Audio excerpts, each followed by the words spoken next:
Unbound Spirits, Project Demon Hunters, Book 2, by Christine Pope. Chapter 1.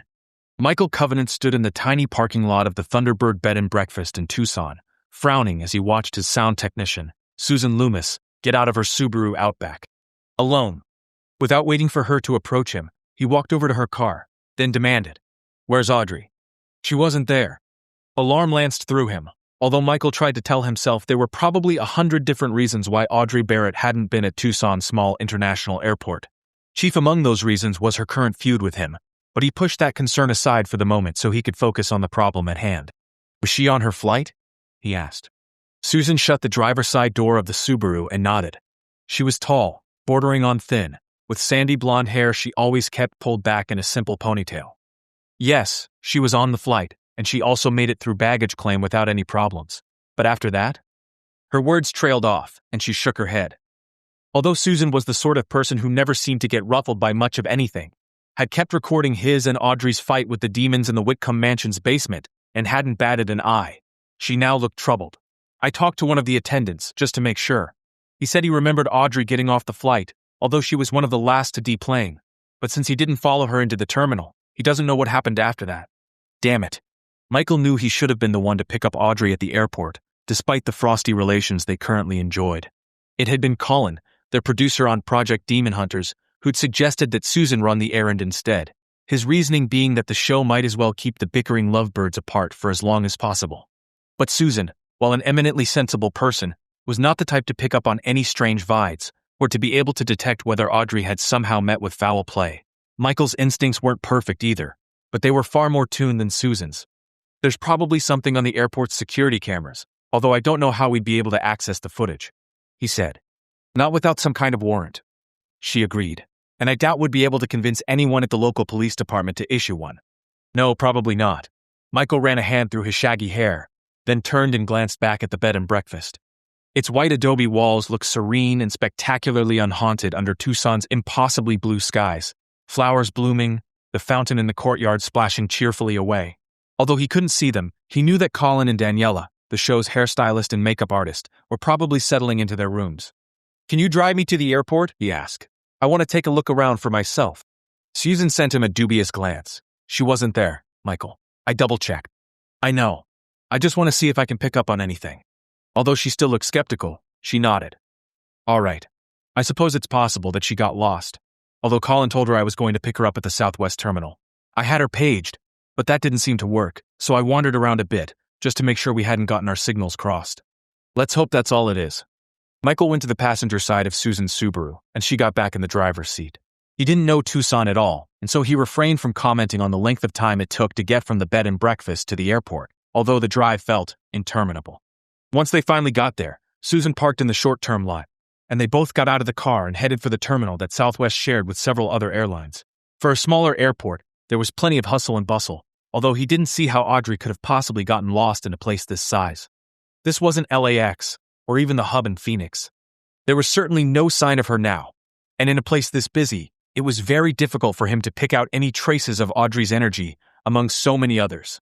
He thought he caught a single flash of her, wearing a fitted leather jacket and worn jeans, trundling along with a metallic teal rolling suitcase. But maybe he'd just imagined the image, conjuring it out of nowhere because he so desperately wanted to see her. Maybe she'd simply turned around and gone home. Michael didn't want to think she would do something so cowardly as run away, although he was forced to admit that it could be a possibility. She might have gotten off the plane, claimed her suitcase, and decided she couldn't face another 5 weeks of filming opposite him. Maybe she'd realized she'd rather fight off a lawsuit than spend any more time with the man whose older brother had murdered her parents. As much as he wanted to push that thought aside, Michael knew he couldn't completely ignore it. He'd really screwed up there, although, to be honest, of all the scenarios he'd tried to imagine where he finally faced Audrey and told her the truth about the connection between his brother Philip and her late parents, none of those scenarios had involved the two of them getting shit-faced drunk and sleeping together after the raucous rap party that followed the successful conclusion of the first episode of Project Demon Hunters. The morning after, he'd been mostly concerned about how the shift in their relationship would affect their work.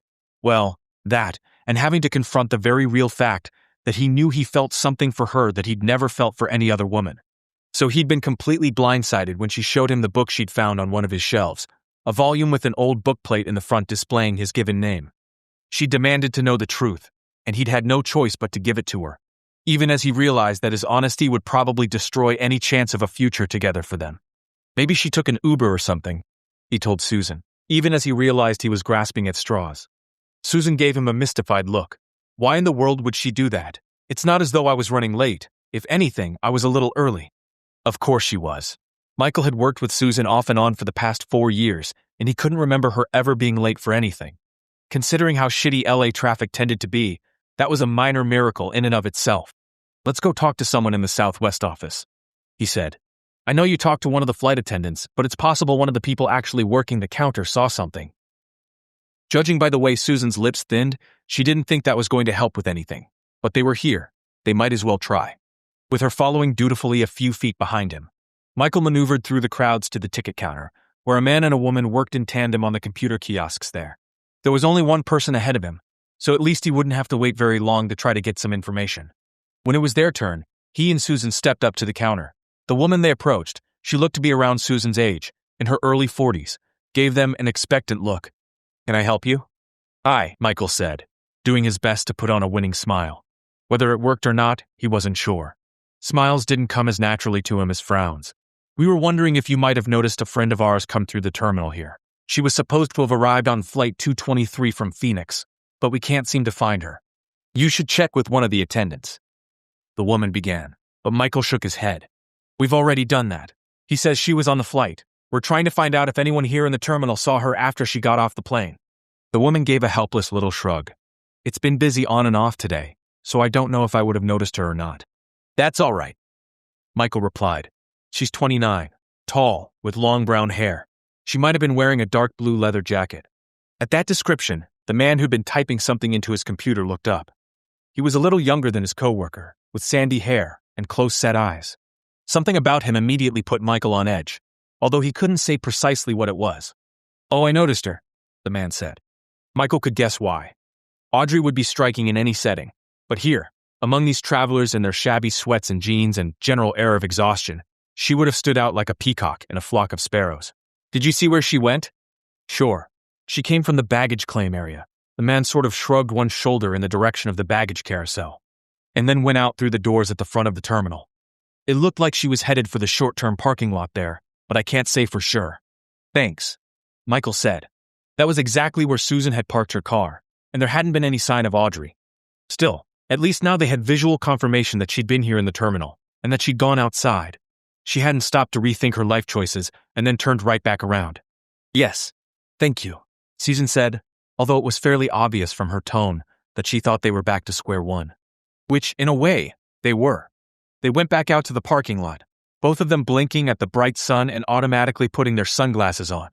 Maybe she did take an Uber after all, Susan remarked. Michael couldn't see why Audrey would have done such a thing, except as a way to tell Colin that she would come and go as she pleased, and not because he'd set something up for her. But no, that didn't sound like Audrey. If she hadn't wanted to drive with Susan, she would have told Colin straight out, and she certainly wouldn't have made her come all the way to the airport and waste her time. Susan didn't exactly shrug, but Michael could tell she was nonplussed. Not quite worried yet, more puzzled than anything else.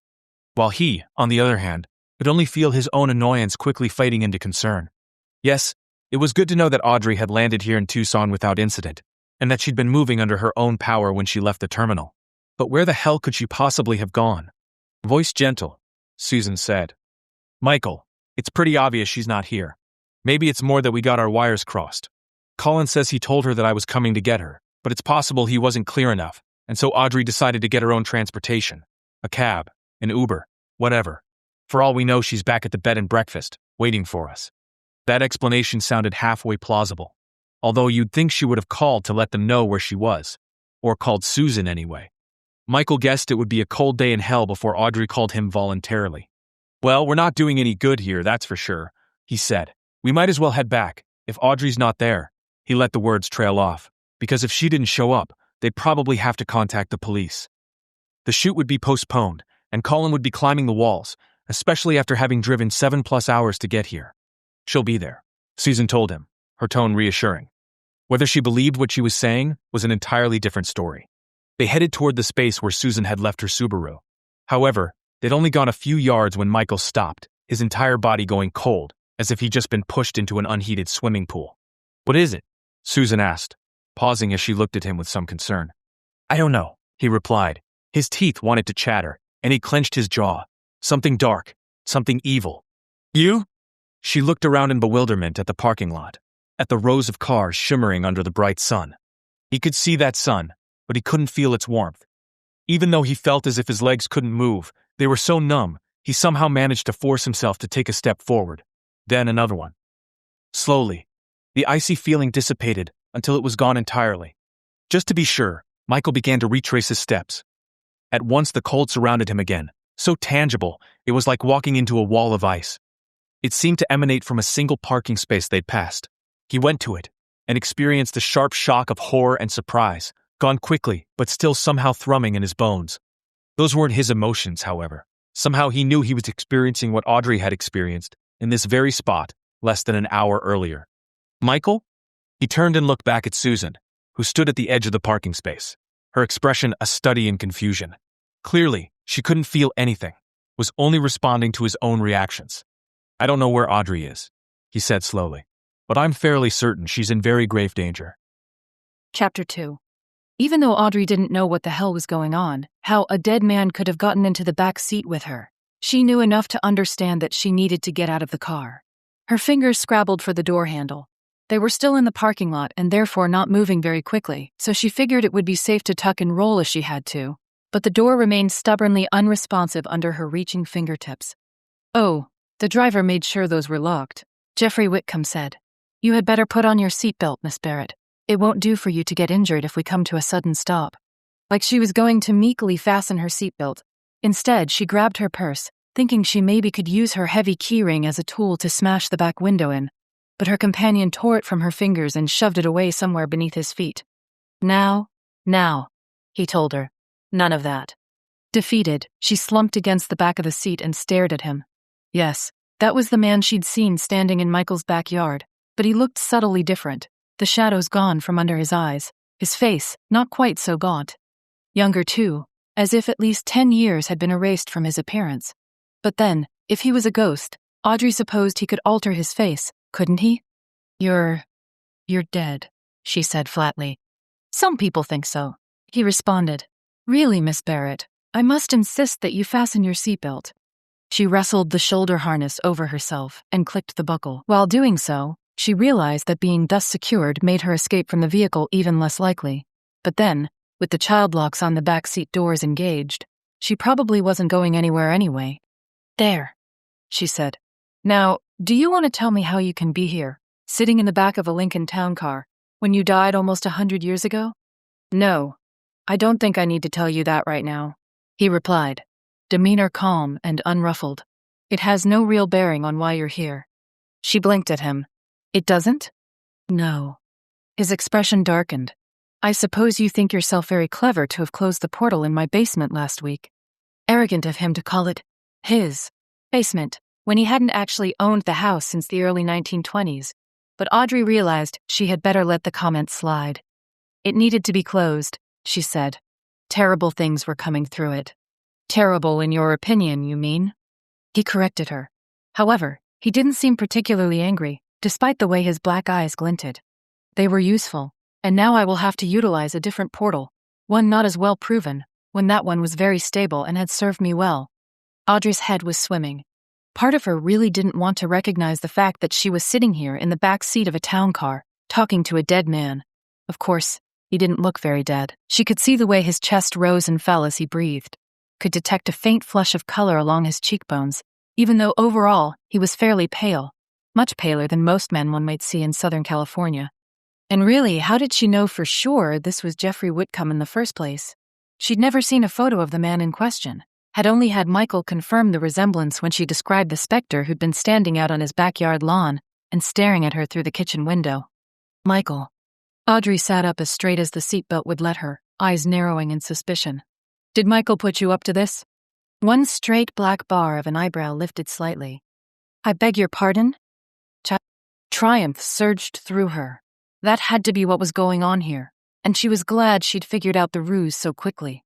Maybe it was only that she would much prefer this to be a setup of some sort, a way to get a rise out of her for the cameras, than to contemplate that she might actually have a dead man as her backseat companion. Michael hired you to kidnap me from the parking lot so he could get some good reactions for the new episode of Project Demon Hunters.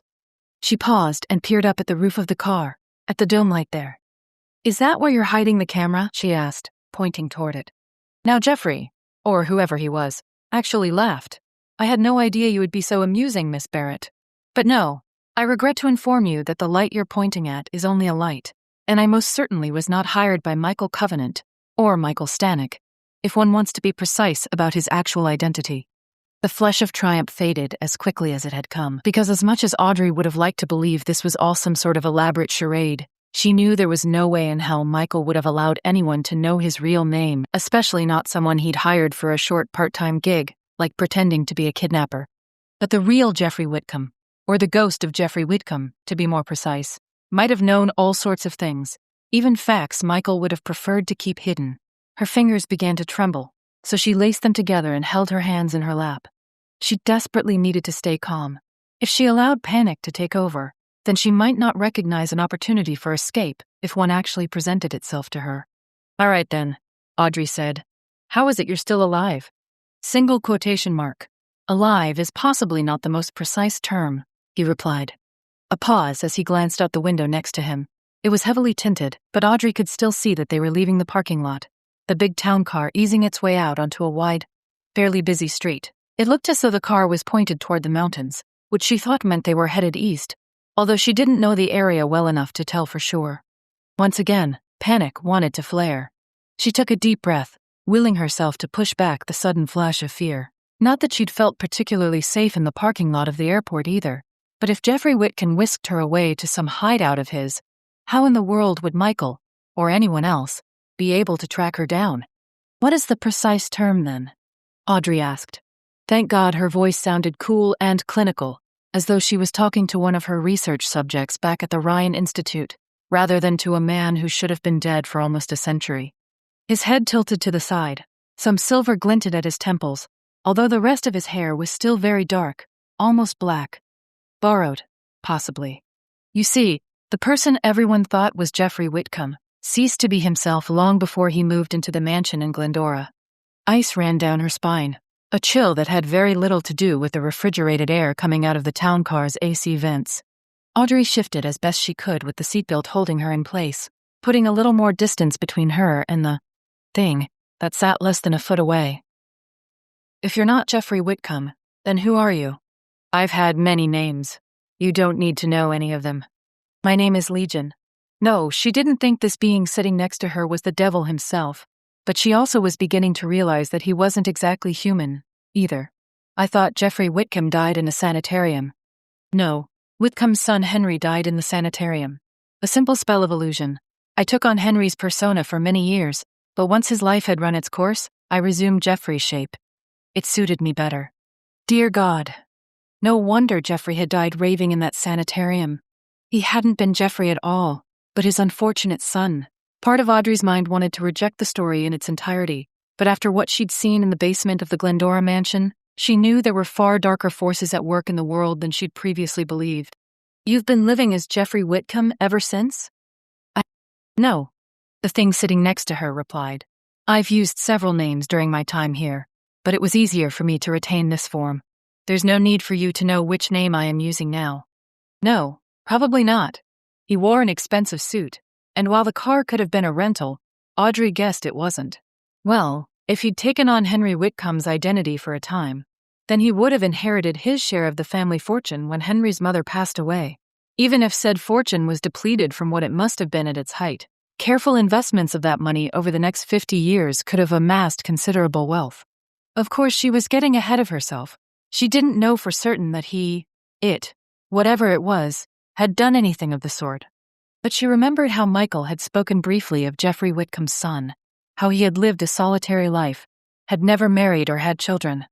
If his identity had been taken over by this being, if he truly had been possessed all that time, she could see why he'd remained so relentlessly alone.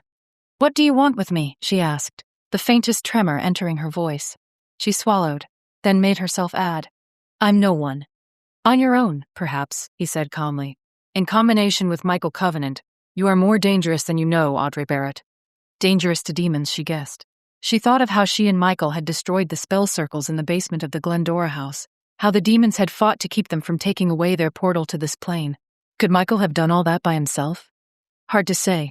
Audrey knew she would never have attempted such a thing on her own, wouldn't have even known where to begin. Maybe it was crazy for her to even ask the question, but she had to know. If I'm so dangerous, why kidnap me? Why not kill me and bury my body in the desert somewhere? Those questions earned her a thin smile. Are you suggesting I should do that? Well, no, but... He cut her off. Murder is messy and leads to far too many questions. It's much easier to remove you from the equation instead. This foolish endeavor of Mr. Covenant's will fall apart with your continued absence. There will be no Project Demon Hunters, no further threat to my existence and my work. Once I know the show has been canceled, I will let you go. And you think I won't tell him what you did? Audrey demanded. Possibly you could, if you remembered anything of it, he said, his tone careless. I assure you that it will be very easy to ensure that all your memories of me will be gone. You will only recall that you realized you were far too angry with Michael Covenant to work with him, and so remained away until you knew the show would no longer be a viable project. Thus, opening her up to all those lawsuits Colin Turner, the producer, had threatened her with. However, Audrey doubted the being who sat in the back of the town car with her cared much about her finances, or whether she could lose her house in a lawsuit settlement. Then again, being homeless was better than being dead. The car turned onto a freeway on-ramp. Audrey caught a glimpse of a sign as they passed by it. 10. Freeway eastbound. That told her a little, but not enough. Where are you taking me? She asked. A safe place. Safe for you. Or for me. He'd been wearing a faint smile this whole time, as though he was pleased with himself for pulling off her kidnapping without any complications. Now that smile broadened slightly, deepening the lines around his eyes. Looking at that smile, Audrey felt more cold inch its way down her spine. She'd seen more human expressions on a shark. It is a place I own. You don't need to know anything more than that. But... Abruptly, the smile disappeared. Whitcomb's black eyes glittered, and he said, Enough. I don't need your chatter distracting me. Before she could move, try to pull away, he'd reached out and touched a finger to her temple.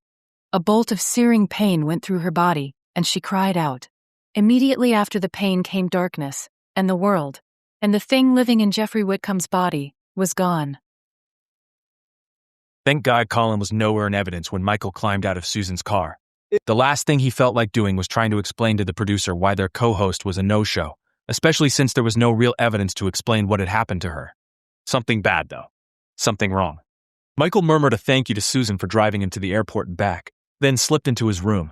No need to press his luck by wandering around the grounds, even if they were quite beautiful, and might have offered him a quiet place to sit and try to figure out what in the world he was supposed to do now. However, avoiding Colin took precedence over any solace the fountain in the courtyard might have provided. While his producer would discover Audrey's absence sooner or later, Michael thought he might as well maximize his private time now while he had the chance. His room at the B&B where they were filming the current episode of the show was actually a suite with a sitting area separate from the bedroom. He sat down on the couch, closed his eyes, and did his best to recall what he'd experienced in the parking lot at the airport. Cold, but localized, as if it had been connected to a car that had occupied the space where he stood. Had someone dragged Audrey into a car and then sped off with her? He supposed something like that could have happened, but he couldn't figure out why she would be in the parking lot in the first place. Even if she'd taken it into her head to rent a car rather than wait for Susan to show up, the car rental kiosks and parking lots were located in an entirely different part of the airport complex. It didn't make sense. Michael would never have described himself as a true clairvoyant. He got impressions from places and people, but he didn't experience visions, didn't have the ability to conjure clear images of events that happened in separate places and times.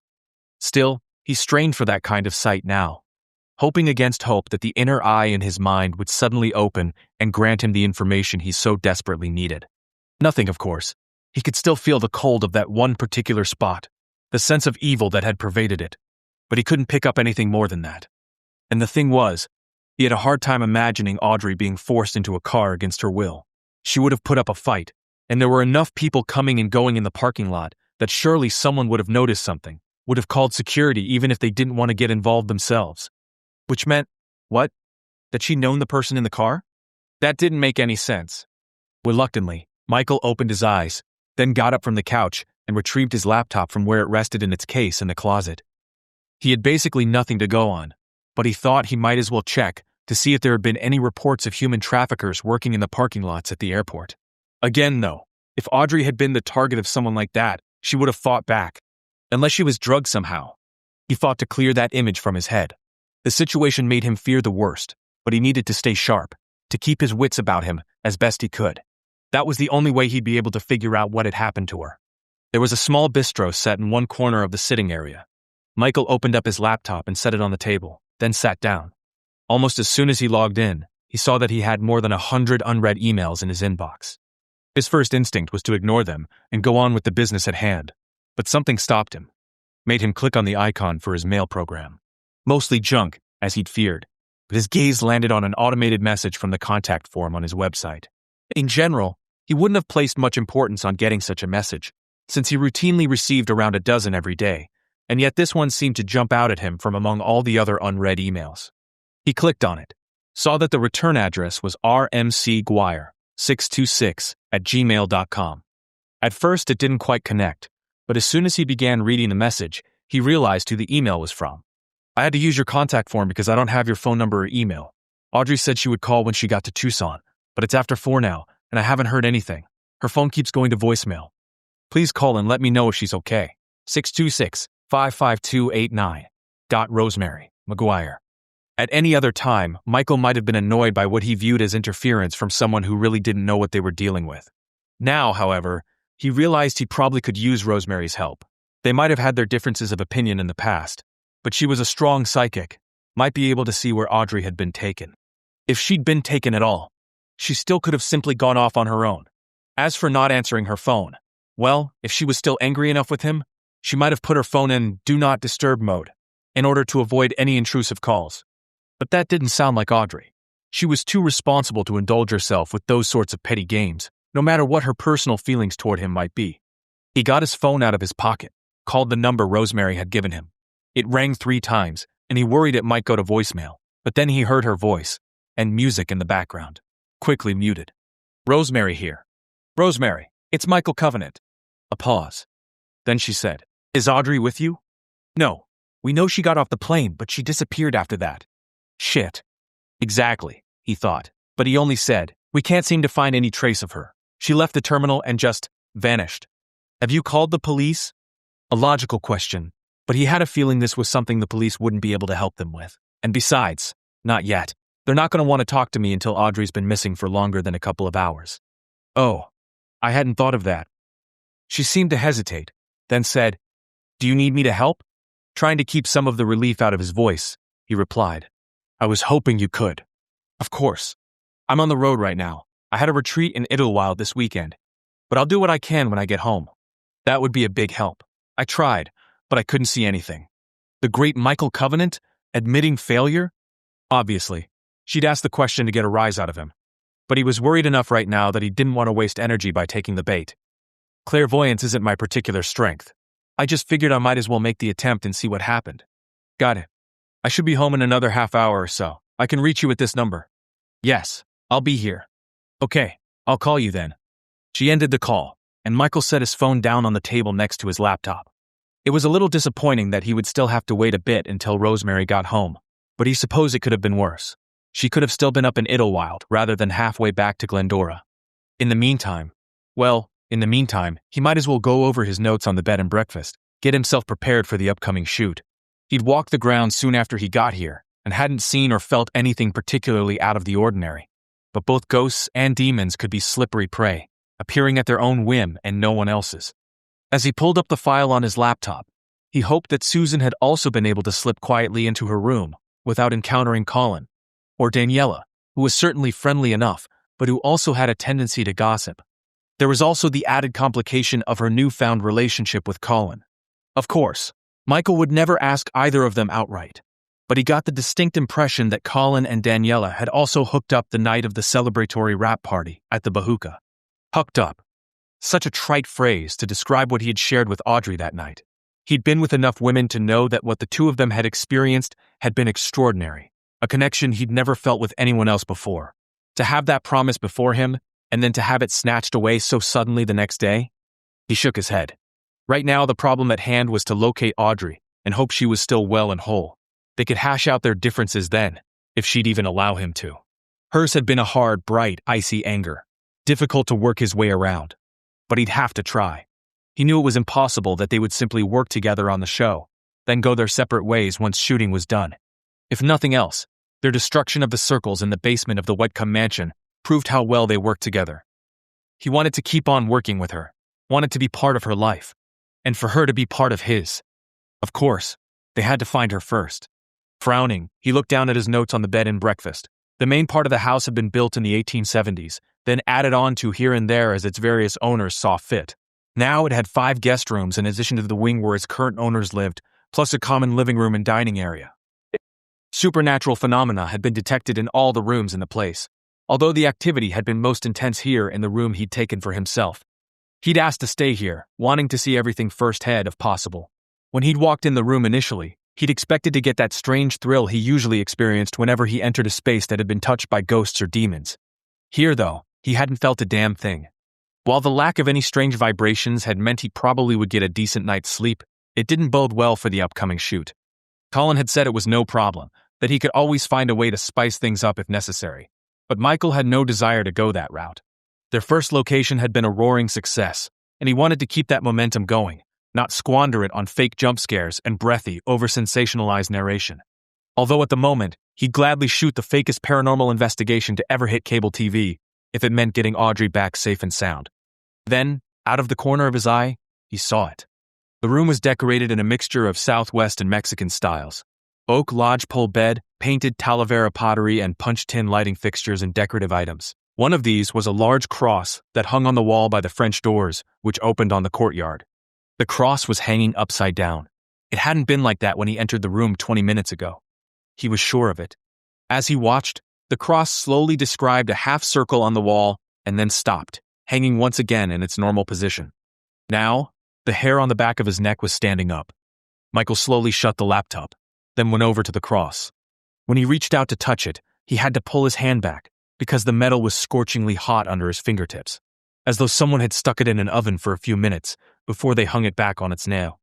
Wish I'd caught that on camera, he thought. The plan was to put motion-activated video cameras in most of the common areas of the bed and breakfast, but even though Colin had pushed to have them in the guest rooms as well, Michael had mixed that idea, saying they needed some privacy. Now, though, he was questioning his judgment in making that particular decision. Either way, it seemed that the B&B wasn't quite as quiet as he thought. Michael was about to sit back down and reopen his laptop when someone knocked at the door. Twice, though, not the 3 times that demonic presences like to use, in a mockery of the Holy Trinity. Praying it was Susan on the other side of the door, and guessing it was not, Michael opened it. Outside stood Colin Turner, his already ruddy complexion looking even redder from anger.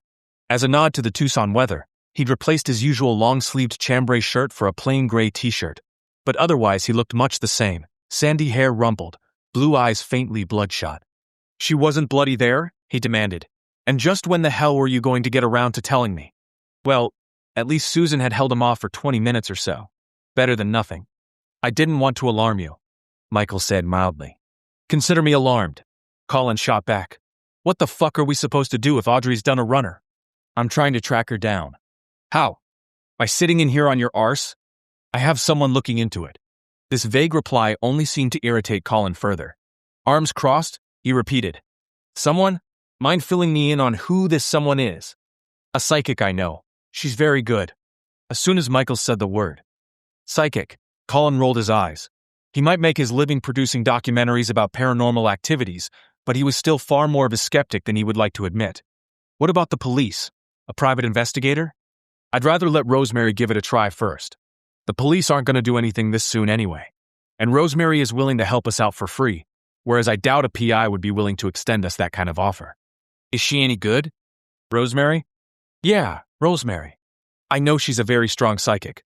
I just don't know how many missing persons cases she's handled. But it's worth having her try." For a few seconds, Colin didn't say anything, only stood there with his arms crossed, looking simultaneously annoyed and baffled. Then his shoulders lifted, and he said, "All right, we'll give her a chance. But what if she doesn't come up with anything? Then I guess we go to the police. And while we're waiting, we can shoot some exteriors, have me give my introductory spiel. We don't need Audrey for any of that. These suggestions earned Michael a grudging nod. Okay, but you let me know the second you hear something. I will. Another shrug, and Colin said, Then I guess there isn't much we can do today. Daniela and I were going to go grab some food in a bit, if you want to come along. Somehow, the way the invitation was phrased made Michael realize that Colin definitely didn't want him there, that he was only offering because he thought he should make the gesture. No, I'm good, he said casually. I'm waiting to hear from Rosemary. Maybe Susan and I will get something a little later. Gotcha. Colin squinted past him, staring at the wall. Your cross is upside down, by the way. Michael turned and looked back at the cross. Sure enough, it had once more swung downward. Now he could see faint black marks on the wall behind it, probably from the dark metal rubbing against the room's pale yellow paint. Yeah, it keeps doing that, he said. Then film the bloody thing next time. Colin grumbled. Might as well get some decent footage while we can. I'll do my best. While that reply didn't exactly mollify the producer, at least he seemed willing to leave things there. He nodded, then let himself out. Michael closed the door behind him. Almost as soon as it had shut, his cell phone started to ring. He hurried over to it, saw the number on the screen was from the 626 area code. Rosemary. It's Michael, he said. What have you got? This is bad, she replied. Even over the phone, he could hear how shaky she sounded. How bad? I don't know for sure. Just, she's there, but there's this terrible darkness swirling around her, almost as though she's caught inside some kind of horrible tornado. I don't know where she is. I can't see anything. Just that darkness, and pressure, and cold. Cold, yes. He could feel it too, like some kind of terrible weight in his midsection. He forced himself to speak. You really couldn't see anything at all? No. But I got the impression she was someplace high, someplace out of reach. No details, though. Of course there were no details, just as there apparently hadn't been any witnesses around when Audrey was taken. It could never be that easy. Well, it's a start, he said. If she's someplace high, then at least we know she's not in New Orleans or Death Valley. Rosemary made a scoffing noise. This isn't funny, Michael. I wasn't making a joke, he replied. A pause, and then she said, Okay, fine. I'll keep trying, and I'll see if either Isabel or Cecily can pick anything up. But if they can't sense anything either, then maybe I should come there to Tucson. Why? Michael asked, surprised that she would even make the suggestion. Because maybe if I can come stand in the place where you think she was taken, I'll be able to pick up more than I would by trying to do this from 500 miles away. That's all. He had to concede that Rosemary had a point. But, with any luck, it wouldn't come to that. Maybe all it needed was for her to join forces with her sisters and bring all their powers to bear in determining where Audrey had been spirited off to, and by whom. We'll discuss that, if and when the time comes, he replied. But please work together with your sisters first, then we'll see what we have to do next. I will.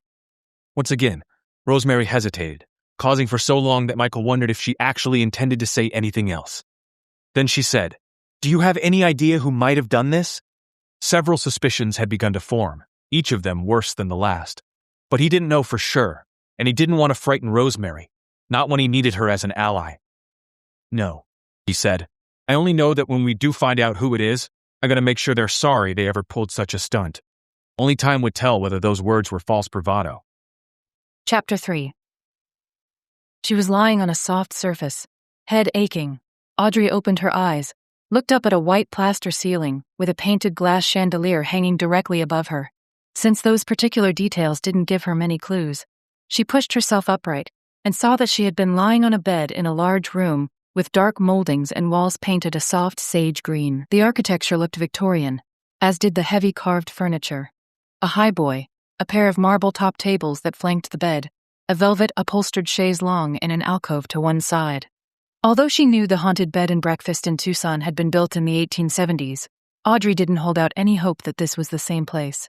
She'd seen the pictures on the B&B's website, and it looked nothing like this. No, she must have been brought here by Jeffrey Whitcomb. That is, the thing occupying Jeffrey Whitcomb's body. But since she didn't know what else to call him, she guessed she would continue to refer to him by the name of the man whose life he'd stolen. At least she'd been lying on top of the bed, whose heavy velvet patchwork quilt was a little disarranged, but still more or less in place. And she was wearing the same clothes she'd had on when she was taken at the airport, although someone appeared to have removed her ankle boots.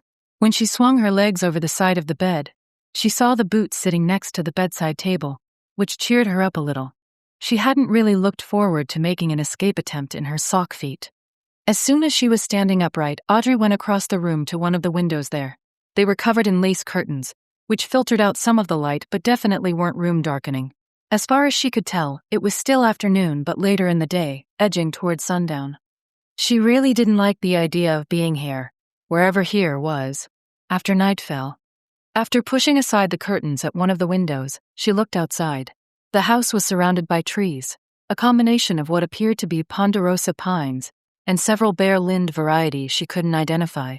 There was a flat lawn immediately under her second-story window, but it was level for only a few yards before it began to slope downward, indicating the house was probably built on the side of a hill.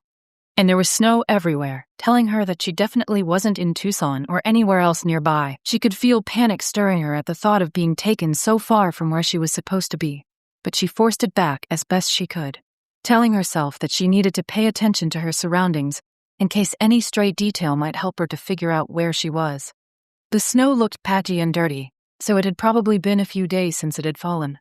That made sense at the tail end of February, although she would be the first to admit that she didn't know much about weather patterns in places beyond the West Coast. Still, she had to try to figure out where she'd been taken. Colorado? Maybe.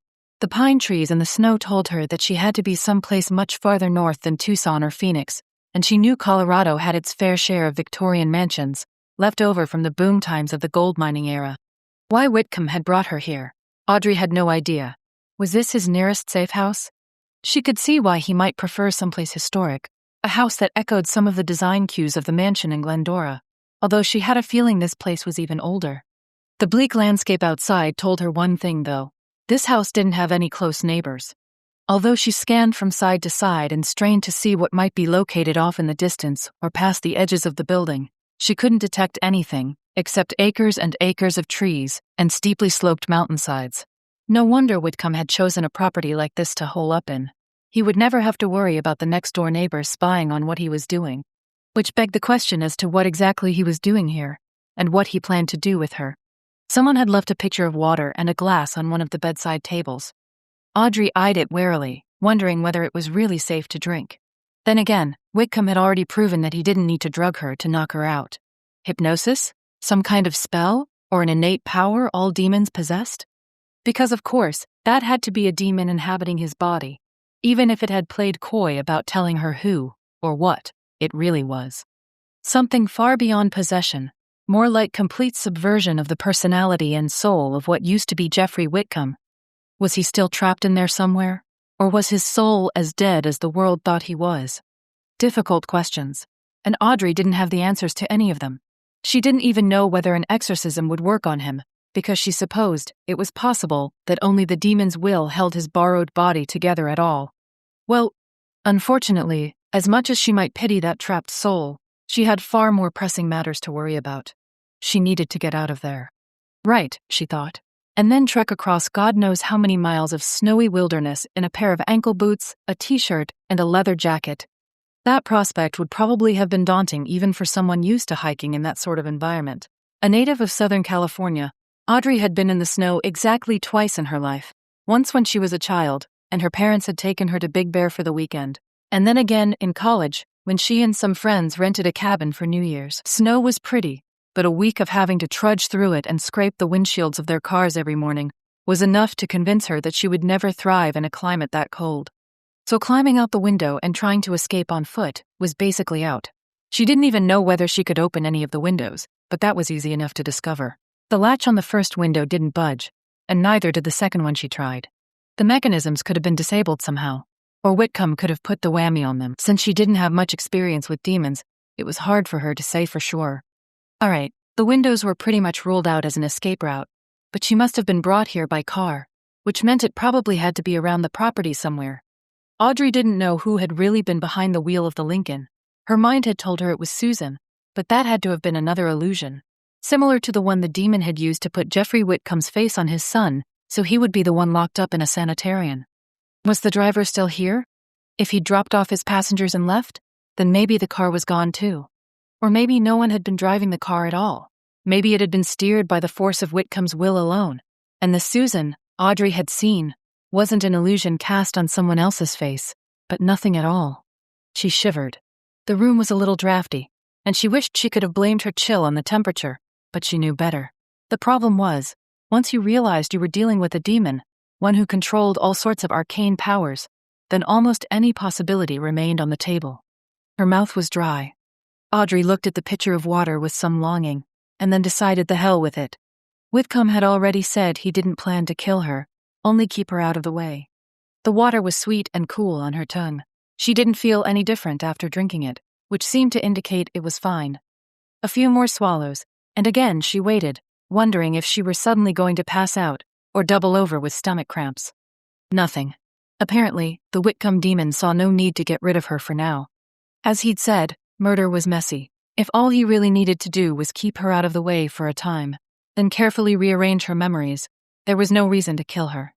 Audrey supposed that thought should have been reassuring. As it was, she found herself wondering exactly how he could eradicate her memory of being here, of knowing what he was. Hypnosis? Some kind of spell? Who knew? Memory was an unpredictable thing, at best. Humans suppressed painful memories all the time, so possibly the demon would use a similar mechanism to make sure any memories of being kidnapped were buried so deeply that she would never be able to access them again. She thought of Michael. It had been hours and hours since Susan was supposed to bring Audrey to the bed and breakfast where they were shooting this week's show. Was he frantic? Or did he think she'd skipped out on him intentionally? It wasn't that improbable, not after the way they'd fought. Of course, she would never do such a thing, but the two of them really didn't know each other very well, despite the physical intimacy they'd shared. He might very well believe the worst, think that she'd fled because she didn't want to be anywhere near him, which would play right into the Whitcomb-demon's hands. If she did manage to get out of here, she would have to find a way to convince Michael that she wouldn't back out on him or the show, although she thought that being kidnapped by a demon was a pretty good excuse for not showing up on time. Anyway, she needed to let him know that she could be professional about this. If given the opportunity, that is. Imprisoned as she was, Audrey didn't have much of a chance to prove herself. Right then, she couldn't even be sure of how angry she still was. What Michael had done was wrong, but she knew what it felt like to want to be normal above anything else, to not be defined by her past, or her relatives and what had happened to them. A large part of her therapy after her parents were killed was learning to forgive, to let go of her hatred so it wouldn't consume her. It had been a difficult battle, one that she'd had to revisit more often than she would have liked, but she believed it was a battle she had won, for the most part. And if she could forgive Philip Stanek for murdering her mother and father, then it stood to reason that she should be able to forgive his brother for trying to hide the connection from her. Like Audrey herself, Michael had wanted to be accepted for who he was, not who his brother had been. And she'd be lying to herself if she didn't acknowledge how much she wanted him here with her, right now, arms around her, his calm, resonant voice telling her that everything was going to be okay. In fact, she wanted him so much right then, it was almost like a physical ache. But he wasn't there. She would have to do this on her own. The room was growing slowly darker, telling Audrey her impression that sundown wasn't so far off must be true. The last thing she wanted was to sit in the dark, so she went to the door and flipped several of the switches in the light plate there. A lamp next to the bed came on, as did a torchlight-style lamp positioned behind the chaise longue. She couldn't help but let out a sigh of relief, because she really hadn't been sure whether or not the lights would even work. Demons could see in the dark, after all. But apparently her captor wanted to keep up the illusion of being human, and that meant lights that really turned on. Audrey supposed it was possible that there were neighbors visible on the other side of the house. If they existed, then they probably would have thought it strange for this place to remain dark night after night. Supposing that the Whitcomb demon even lived here at all, he had called it a safe place, and made it sound as though the house was only one of several different properties he owned. But even if he shuttled among them, he would still have to spend enough time here to make it seem as though there was nothing strange about his behavior. Now that the world was rapidly darkening, Audrey went to the window again, thinking that she might be able to see a light from another house, something she wouldn't have been able to detect while the sun was still up. But no, an unrelieved darkness met her eyes, telling her she was utterly alone here. The door to the bedroom opened with a faint squeak, and she startled. All right, she wasn't quite as alone as she would have liked. The Whitcomb demon entered the room and paused near the foot of the bed. Awake? Oh, obviously, or I wouldn't be standing here by the window, Audrey retorted. Somehow, knowing that he really didn't want to kill her had provided some much-needed courage. Or had he told her that to put her at ease, and hadn't meant a word of it? He seemed to ignore her tart tone. There isn't much to see. If you're looking for neighbors for help of any kind, you won't find it out there. The closest neighbor is nearly 5 miles away. She'd gathered as much. But having the fact confirmed didn't help. Then again, he could be lying. Since his entire life was a deception, it wouldn't be much of a stretch for him to lie any time he found it expedient. Audrey turned away from the window and crossed her arms. Then what's this house doing in the middle of nowhere? It doesn't look like your run-of-the-mill cabin in the woods. It is not. There was a mining town less than a mile away, on the other side of the hill. A lift of his shoulders, one that looked subtly wrong to her, as if the gesture had been just a bit too exaggerated. Maybe even after all these years impersonating a human being, he still couldn't get everything quite right. The mine was played out, the town abandoned. This house belonged to the mine's owner, who put it up for auction. The buyers thought to make it a resort, but the crash of 1929 happened, and the bank seized it. I bought it a few years later, and made sure it was kept in good repair. After all, it always helps to have a few sanctuaries scattered here and there. She supposed it might, although she'd never had the kind of cash required to make that sort of setup remotely feasible. It seemed her earlier hypothesis, that he'd taken some of Henry Whitcomb's inheritance and invested it, was more or less true. You don't seem to mind answering my questions, Audrey told him then, and the Whitcomb demon gave her another of those unnerving smiles. If there's nothing you can do with the information I give you, then why bother to withhold it? In this case, I thought it better to let you know something of your situation here, just so you understand that trying to escape would be utterly useless. Especially, he added, since another storm is forecast for late tonight. The snow will be quite deep. Even though she'd already discarded the notion of escaping on foot, this news still disquieted her.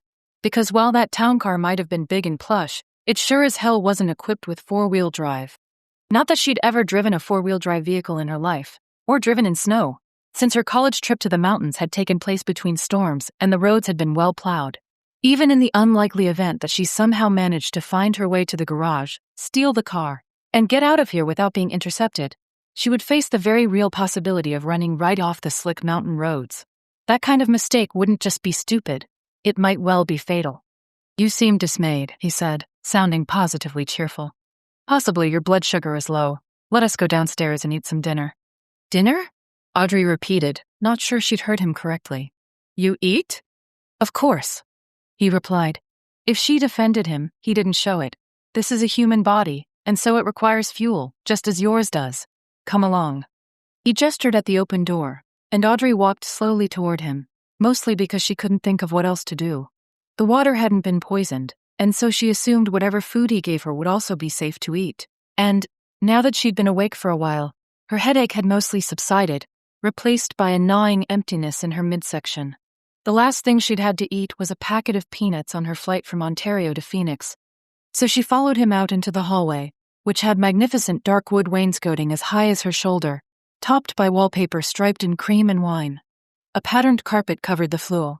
The place was very Victorian, and obviously lovingly preserved. Audrey had a hard time imagining the Whitcomb demon putting this much thought and care into a house, but maybe he'd done so in order to preserve his investment. Down the sharply angled staircase, and through an entry hall with 2-story ceilings and intricate stained glass on the double front door. The dining room was equally impressive, with more wainscoting and a fireplace at one end. A fire crackled away in the hearth, cheerfully oblivious to the fact that this home was owned by something not quite human. 2 places were set on the long mahogany dining table. Audrey glanced over at her. Host, your driver isn't joining us? For a second, he only stared back at her, expression blank. Then he offered her another of those dead-eyed shark smiles. Oh, I don't have a driver. I conjured the image of your friend to lure you into the car, but I was the one operating it. Another hypothesis confirmed, although Audrey didn't feel particularly pleased about learning that she had been right once again. Just the thought of being in a car driven by no one was enough to send more shivers down her spine. Maybe it was a good thing that she'd been out cold for most of the trip. However, she also realized there was no way they could have driven all the way here in the space of a few hours. She'd never calculated the distance from Tucson to Denver, or wherever they currently were, but she guessed that kind of journey must take at least 10 or 12 hours, depending on where in Colorado you were going. If they were even in Colorado. She knew the area around Flagstaff and northern Arizona was heavily forested too, although she doubted that part of the world had many houses that looked anything like this particular mansion. Had an entire day passed? That might explain her headache and the empty feeling in her stomach. How long was I out? Audrey asked. The Whitcomb demon didn't bother to ask what she meant. We didn't drive the whole way. I took you out of Tucson, then went to a nearby municipal airport. We came the rest of the way in my plane, or at least to the airport nearest here, then drove up the mountain. And you flew the plane the way you drove the car? No, he replied. I have a pilot on retainer. Flying a plane is considerably more difficult than operating a car. Of course he had a pilot. And your pilot didn't wonder why you were dragging a comatose woman into the plane with you? No, because I allowed you to wake up enough to converse with him. You don't remember any of it because I made sure you wouldn't. After all, if you were able to recall the journey, then you would know exactly where this house is located. Another of those awful smiles. I explained to the pilot that you were my girlfriend and were coming to spend the week with me at my mountain home. Audrey couldn't quite hold back a shudder at that comment. Had he put his arm around her waist, held her hand, leaned in for a kiss to make it seem as if the two of them really were a couple? The thought made her want to vomit. It was also disconcerting, to say the least, to realize she'd gotten on a plane and flown hundreds of miles and didn't remember a single moment of it. Clearly, his promise to erase her memories wasn't an idle threat. But sit down, he said. No need to bother yourself with the logistics. You are here now, and no one has any idea where you are. That's all you need to know. She wanted to retort that there was a whole hell of a lot more that she needed to know, but she realized there wasn't much point. He was in complete control of the situation, and it didn't really matter what she said or did. With ill grace, Audrey pulled out the chair to the left of the head of the table and sat down. He took his seat as well, then spread his napkin, snowy white cloth, on his lap. She did the same, but then sent him a sideways glance. The table is very pretty, she said, but I don't see any food. The words had barely left her mouth before a bowl of some kind of creamy soup appeared in front of her. She was so shocked, she let out a gasp and slid backward in her chair. The Whitcomb demon chuckled. You like my trick? How? How did you do that? It's lobster bisque from a restaurant in Denver. I merely borrowed some. While it was vaguely reassuring to know he hadn't been involved in the preparation of the food, Audrey still couldn't figure out how he'd been able to magically steal soup from a restaurant and have it appear in their bowls. Are we near Denver? Possibly. He lifted his spoon to his mouth, swallowed some of the soup. Or not. It could simply be that I once visited this restaurant and enjoyed its food. You decide. Which meant the real answer could be either of those possibilities, or neither of them. I didn't know demons cared about fine cuisine.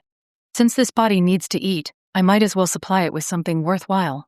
The Whitcomb demon said, just as it is better to have fresh air, since it needs air to breathe. And sleep? One heavy eyebrow lifted.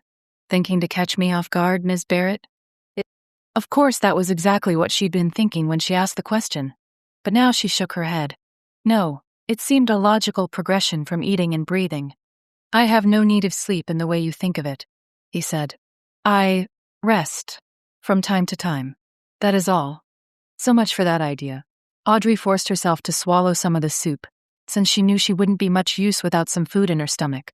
The biscuit was, as he'd said, very good, and even though the way it had been brought here was unorthodox, to say the least, she was obscurely comforted by knowing that the soup had been made by human hands. For a moment, they ate in silence. Audrey did her best to keep her attention on the food in front of her, because it was disconcerting enough to know her dinner companion wasn't really human without having to look at him. What was going through his mind? She had no idea. Maybe he was just pleased with himself for spiriting her away so easily. She also couldn't understand why he'd asked her to eat with him, unless it was another way for him to toy with her, to make her as uncomfortable as possible. If that was his intention, he was succeeding. Now she'd been missing for almost 4 hours. By her best estimate, would Michael and Colin have called the police, contacted her aunt to see if she knew where her niece was? Audrey had put her aunt's contact information down on the paperwork she'd had to fill out for Colin's production company since she was the closest relative she had. If they'd done that, then Dad must be frantic. Even if Michael hadn't yet reached out to the authorities, she'd insist that the police be called in immediately. Not that it would do any good. With an effort, Audrey pulled her thoughts away from those worries. She couldn't do anything about what any of them were doing. She could only focus on where she was now, who she was with. What do you use the portals for? Audrey asked. The Whitcomb demon set his spoon down in the empty bowl and gave her an unreadable look. I would think that was obvious enough. You bring things through, she said. But for what purpose? To infest more houses? Possess more people? It's not as if there's been a rash of demon possessions in the news. You know very well that people don't immediately ascribe abnormal behavior to demonic intervention. It's blamed on psychiatric problems, drug addiction, anything except addressing the root cause of the issue. He shrugged. The bowls in front of them disappeared, to be replaced by plates of grilled trout and rice and vegetables. Picking up a fork, he added, "At any rate, why I need the portals is nothing you need to know." Audrey should have guessed that he wouldn't volunteer any valuable information. As she reached for her own fork, she had to wonder. This demon, whatever his true name was, had done a very good job of inhabiting Jeffrey Whitcomb's body. What if there were more out there like him? Evil, unearthly intelligences, exerting subtle influence on people who didn't even know they were possessed. Her stomach churned, but she made herself take a bite of trout. It was excellent, and she wondered if it had been swimming in a cold mountain stream only a few hours earlier. The rice and grilled vegetables were very good too. She imagined them all being prepared in a restaurant, only a half-hour away or so, even though she had no idea whether the food had really come from someplace in Denver. Still, she found a little comfort in believing that was the truth. How long have you been in that body? Maybe it was foolish of her to keep asking questions, but she was a therapist, and that was part of the job, although sitting and listening carefully comprised a good deal of what she did. She hoped he would answer her, partly because she was curious, and partly because it seemed as though he was willing enough to provide information, as long as it didn't compromise whatever he was doing here. "A very long time," the Whitcomb demon said. He reached for his cut crystal water glass and took a sip. Audrey noticed that he hadn't served any wine, which was probably just as well. Even so, she found herself wondering at the omission. Did alcohol somehow affect his ability to control the body he'd stolen? "Since even before Jeffrey Whitcomb arrived in California," he continued, "he invited me in not long after he and Alice were married." Audrey went still from shock, fork halfway lowered to her plate. Although Michael had never given her an exact timeline of Jeffrey Whitcomb's marriage, from the way he'd talked, it sounded clear enough that the two Whitcomb children had been born before the family relocated to California in 1911. Which meant, "Oh yes," the demon said with a slight lift of his thin lips. "I had my own taste of the delightful Alice. She was quite a beauty back in the day, you know. The children were, of course, Jeffrey's in a biological sense, but I like to think I participated in their conception." Thank God she'd only eaten a few bites of her fish. The fork dropped with a clatter to her plate, and she pushed her chair away from the table. The Whitcomb demon's black eyes glinted up at her. "Going somewhere, Audrey?" "I'm not hungry," she said flatly. He smirked, then removed the napkin from his lap and stood up. "That revelation upset you, didn't it?" Well, of course it had. Her research had turned up some disturbingly sexual components to many accounts of demon oppression and possession, but she supposed she'd been naive enough to think that Jeffrey and Alice Whitcomb had grown apart by the time he started dabbling in the black arts. I felt at peace with half-birth word, and Audrey certainly didn't want to even contemplate the notion that the creature standing a few feet away from her had had sex with a human woman. "Did Alice know?" she asked, and hated how her voice shook. "Of course not. How could she? Jeffrey would never have told her the truth. Later on, after I'd taken full control, perhaps she began to suspect the real reason for the estrangement from her husband. Why do you think her children convinced her to put me in a sanitarium? Because clearly, they'd begun to notice something a little strange about Daddy." Audrey would have asked why he didn't try to stop them, but there was no need for that, since the demon already had a plan in place to make sure he remained free, and that Henry, Jeffrey's only son, would pay the price for daring to institutionalize his father. "I'm going upstairs," Audrey said, since there was no need to answer his question. To her surprise, the Whitcomb demon began to laugh. It was a horrible, high-pitched sound, at odds with the baritone of his speaking voice. In fact, it reminded her of the screeching laughter she'd heard at the mansion in Glendora, the first real sign that something was terribly wrong with the house. "Go ahead and hide," he said, after he stopped laughing. "If it makes you feel better. Just know that you won't be able to stop me if I decide I want you, and also know that you won't remember a thing if I do." She couldn't bear to hear any more. Without responding, she fled up the stairs, the heels of her boots clacking on the polished mahogany steps. In some kind of dreadful counterpoint to the sound, he began laughing again, those shrill cackles tearing at her ears. No point in looking back. Audrey ran down the upstairs hallway, then went into her room and closed the door behind her. It actually had a lock, although she didn't know whether it would really do any good. Still, she locked it. then went around the room and turned on all the lights, banishing every shadow, before she retreated to the bed and sat down there, hugging her knees to her chest, trembling so hard, she wasn't sure if she would ever stop. She had to get out of there. Chapter 4. After 6 o'clock, and no call from Rosemary. Michael knew he should probably try to eat something, but with the way his stomach was knotted up in worry, he didn't know whether that was such a good idea. Colin and Daniela were still out, and Susan had left as well, saying she wanted to poke around the neighborhood a bit. That was probably his cue to say he would join her, but he knew he'd be rotten company, what with the way he kept checking his phone every 5 minutes. Luckily, Susan hadn't seemed to mind, had only said she hoped he would get some news about Audrey soon, and then headed out to the parking lot. He decided he might as well go out to the courtyard. Although the sun was nearly down, the temperature was still mild enough to sit outside for another half hour or so. Unfortunately, he wasn't left alone to brood for very long. Less than 5 minutes after he'd sat down, a woman in her late 50s approached him. She was on the chubby side and wore her gray-streaked brown hair in a ponytail. Michael recognized her immediately. Jackie Samuels, one of the owners of the bed and breakfast. Her husband Edgar helped her manage the place, although Michael hadn't seen him so far today. "Hi, Jackie," he said, figuring he might as well be polite. "Nice evening, isn't it?" "Yes," she replied, although something about her manner seemed hesitant, as if she wasn't entirely sure whether the evening was all that nice. "Has everyone else gone out?" He nodded. "They wanted to do a little exploring, but I figured I'd stay here." "So, you're gonna set up tomorrow?" Now he thought he had an inkling as to the reason behind her diffident manner.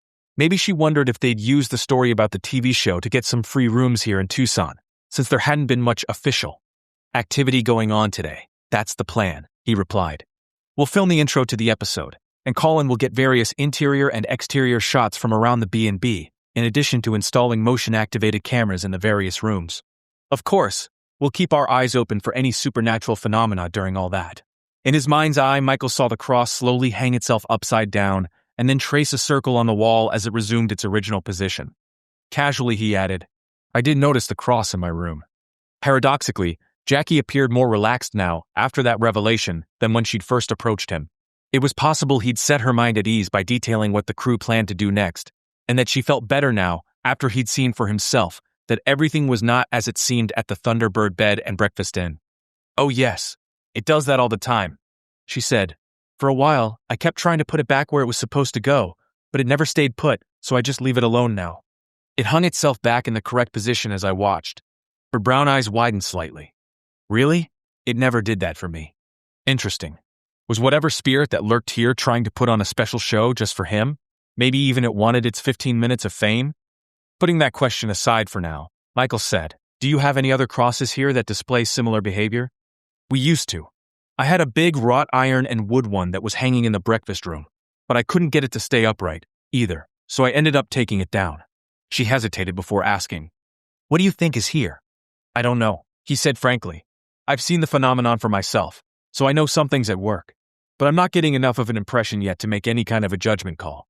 Our show is about demon hunting, and meddling with the cross is often a sign of a demonic infestation, but certain earthbound spirits have been known to mimic the work of demons to confuse the residents of the homes they inhabit." An idea occurred to him, and he went on, I think I'll get out one of our EMF meters and take a walk around the property, see if anything registers." To his surprise, Jackie nodded. "I've seen those on ghost hunter shows. They really work?" "They absolutely will record anomalous electromagnetic activity. If I find anything, then that would point to ghosts being involved here, not demons." This statement seemed to worry their hostess more than reassure her. "If you think it's ghosts, will you still film your episode?" "Of course," Michael said. "I think it might help to show what a haunting looks like as opposed to an infestation, and we can still help you to clear the building."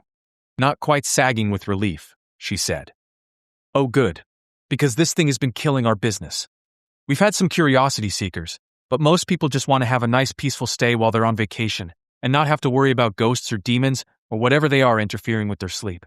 One way or another, we'll get to the bottom of it," he assured her. From inside his pocket, his phone began to ring, and he sent her an apologetic smile. "Sorry, I need to get this." "Of course," Jackie said. "You just come knock if you need anything." He gave her an abstracted nod as he pulled out his phone and looked at the screen. "Rosemary McGuire's number. This is Michael." "Hi," Rosemary responded. She sounded tired and discouraged, and his heart sank. "You couldn't make contact?" "No. And it wasn't for lack of trying. Izzy and Cece and I made a circle, reached out to Audrey. We used the key to the guest house, since it was the only thing we had that she'd recently touched, and couldn't come up with anything. It's like she's been sucked into a void or something. Shit. With his free hand, Michael reached up to rub his forehead. It felt like a headache was coming on, probably a combination of stress and hunger. You didn't get anything? Just that same darkness and cold. Rosemary paused for a second or two, then said, I really think I should come to Tucson. I looked up the flights. There's one leaving at 7:55 from Ontario that I could take. I have to connect in Las Vegas, but I'll still be in Tucson around 10. He wanted to tell her no, that he had this handled, but the sad truth was that he didn't have it handled. Rosemary could be sending herself on a wild goose chase, true. And yet if there was even the slightest possibility she might be able to do something in person that she couldn't do remotely, they had to try. All right, he said, I'll be there to pick you up. You can stay here at the room that was supposed to be Audrey's. Even as he made the suggestion, though, he winced inwardly. Although it was a practical enough solution to providing Rosemary with some place to stay, he hated the sound of it, as if he didn't expect Audrey to be here anytime soon. To cover his unease, he added quickly, You might have to put up with a few ghosts, though. Just ghosts? That doesn't sound too bad. A forced chuckle, and she said, I'll go pack. Izzy already offered to drive me to the airport, so that's handled. I'll be pause as she apparently stopped to look something up. On flight 792, Southwest, arriving at 10:15 from Las Vegas. Michael reached for the pen he always kept in his jacket pocket and extracted it and a receipt from Starbucks. Scribbling quickly, he wrote down the information Rosemary had just given him. Got it, he said when he was done. I'll be there. Okay. Another hesitation before she added. We can do this. We'll find her. God, he hoped so. I know. I'll see you at the airport. They ended the call, and he slid his phone and his pen back in his pocket. Jackie had slipped away while he was talking to Rosemary. Well, this seemed to provide him with an opportunity to check the property with the EMF meter, as he'd promised. He got up from the table in the courtyard and headed back to his room, then rummaged through the duffel that held several of the meters, along with a couple of spare motion-detecting cameras. Even though he knew Colin planned to set up a series of the cameras the next morning, Michael figured it couldn't hurt to get a few of them out there now. Besides, the more things he could do to keep himself busy while he was waiting for Rosemary's plane to arrive, the better. He couldn't stop thinking about the darkness she'd described, the way she hadn't been able to feel even a hint of Audrey's presence. What if the darkness she'd felt was death? What if Audrey was already lost to them? No, he refused to believe that. They'd only made love the one time, but he wanted to think that he'd still somehow feel it if she died. Some people might call that crazy, magical thinking, and yet Michael had seen enough phenomena that people would call crazy to realize there was far more to this world than most wanted to admit. He set up one of the motion-activated cameras in the walkway outside his room, then headed into the common area that had once been the living room of the original adobe house. The email Jackie had sent describing the otherworldly activities in the B&B indicated that quite a lot of disturbances had taken place in this room as well, so he figured it was as good a spot as any to position the other spare camera. Once he was done with that task, he pulled the EMF meter out of his jacket pocket and turned it on. It was tuned to filter out man-made electromagnetic fields, and so if he picked up anything, it should be ghostly in origin, rather than a noisy cable box or electrical panel. By this point, the sun was gone, and a bluish twilight hung over the desert town. Michael glanced up at the sky, thought he saw Venus clear and bright a few degrees above the western horizon. It was a beautiful evening, still mild and pleasant, and yet he couldn't stop thinking about Audrey. Where she was, if she was all right. She should have been here with him, exploring the grounds of the B&B, enjoying the desert air. No, he was painting too rosy a picture there. The way they had left things suggested that she probably would have done whatever she could to stay out of his orbit, except for those times when Colin was actively shooting the episode, and she had no choice but to interact with him. He should have apologized right away.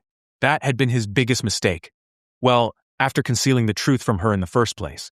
And now he cursed his stubbornness in believing that he hadn't done anything terribly wrong. Lies of omission were still lies. Well, he couldn't do anything about any of that now. But if, when, they found her, he'd have to make sure that he told her what a screw-up he'd been. Anything less, and he wouldn't have done fairly by her. The courtyard and pathways that wound in and around the main house, and various outbuildings that made up the Thunderbird bed and breakfast, were all picked out in solar landscape lights, so he had no trouble making his way around the property. While he walked, he kept glancing down at the meter he held, but so far it hadn't emitted a single beep. which could either mean that whatever presence lurked here really was demonic after all, or the ghosts had taken the night off. Just because a place was haunted didn't mean you'd necessarily get consistent readings from day to day. It was part of the reason why these investigations tended to span days or weeks. The researchers involved had to get some kind of baseline they could use to measure abnormal activity against. Well, the upside-down cross in his bedroom had been pretty abnormal. Something was here, even if it had decided to play hide-and-seek tonight. He crossed the courtyard once again, and then cut over to the tiny 5-space parking lot, where the Jeep Grand Cherokee he'd rented for the trip stood in lonely splendor. Colin's rented white van was gone, as was Susan's Subaru Outback. Michael stood there for a long moment, feeling the gentle desert breeze ruffle his hair, staring up at the sky as the stars began to come out one by one, hard and bright, clearer than they could ever hope to be in Southern California. The EMF meter was quiescent in his hands. He angled his left wrist so he could squint through the darkness at his watch, the glowing hour markers telling him that it wasn't quite 7:30 yet. Once again his stomach growled, but he ignored it. He was in the middle of something here. He could always get a bite from a drive-thru as he was driving to the airport to meet Rosemary, although that would make for a very late dinner. What did it matter, though? What if Audrey, wherever she was, hadn't eaten anything? What if she was hungry and cold and frightened? He didn't want to think of her that way. Despite the losses she'd suffered in her life, or maybe because of them, she was tough and strong, someone who would continue to fight even if she was scared out of her wits. Michael knew he'd never forget the way she kept working on erasing those spell circles in the Whitcomb Mansion's basement, even with demons attacking on either side. How many other people could have managed to do what she'd accomplished there? That was the image of her he held now, of her forging ahead no matter what. Whoever had taken her had very likely underestimated their prey. Now he was walking past the parking lot, to a gravel-paved area that separated the main part of the bed and breakfast from a small building, probably a storage shed of some kind. As he approached it, the EMF meter suddenly went wild, the needle swinging all the way to the right as it emitted a series of high-pitched beeps. Something was hanging in the air in front of the storage shed. Not the dark shape of a demon, but an amorphous blob of hazy, pale light, so insubstantial that Michael could see the outlines of the building through it. His pulse immediately accelerated, but he'd experienced enough of these encounters that he was able to ignore his atavistic response to such an apparition. Could say calmly, "I'm Michael. What are you trying to tell us?" It remained floating there. For a second, it seemed to grow more solid, and then it was nearly transparent again, its edges attenuating into nothingness. And then, before he could even blink, it seemed to shrink down into a ball of brilliant white light before racing past his head and disappearing. Colin's going to be really pissed he didn't get that on camera, Michael thought. As unnerving as the encounter had been, he hadn't gotten any sense of evil from the ghost, or entity, or whatever it was. If anything, it had seemed almost benign, as though it had wanted to communicate with him, but didn't know how. His gaze moved to the storage shed. Was there a particular reason why the ghost had decided to manifest here? He reached into his pocket and pulled out the super bright pen light he always carried with him. After he turned it on, he shone the beam on the small building in front of him. It had brown wooden siding, and white trim around the door, and didn't match the historic B&B at all. In fact, the shed looked like the sort of thing you often saw sitting in the parking lot of a big box home improvement store. Probably Jackie and Edgar hadn't worried too much about whether it fit in with the architecture of their property, tucked away back here as it was. Definitely not the sort of place you'd think was haunted, unless the ghost was attracted to the location itself, and not the portable structure that had been placed on it. Frowning, Michael walked all the way around the storage shed.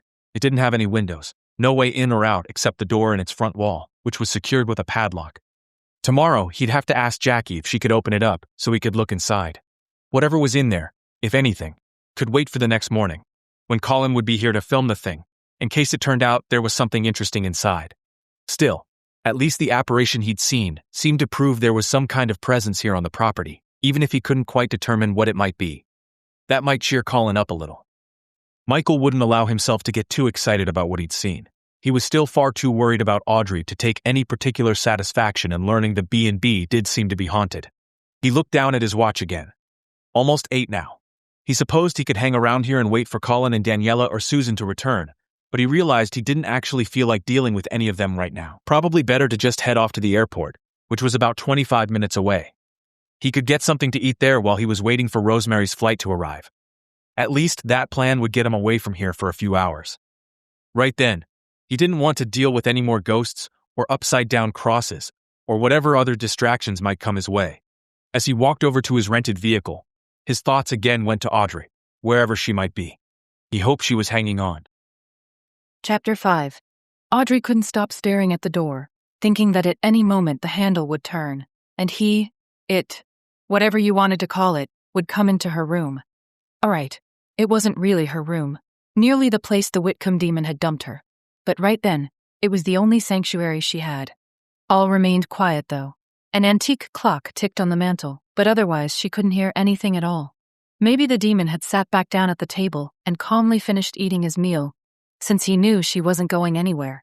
Even though she knew the effort would be futile, Audrey went back to the window again and tugged in vain at the latch. About all she accomplished was to chip her supposedly chip-proof gel manicure. Damn it, she muttered. In the grand scheme of things, a chipped fingernail was certainly not the end of the world, but she'd already experienced enough setbacks today. She needed to feel as if she had control over something. Unfortunately, she didn't have any control over that window, her manicure, or her overall situation. Shapes seemed to move in the darkness, and the skin crawled on the back of her neck. As her eyes strained to see something of what was going on out there, she realized that all she'd seen were flakes of snow falling. So, the Whitcomb demon had been right about the weather. Somehow, knowing that fresh snow was piling up outside made Audrey feel even worse about her predicament. If it got deep enough, neither of them would be going anywhere. With a sigh, she pulled the curtains close again, then went back over and sat down on the bed. She had to hope this was only a passing flurry, and that the snow wouldn't be too bad, but she couldn't count on that, not with the way her luck had been going lately. Once again, she glanced over at the door, but there were no footsteps in the hallway outside, no unseen fingers fiddling with the knob. For all she knew, the demon had made those revelations about Whitcomb's wife exactly because he'd wanted to mess with her head, wanted to have her imagine the worst. Well, so far he'd succeeded, because Audrey couldn't stop thinking about how he'd threatened to do the same to her, and how she wouldn't even remember, because he'd make sure those memories were erased. Although she'd really eaten very little, her stomach felt acid with worry. She took a deep breath. If you let him get to you like this, he's won, she told herself. Do something constructive. Exactly what, she didn't know.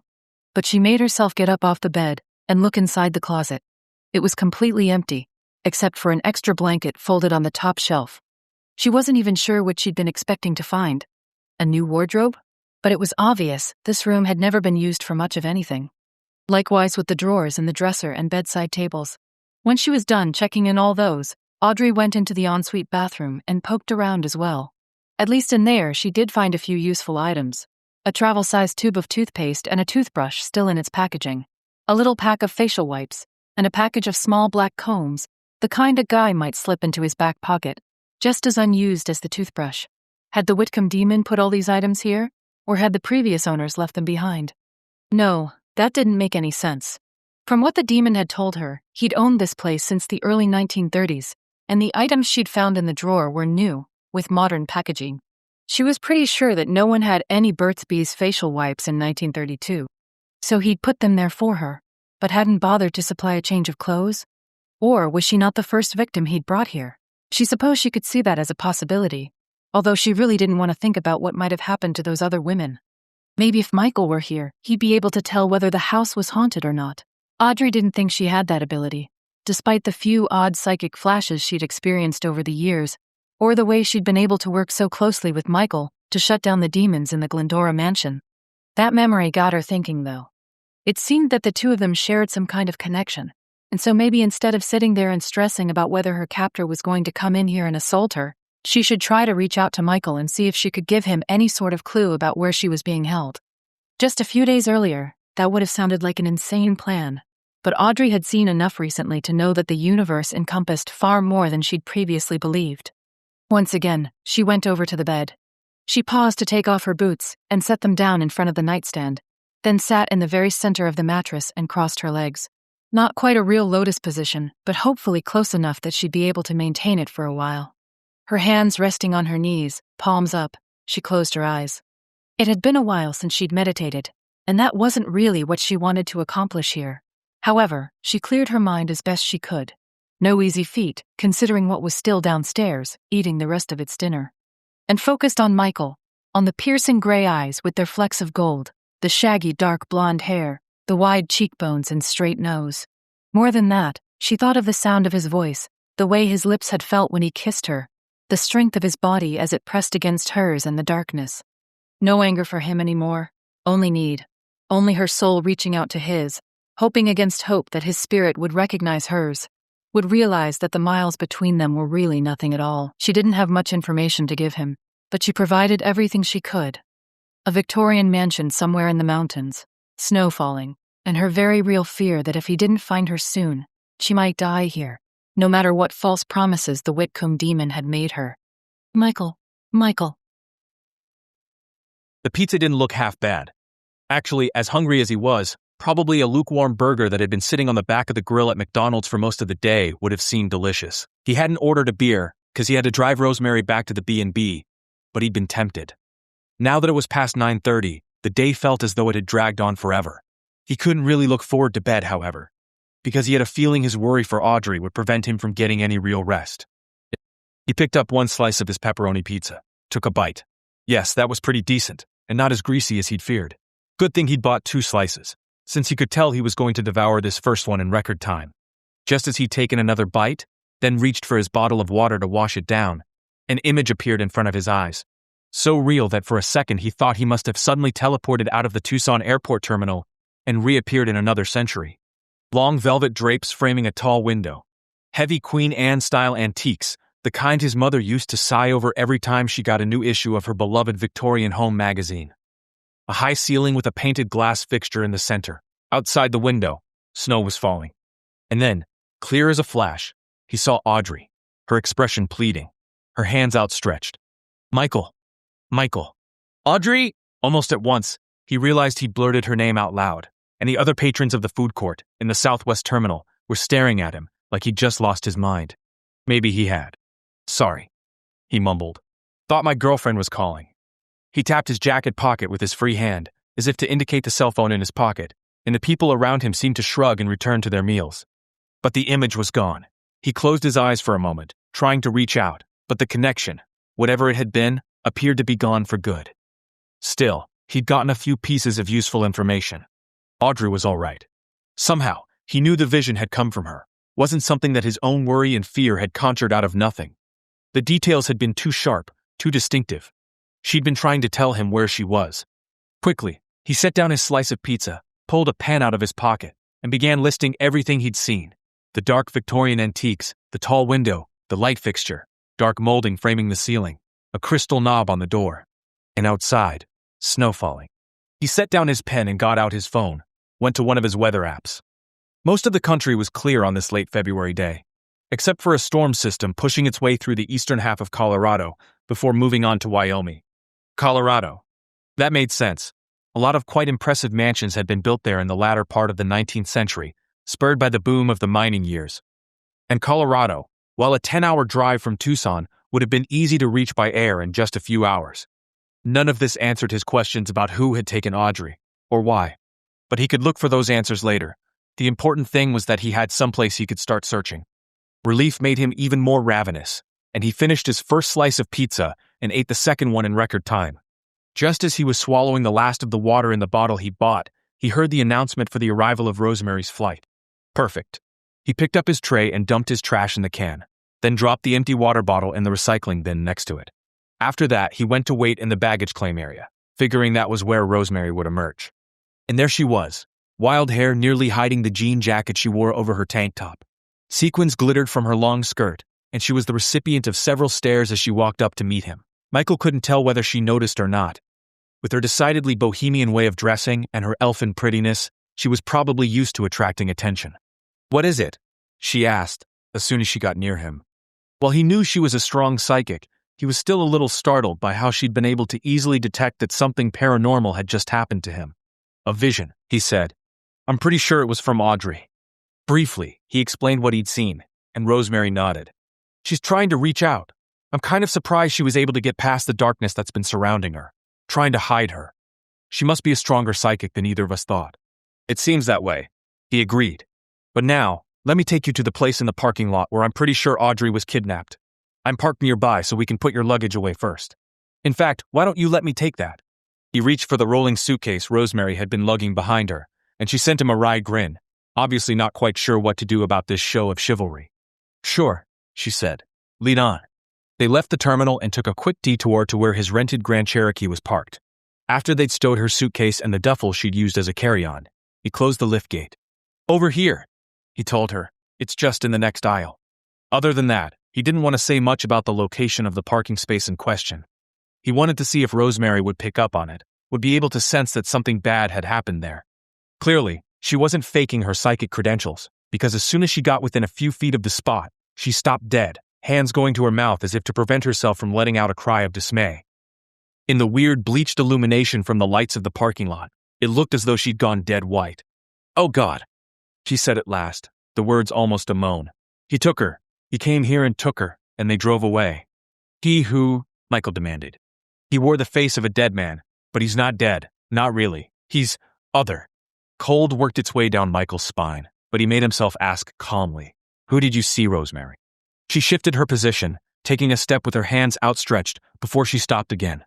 A man, tall, with black hair and eyes, heavy brows. Whitcomb, Michael thought.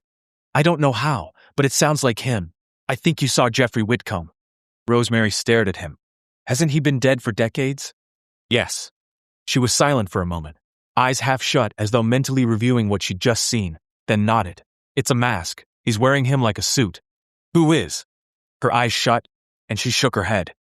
He won't let any of us know his name, but he's like the ones infesting the Whitcomb mansion, except older and smarter. He took her because he needed to stop you two. These revelations made Michael go even colder, but at the same time, he felt a certain grim satisfaction.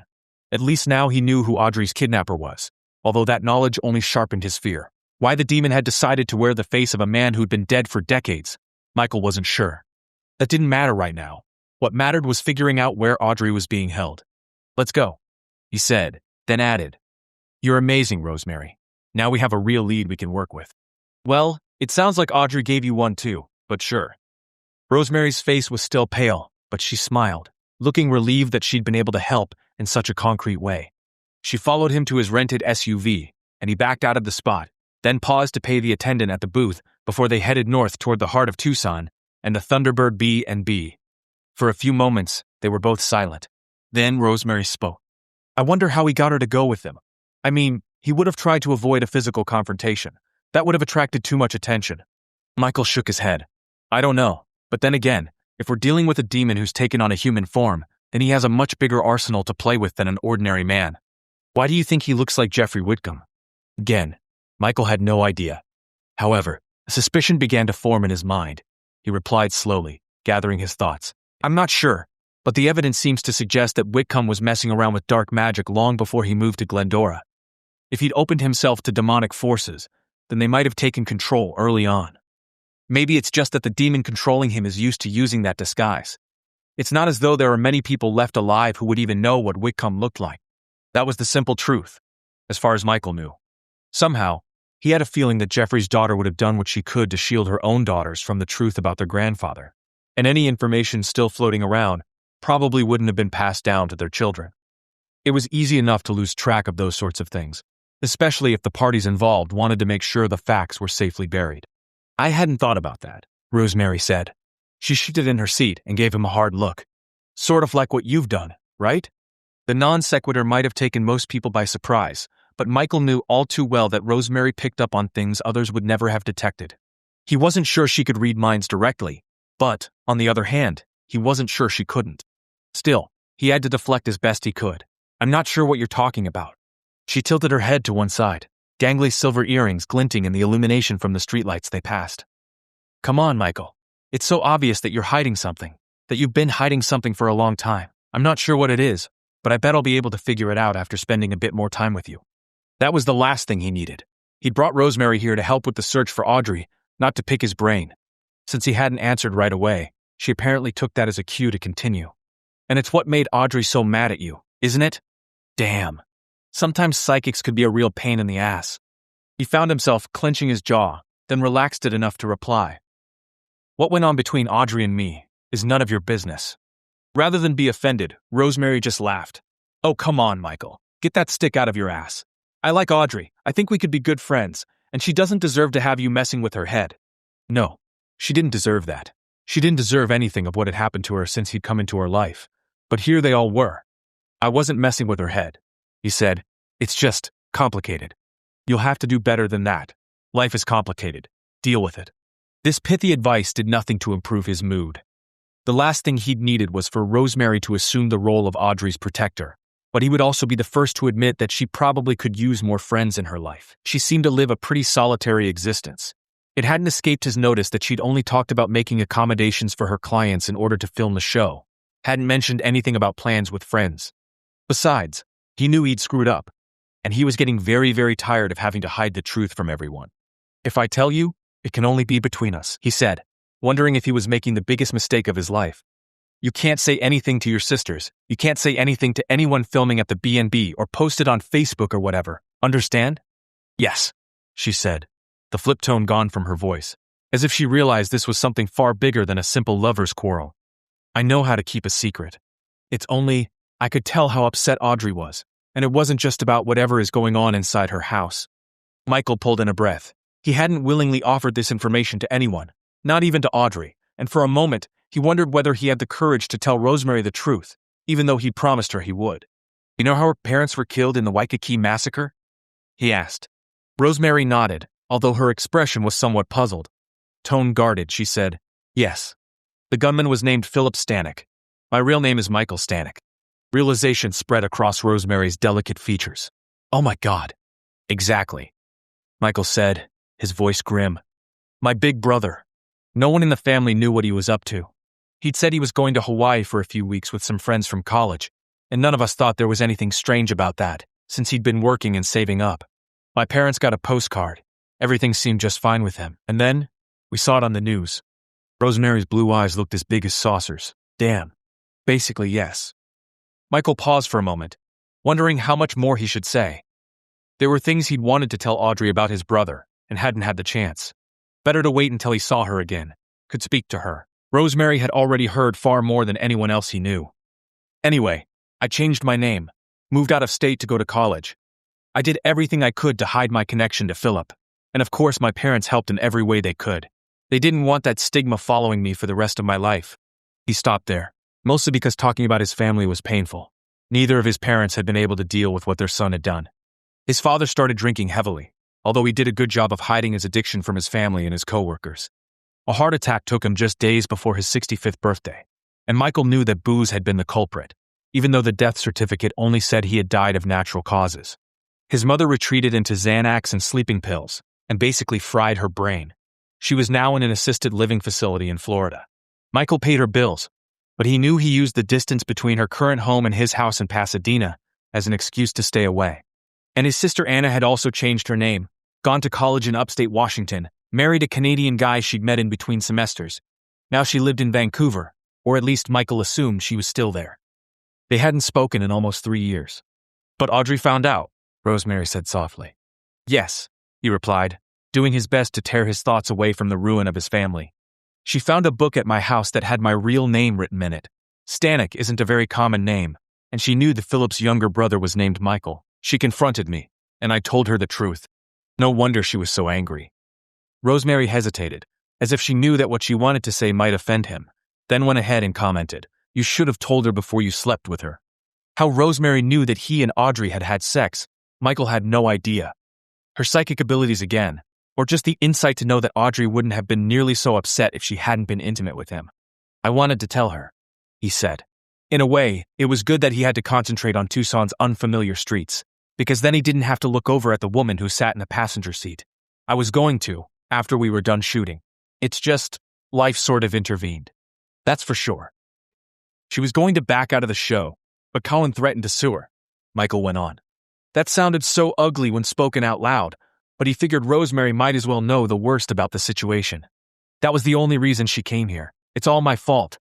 "Yes, it is," Rosemary said, her tone frank. "What the hell were you thinking?" "I don't know. I guess I was thinking in the back of my mind that if she was here and we were working together, I'd at least have the chance to talk to her, to try to explain." Once again, worry and guilt gnawed at his gut. This was all his fault, just as he'd said, only I never got that chance. Our demon disguised as Jeffrey Whitcomb took care of that. "We'll fix it," Rosemary told him. She seemed less irritated now that he'd admitted to making such a hash of things. In fact, she even smiled slightly. We have the clues we need to track her down. It's just a matter of time. He wanted to believe her. He had to, because he already had far too much on his conscience. He couldn't let anything else happen to Audrey. They'd reached the driveway that led into the B&B's parking lot. Michael pulled in, noting that Susan's Subaru Outback was parked there now, although Colin's van appeared to be missing. Maybe he and Daniela had decided to make a night of it, which didn't seem like that wise an idea if they were going to be filming the next day. Then again, possibly Colin had decided that he could cut loose a little bit, since Audrey was missing, and the most they'd be able to do was shoot some exteriors in Michael's intro. Anyway, it wasn't really his problem. He parked the Grand Cherokee and got out, while Rosemary did the same on her side of the vehicle. They met at the back, and he opened the cargo area and pulled out her rolling suitcase as she grabbed her duffel. "Here we are," he said unnecessarily. "I'll show you the room where you'll be staying. It's just off the courtyard." "Okay," Rosemary replied, looking around with some interest even though there wasn't that much to be seen in the darkness. He began to lead her along the path, but she stopped quite suddenly, her gaze moving toward the storage shed a few yards from where they stood. "Something's there," she said. Michael knew that all too well. Still, when he looked at the spot that seemed to have her transfixed, he couldn't see anything. "What is it?" "A presence." The words trailed off, and she shook her head. "I don't know. I could feel it, but now it seems to be gone." "Well, there's a reason why we chose this spot for our second episode," he told her as they resumed walking along the path. "The place is definitely haunted by something. I saw it as I was out here earlier this evening." "An apparition?" She sounded far more eager than frightened. "Yes. Fairly standard sort of blob of foggy light. It disappeared, though. I was planning to take a look in the storage shed tomorrow to see what's there." Rosemary sent him a sideways look. "What about Audrey?" "That's what we're doing tonight, unless you wanted to go straight to bed." That comment made her huff out a breath of content. Before midnight? Hardly. Exactly what he wanted to hear. Every second that passed was one where Audrey was alone, certainly frightened, and possibly in pain. His resolve would keep him going. "Let's put your things in your room, and then we'll get started." Chapter 6. Had her silent plea worked? She had no way of knowing, but Audrey felt a little better now that she at least had tried. All was still in the house, except for the faint tick-tick of the clock on the mantel, and every once in a while a strange, keening sound that she guessed must be the wind whistling through the pines. For a moment, she thought to go to the window and look outside, but since the property didn't appear to have any exterior lights, or at least any lights that were turned on, she doubted she'd be able to see anything. She unfolded her legs, which felt a little stiff after sitting in that not-quite lotus position for more than 20 minutes, and leaned against the headboard. In that moment, she realized how utterly bone-tired she was. It had been a long and terrible day, but she wasn't sure she could allow herself to sleep, not with that thing downstairs, possibly waiting for that moment of vulnerability. The problem was, she didn't see what she could do to keep herself awake. She didn't know what had happened to her purse while she was out cold. Evidently, the Whitcomb demon had spirited it away someplace, since it wasn't anywhere in this room. They were so far out in the middle of nowhere that Audrey doubted her phone would have even gotten a signal, but she at least could have played games or read on her Kindle app to keep herself awake. Well, one thing she could do was use some of the supplies she'd found in the bathroom. The lobster biscuit had left a bad taste in her mouth, or maybe that was just the taste of frustration. Either way, she could get down off this bed, walk in there, get herself prepped for the night. Brushing her teeth and using the facial wipes to get the minimal makeup she wore off her face took a little over 3 minutes, but it did help to get up from the bed, to walk around a bit. She still felt dead tired, but her eyelids weren't quite as droopy. Should she try to reach out to Michael again? After all, she had no idea whether her first attempt had even been successful. Something in her mind told her no, that she'd done what she could, and it was up to him to take the next step. All right. She went to the closet and got down the spare blanket she'd found, then laid it across the foot of the bed in case she gave up and decided she needed to sleep, despite the inherent dangers of being out cold with a demon roaming around the house. Although if he was roaming, he was being very quiet about it. Old houses like this, no matter how well maintained, always managed to creak somewhere. She'd heard a few odd noises coming from the roof, but nothing from the hallway outside her door. Maybe he'd left her here while he attended to business elsewhere. That would be the ultimate irony, wouldn't it? That she'd been left unguarded this whole time? Unfortunately, she wasn't quite brave enough to leave her room and venture downstairs to check. After pacing the room for about 15 minutes, Audrey realized there was no way she could keep this up all night. Eventually, she'd drop where she stood, so she shrugged out of her leather jacket and hung it on one of the bedposts. then turned back the covers and climbed in. She was definitely leaving all the lights on, though. The funny thing was, once she'd lain down and resigned herself to sleep, she found she couldn't. Her eyes shut, but they flared open at every sound, every howl of the wind, every time the clock on the mantel made a tick that wasn't quite in time with the others. Well, at least she was lying down, and comfortable. The room felt a little chilly now that she'd taken off her jacket, but Audrey reached down to the foot of the bed and retrieved the blanket she'd placed there, then spread it out over herself.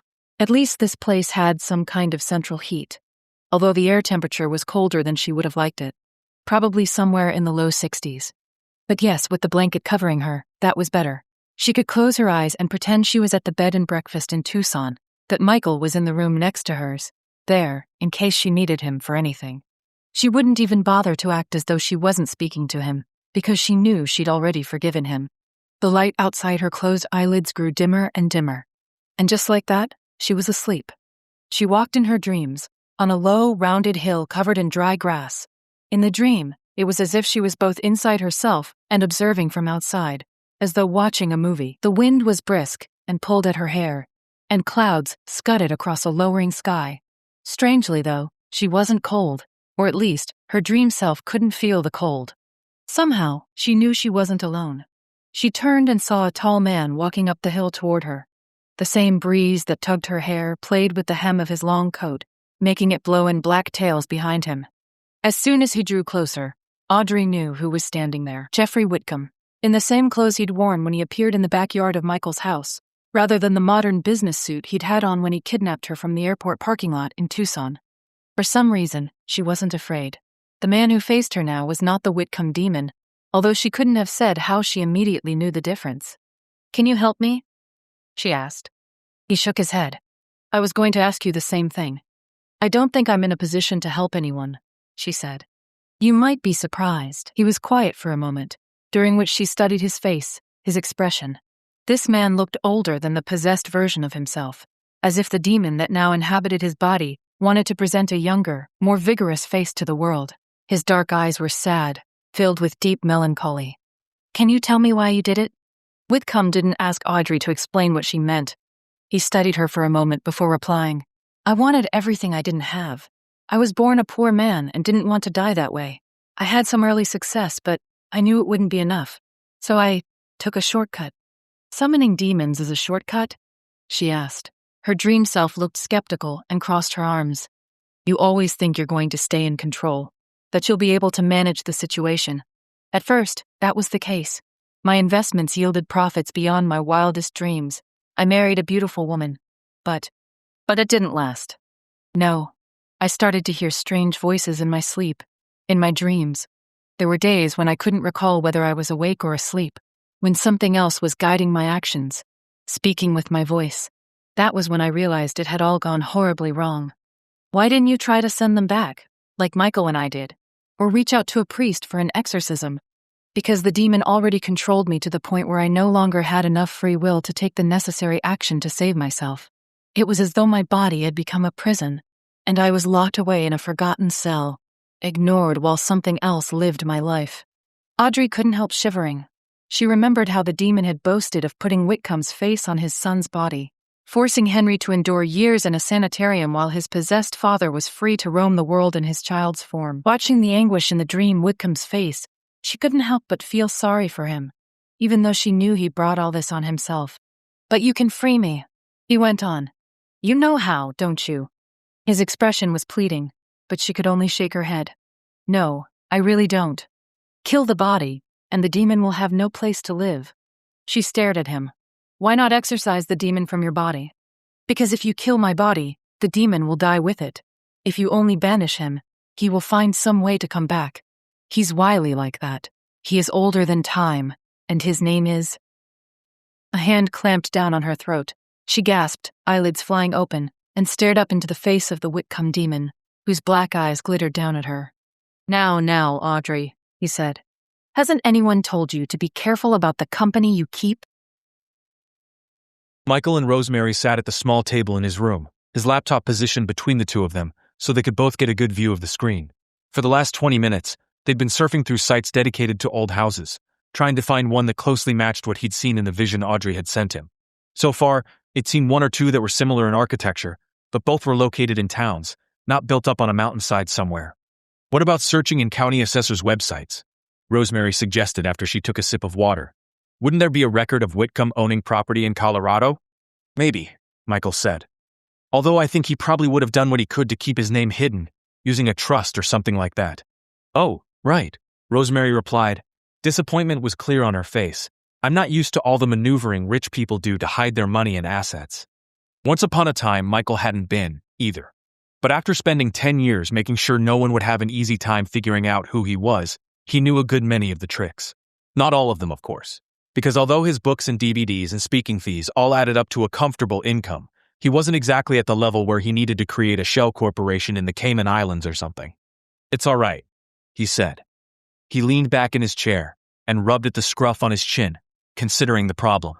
Of course, there was always the chance that the house Whitcomb was currently holed up in had never been photographed, but there had to be a record somewhere. Maybe we're going at this the wrong way. How do you mean? Michael leaned forward and opened another tab in his browser. Maybe what we need to do is look for former mining towns that were prosperous enough to support the construction of that kind of mansion. Then we can poke around in those records and see if we can narrow things down. All right, Rosemary said, her eyes shining. That sounds like a good idea. After running a few searches, however, he began to wonder whether it was really that good an idea after all. Colorado had been dotted with both silver and gold mining towns, many of which flourished wildly before collapsing when the mine was played out. A few of them he could dismiss immediately, because the terrain wasn't anything close to what Audrey had sent him in her vision. Even so, he still had about 5 viable candidates to choose from once he'd gone through that first round of eliminations. He brought up a map of Colorado again. Could be Silverton, said, or maybe Idaho Springs. Rosemary squinted at the map. Of course they have to be on opposite sides of the state. There wasn't much Michael could do about that, so he only shrugged. I know it's frustrating. Let's start with Idaho Springs and see if we can come up with anything. For a moment, she didn't reply. Then she leaned forward, one hand reaching out to touch the laptop screen. Voice dreamy, she said. Yes, Idaho Springs. You can see Audrey there? The question came out sharper than he'd intended, but Rosemary didn't seem to mind. Still looking far away, she shook her head. No, I don't see her. It's just a feeling. Since Rosemary was a person whose feelings you generally didn't question, Michael nodded, taking her statement at face value. Let me see if I can find anything. He angled the laptop toward himself, so it would be easier to type, then quickly ran an image search on Victorian houses in the Idaho Springs area.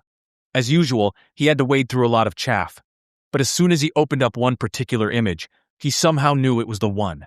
That's it, Rosemary said, confirming his suspicions. You're sure? She nodded. Hardly daring to hope they were right, Michael enlarged the image to fill the laptop screen. The house was quite large, with a tower on one wing and what looked to be 3 stories, along with multiple fireplaces. A large brick walkway led up to it, and the house appeared to be surrounded by a dense ponderosa forest. The Bridger House? He read aloud. Built in 1892.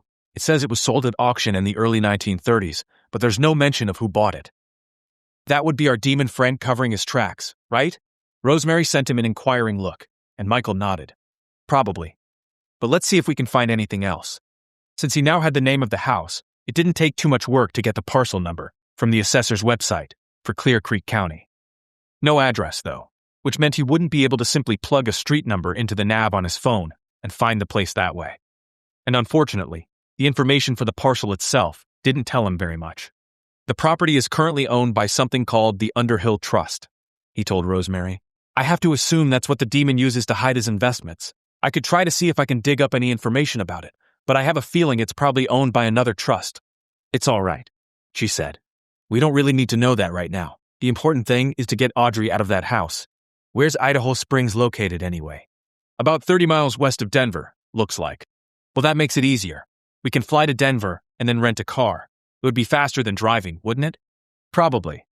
Michael brought up another tab, then did a quick search to locate that information. Driving, it would take almost 13 hours. Let me see what's available in flights from Tucson to Denver. Another search, and he frowned. There isn't anything leaving until tomorrow morning. The earliest direct flight is on Southwest. It would get us there at 8:45. Rosemary looked troubled, but then she nodded, as if affirming something to herself. That's still better than driving, Even if we left now, we wouldn't get there until noon at the earliest.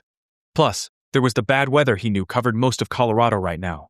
By morning, it would have moved on to the east, and they would have an easier time getting from Denver to the small town of Idaho Springs. He could only hope the roads would be plowed. It looked like the old gold mine was still a tourist attraction, so maybe keeping the highway open would be a priority. "I'll go ahead and book a pair of tickets then," he said, even as he worried that this was too little, too late, that something terrible was happening to Audrey while they wasted time with airplane tickets and internet searches. Still, what else could they do?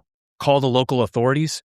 Michael knew that he and Rosemary were going on pure instinct here. If he tried to explain to the Clear Creek County Sheriff's Office that a demon was holding a colleague hostage at a mansion outside Idaho Springs, they'd probably hang up on him if they decided to go easy and not try to bust him for filing a false report. From outside the door came the sound of laughter, incongruous compared to the way he and Rosemary practically vibrated with tension. Then, someone knocked at the door. Michael wished he could ignore the knock, but he'd recognized the laughter and knew it was Colin and Daniela, coming back from wherever it was that they'd spent their evening. Luckily, he was almost done with his purchase, and he paused to hit the final accept button before he went to answer the door. As he'd thought, Colin and Daniela were outside, looking a little worse for wear. Daniela's usual sleek black ponytail had some long strands that had managed to escape it, and the cat eyeliner that emphasized her big dark eyes was smudged. Clearly, the two of them had decided they could party the night away, since all they were doing was a few exterior shots the next day. Good thing he doesn't need me for those, Michael thought. Although we're going to have to skip the introductory speech until I get back with Audrey. "Hey, Colin," he said evenly, although he was irritated by the interruption, and by the way Colin's gaze slid right past him to focus on Rosemary, who turned in her seat so she could see what was happening in the doorway of his suite. Because he knew his producer was going to ask, Michael added, "This is Rosemary McGuire. She's a friend of Audrey's and came here to help with the search." "I didn't know we had a search going on," Colin replied. "Well, you might have if you'd bothered to stay in touch at all." However, although Michael could feel a frown digging at his brow, he kept that particular thought to himself. "No point in getting into an argument this late in the game. We've been checking some leads," he said. "We're pretty sure she's in Colorado. I just got the tickets. Our flight leaves tomorrow morning." At least one word and all that got through to his producer. "Tomorrow? We're supposed to start filming the episode tomorrow." "You were only going to do exteriors anyway," Michael pointed out. "We should be back sometime in the afternoon so you can still shoot my intro when we get here." This was of course being extremely optimistic. He really had no idea what he and Rosemary might be facing when they reached Idaho Springs in the Bridger house. Their instincts could be failing them utterly, and they'd get there, only to find out they'd gone on a wild goose chase. Even if their psychic abilities had brought them to the correct place, he didn't know what it would take to free Audrey from the demon who'd kidnapped her. That this wasn't some kind of simple minion like the ones that had tried to stop them from erasing the spell circles in the Glendora house. This was a being with the cunning and intelligence to hide himself in a human body for decades. But Michael didn't see the point in trying to explain any of that to Colin. Better to feed him some sunshine now and hope that it would all turn out for the best. Daniela, who'd been hanging back behind Colin, peered over his shoulder. In addition to the smudged eyeliner, her lip gloss was smeared, but she sent him a bleary smile. "That sounds like a good plan," she said. "Come on, Colin, we all need to get to bed." "Right," Michael said, thankful for her intervention. "Rosemary and I will have to be up by 5 to catch her flight. Don't worry, we'll still have plenty of time to get everything done here." And before Colin could protest, Michael closed the door. About all he could do was hope that his producer would give up the fight and head back to his room, mostly because Rosemary needed to get settled in her own room here at the B&B. He heard some grumbling from outside the door, but then it subsided. Rosemary was standing now, one hand resting on the back of her chair. "He's gone," she said. A quick grin, and she added, "He seems like a lovely person." "Not really, but he knows what he's doing when it comes to putting shows like this together." Michael reached up and rubbed the back of his neck and hoped he didn't have a headache coming on. After the day he'd just put in, it wouldn't be all that surprising. "Well then," she said, suddenly brisk, "I'll head off to bed too. When do we need to leave?" "We should be out the door a little before 6, he said. "I don't know what morning traffic is like around here, so I think we should give ourselves some extra time." "Not a problem," she replied, although he thought he saw her wince a bit at the early hour. She didn't strike him as a morning person, but they were already taking a big hit by having to wait for that non-stop flight. No way would they have left later in the day. "You can meet me out in the parking lot," he suggested, figuring it might be easier than showing up on her doorstep first thing in the morning. "Sounds like a plan." To his surprise, she gave his shoulder a reassuring pat. "It's going to be fine, Michael. We'll find her, and we'll kick some demon ass. About all he could do was nod. He hoped Rosemary was right.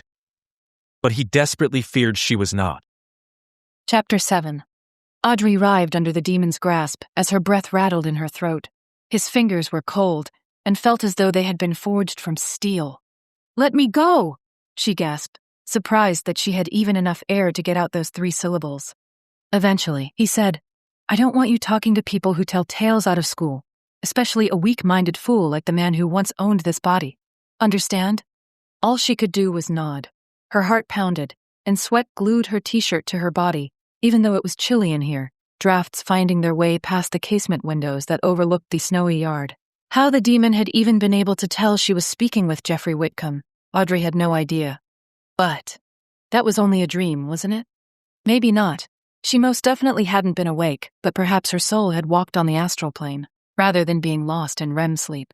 She'd never tried astral projection, had never been entirely sure it was even a real phenomenon, and yet, it didn't feel like a dream.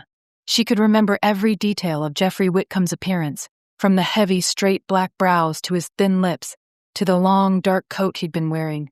One might say that was easy enough, since the demon had stolen his body. But the Jeffrey she'd met in that otherwhere was not the same one who glared down at her now. His clothing was different, his demeanor was different, and he'd still been wearing a gold band on the ring finger of his left hand. The demon holding her captive certainly bore no such sign of marital fidelity. As frightened as she was, Audrey knew she had to fight back somehow. She didn't want to cower here, have him think he'd beaten her. Suddenly, she recalled the words of the prayer Michael had taught her. It had helped to drive back the demons in the basement. Maybe it could help her now. The light of God surrounds me. The love of God enfolds me. The presence of God watches over me. Wherever I am, God is. The words came out in a roar, even though just a minute earlier she'd barely been able to gather enough breath to push out 3 simple syllables. At once, the demon's grip on her throat loosened, and he staggered backward a few paces, dark eyes blazing with fury and pain. That was the only opening she needed. He stood between her and the hallway, but there was an open path to the bathroom. She ran for it, then slammed the door behind her and turned the lock. For a long, long moment, she only heard an ominous silence. Then, there came the sound of heavy footsteps approaching. They stopped. The doorknob turned, but only part of the way before the lock prevented it from going any further. A low, evil chuckle. "Do you really think this will keep me out?" She honestly didn't, but there hadn't been any place else for her to run. A quick, frantic look around the bathroom told her there wasn't much here in terms of items she could use for defense. Tucked away next to the toilet was a plunger, and that was about it. Audrey supposed she could use it to hit him over the head, or maybe poke him in the eye, but mostly likely that wouldn't do any real damage and would only make him angrier. "You're not in here yet, are you?" She returned, even as she bent to open the cupboard under the sink, to see if there was anything useful there. Unless you could count spare rolls of toilet paper as an offensive weapon, she was definitely out of luck. The door rattled again. Then, to her horror, it began to bulge in the center, as if some kind of horrible pressure was being exerted on the wood. Even as she stared at it, the door seemed to contract, then bulge outward again. The overall effect was of something huge and inhuman breathing, inhaling and exhaling, and cold sweat began to drip down her back. Once again, she sent a frantic look around her, but there just wasn't anything useful here. Except, Audrey's gaze fell on the brass sink faucet. She thought of how Michael had flung those vials of holy water at the demons, had made them shriek, their skin smoking from the impact of the blessed liquid. No, she wasn't a priest or a nun or an ordained minister like Michael, but her words had some power, or she wouldn't have been able to use the prayer to get away from her captor. It was worth a try, and if it didn't work, maybe the Whitcomb demon would be so busy laughing at her feeble attempts to resist him that he wouldn't retaliate. After all, he'd said murder was messy. She didn't think he would kill her, but he might do something worse. Her stomach clenched as she imagined what that worse might be. The same worse that had happened to Alice Whitcomb, only she hadn't realized the thing in her bed wasn't actually her husband. Pushing that thought out of her head, Audrey picked up the plastic tumbler that sat next to the sink, then filled it with water. Under her breath, she recited the words of the Lord's Prayer, since she had no idea what else to say. A horrible creaking sound filled her ears. She turned away from the sink to see the door bulging and contracting again. This time, fine cracks began to appear in the old wood, telling her that it wouldn't be able to hold up against this treatment for much longer. She sucked in a breath, sent another prayer heavenward for good measure, then reached out with her free hand and unlocked the door. For one brief second, the demon's black eyes met hers, flaring with surprise. "No time to stop to think," she shouted. "The light of God surrounds me," and flung the cupful of water she blessed right in the Whitcomb demon's face. He didn't exactly scream, "I'm melting!" but the effect was nearly as dramatic. His hands clawed at his face, leaving deep gouges behind. Dark blood welled up from those gouges, even as he wailed in pain. Staggering backward, he tripped over the edge of the Persian carpet and fell down with a crunch that made Audrey wince. "You bitch!" His voice sounded different, deeper, rasping with anger. "I've got plenty more where that came from!" She shot back. Her whole body shook, as though it couldn't quite recognize that, against all hope, she'd somehow prevailed against the inhuman bastard. "So leave me alone!" She slammed the bathroom door and engaged the lock. After that, she went back over to the sink and refilled the cup with water, performed the same ritual over it that she'd done previously. Hands trembling, she clung to the cup, waiting for the demon to come back. But he didn't. Or rather, she heard a terrible, harsh breathing, followed by scraping noises, as if he was hurt badly enough that he couldn't stand, had to drag himself across the floor to escape the bedroom. And then the bang of a door. Audrey remained where she was, fingers curled around the cool plastic of the cup. There was no way to know when he'd be back, if he'd be back. But for now, she'd bought herself some time. The runway had been plowed, of course, but it was easy enough to see that Denver had gotten a good coating of fresh snow overnight. Michael only had the leather coat he'd brought with him to Tucson, and clearly Rosemary was faring even worse in the cold, judging by the way she held her arms around herself. "Damn it," she said, teeth chattering a bit before she climbed into their rented Jeep Wrangler. "I packed for Tucson weather, not Denver." "Sorry," Michael replied, reaching at once for the climate controls so he could turn the heater up full blast. "I didn't know I was going to have to take this kind of field trip either." She shrugged. "I know. Good thing I packed some boots at least." Under her long gypsy skirt, she wriggled her feet, briefly revealing the low-heel slouch boots she wore. Could have been worse. He supposed it could have. Right then, he was just grateful for the 3 cups of coffee he'd drunk on the flight here, since he passed a restive night, unable to fully fall asleep, his brain overloaded with worry for Audrey. Probably he'd gotten 2 or 3 hours of sleep at the most, but he figured he could crash after this, after she was safe. The nav system guided them away from the airport, then west on I-70, which should take them directly to Idaho Springs. It was clear, thank God, and not even that slick, thanks to the bright sun shining in the clear blue sky overhead, which helped to dry out the asphalt. There was still a good bit of traffic, though, the tail end of the morning rush hour. Michael clung to the steering wheel and told himself it could have been worse. At least they weren't in L.A. Eventually, though, they passed through the outskirts of Lakewood and were heading toward the mountains. Seeing them, their peaks capped with fresh snow, he felt his heartbeat speed up a little. They weren't there yet, but at least now they had less than a half hour to go before they reached their destination. "Are we crazy for doing this?" he asked after they passed a sign that said they were 5 miles from Idaho Springs. While Michael knew the general direction they were supposed to go, he hadn't been able to find any kind of a street address for Bridger House, which meant the nav on either of their phones or in the Jeep was of no use to them. About all they could do was follow their instincts and hope for the best. Rosemary, who'd been staring out the window, presumably at the pine trees passing by, since there wasn't much else to look at, stirred and glanced over at him. "No," she said at once. "In fact, the closer we get, the sure I am that we're on the right path. If anything had felt off, I would have told you." Her words cheered him a little. Still, he wouldn't be able to relax until he saw Audrey again. Knew she was all right. Actually, to be completely honest, he didn't think he could really relax until they were back in Tucson, and possibly not even then. They still had a haunting, or an infestation, to investigate and solve in only 4 days. However, he only commented, "Good," and returned his focus to the road. Within a few minutes they were pulling off at 13th Street and began to cruise through the town, which seemed to have preserved many of the houses from its boom days, albeit interspersed with restaurants and grocery stores and gas stations. "Up that way," Rosemary said suddenly, and Michael started. "Virginia Canyon Road?" "Yes, that one." He followed her instructions and pointed the Wrangler down the street she'd indicated, or rather up, since it wound away from town and into the hills. However, it had also been plowed, so the going was smooth enough, for now. He remembered how wooded the area had been around the house in his vision, how high up it had seemed. Somehow, he doubted the roads would be in this good condition wherever they ended up. Which turned out to be the case. because they'd only been driving for about a mile before Rosemary once again told him to turn, this time onto a rutted, muddy forest road, not much more than a track. Michael didn't have time to check whether it even had a name or just a number, and hoped her instincts would be strong enough to guide them safely back out to the main road once this was all over with. If anyone had been here recently, the snowfall overnight had covered any signs of their passage. He slowed down and selected the snow function for the Jeep's four-wheel drive, rather than leave it in auto mode. Luckily, he was used to driving an off-road vehicle, although his ancient Land Cruiser bore about as much resemblance to this brand-new Wrangler as a bass boat did to an ocean liner.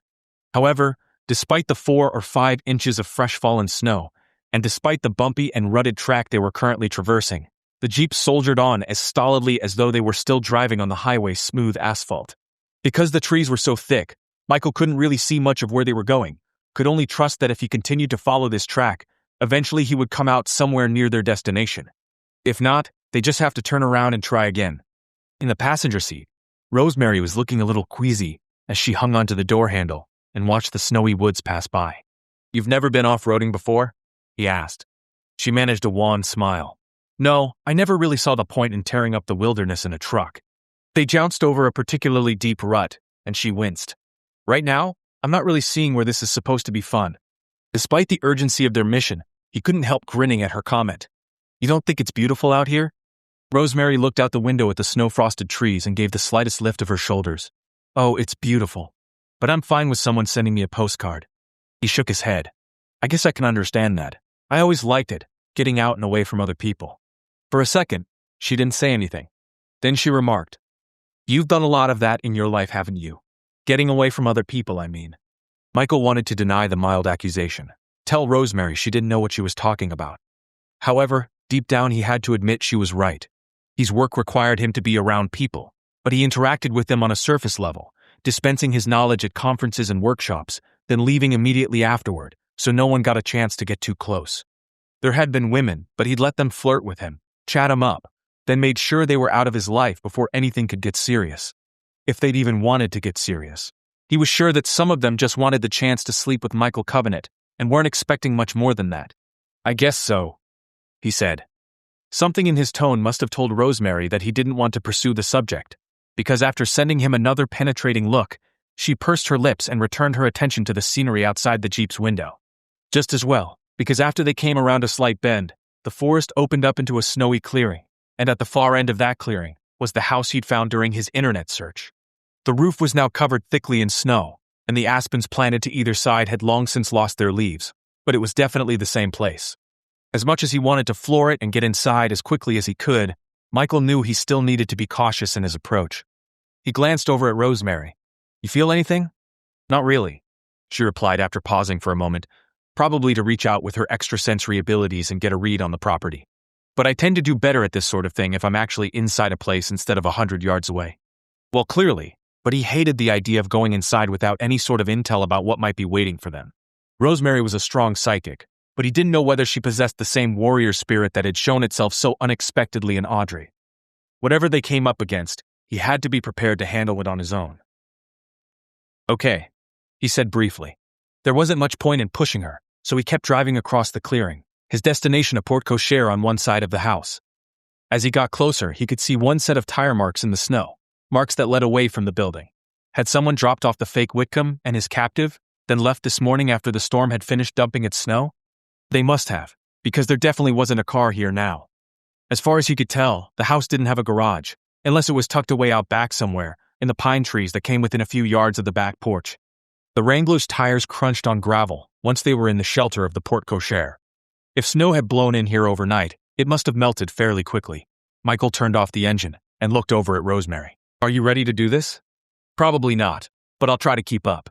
For a moment he wondered whether he should tell her to stay here in the vehicle, to wait until he'd done a sweep of the house and hopefully found Audrey.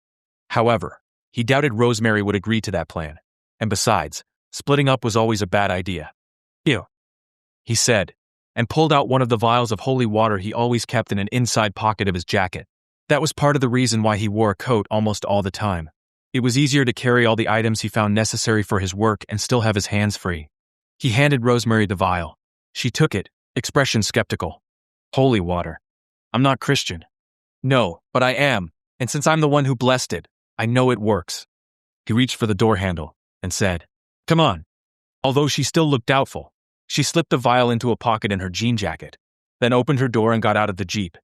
He followed suit, sucking in his breath a little at the iciness of the air. The temperature was probably above freezing, but just barely. A path wound from the porte-cochere toward the back of the house, and he headed that way, feeling the snow already begin to seep through the soles of the shoes he wore. Behind him, Rosemary muttered something under her breath that he couldn't quite catch, probably a complaint about the cold. It was uncomfortable, but at least it wasn't icy, yet. He hoped they would be out of here long before the snow really began to melt and create nasty little patches of black ice along this path. "How are we going to get in?" Rosemary asked. Michael patted his jacket pocket. "Lockpicks." She let out a little huff of a breath. "Is there anything you don't have in that Swiss Army jacket of yours?" "A gun." He had a knife, but it was only a utility model, not something that would do any real damage in a fight. Thank God for that. Guns make me nervous. They're not much use against demons, so there isn't any real point to having one.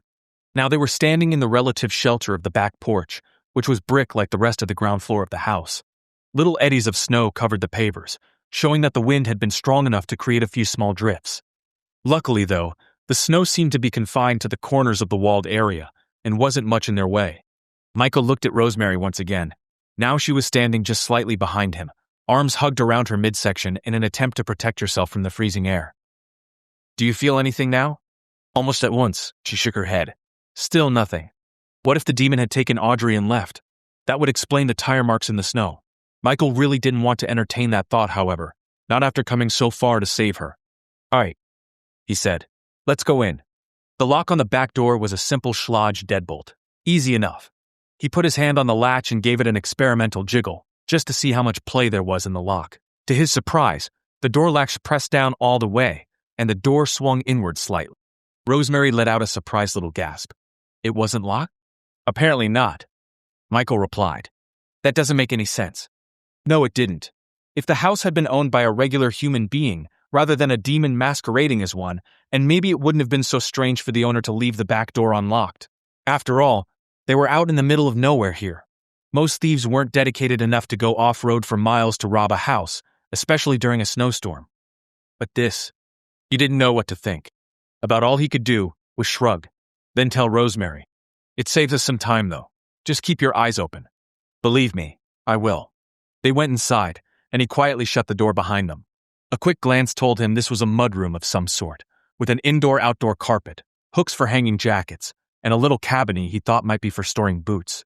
Immediately beyond the mudroom was a large kitchen, one that looked like a time capsule from decades ago, with its chipped tile counters and ancient appliances. Clearly, the demon who owned this place didn't care much about updating his property. Michael paused, and Rosemary stood quietly next to him. The house was nearly silent, except for the humming of the antique refrigerator. It was also extremely cold in here. If the house had central heat, it wasn't being directed toward this room. "I don't feel anything evil," Rosemary said in an undertone, "but I think there might be someone up on the second floor." If the psychic could detect a presence that wasn't evil, then maybe what she was feeling was Audrey. "Please, God, let her be okay." "All right," he said, also in a low murmur. "Let's go upstairs and see what we can find." They exited the kitchen and made their way down a hallway toward the foyer. The light in here was dim, all the heavy velvet curtains pulled tightly shut, but Michael knew better than to open any of them. While it seemed the demon hadn't yet detected their presence, there was no need to advertise that trespassers roamed the house. The bottom step creaked slightly, and Michael winced but kept on going. He wished he could take more time to inventory his surroundings. Old houses had always fascinated him. But they weren't here to sightsee, but to get Audrey away as quickly as possible. At the top of the stairs, he paused for a second, waiting for Rosemary to catch up with him. Immediately to his right was a door that stood open, revealing what must be the master suite. He caught a quick glimpse of a large bed, with a velvet bedspread, more dark wood wainscoting, a huge and clearly expensive Persian rug. Then Rosemary whispered, "Down the hall. The last door on the left." He nodded, and began moving in that direction. It was hard not to tense up, to wonder if the demon had laid a trap for them, and was waiting behind that mahogany door. But they'd come this far, and he certainly wasn't going to stop now. Unlike the back door off the kitchen, this one was locked. However, since it was a simple push button, he didn't even have to truly pick it, but simply used one of his tools to push on the button from this side, forcing it to release. Hand still resting on the glass doorknob, he glanced over at Rosemary. She didn't say anything, but nodded. A faint gleam from inside her clenched fist told him that she held the vial of holy water, ready to lob at anything that attacked them. He turned the knob, took a step into the room. It was large, with a somewhat rumpled bed off to his right, a tall window nearly opposite where he stood, and a fireplace with a marble surround over to the left. The hearth was swept clean, and clearly hadn't been used in a very long time. Just like downstairs, the room was very cold, but with the rawness of an unheated house, not the unearthly chill that accompanied a haunting. As far as he could tell, the room was empty. But then, he saw a pair of lace-up brown boots next to the bed, and a dark blue leather jacket hanging from one of the bedposts. Although Michael knew he hadn't memorized Audrey's wardrobe, he was fairly certain those items belonged to her, and hope stirred within him. If she'd been able to put her things there in such an orderly way, that had to mean she was all right, didn't it? His gaze traveled toward the same wall where the fireplace was located. A few feet away from it was a door. Bathroom? Closet? Only one way to be sure. He went over to the door, Rosemary immediately behind him, vial of holy water still clenched in her hand and waiting to be deployed. Just as he was reaching for the knob, that door opened, and Audrey stared out at him. She was pale, and her hair was a mess, but as far as he could tell, she seemed to be fine. For some reason, she was holding a plastic bathroom cup in one hand, half raised, as though she'd been about to throw its contents at him. As soon as she seemed to realize who stood in front of her, she lowered the hand, and somehow, impossibly, smiled at him. Although that smile looked a little trembly around the edges. "Thank God," she said, her voice breathy, not really sounding like herself. "Let's get the hell out of here." Chapter 8. Although Audrey had hoped Michael would somehow be able to find her, she still couldn't quite believe her eyes when she saw him standing there outside the bathroom door. As soon as she'd heard the footsteps outside that door, she'd thought for sure that must be the Whitcomb demon returning to enact some form of revenge for the injuries she'd inflicted on him, and she'd grabbed the cup of holy water she'd made to replace the first one. But then she saw it was Michael, somehow with Rosemary Maguire standing next to him, and Audrey realized that her improbable rescue truly had happened. Still, that didn't mean she intended to stay there a single minute longer than she had to. "Let's get out of here," she told him, and he nodded.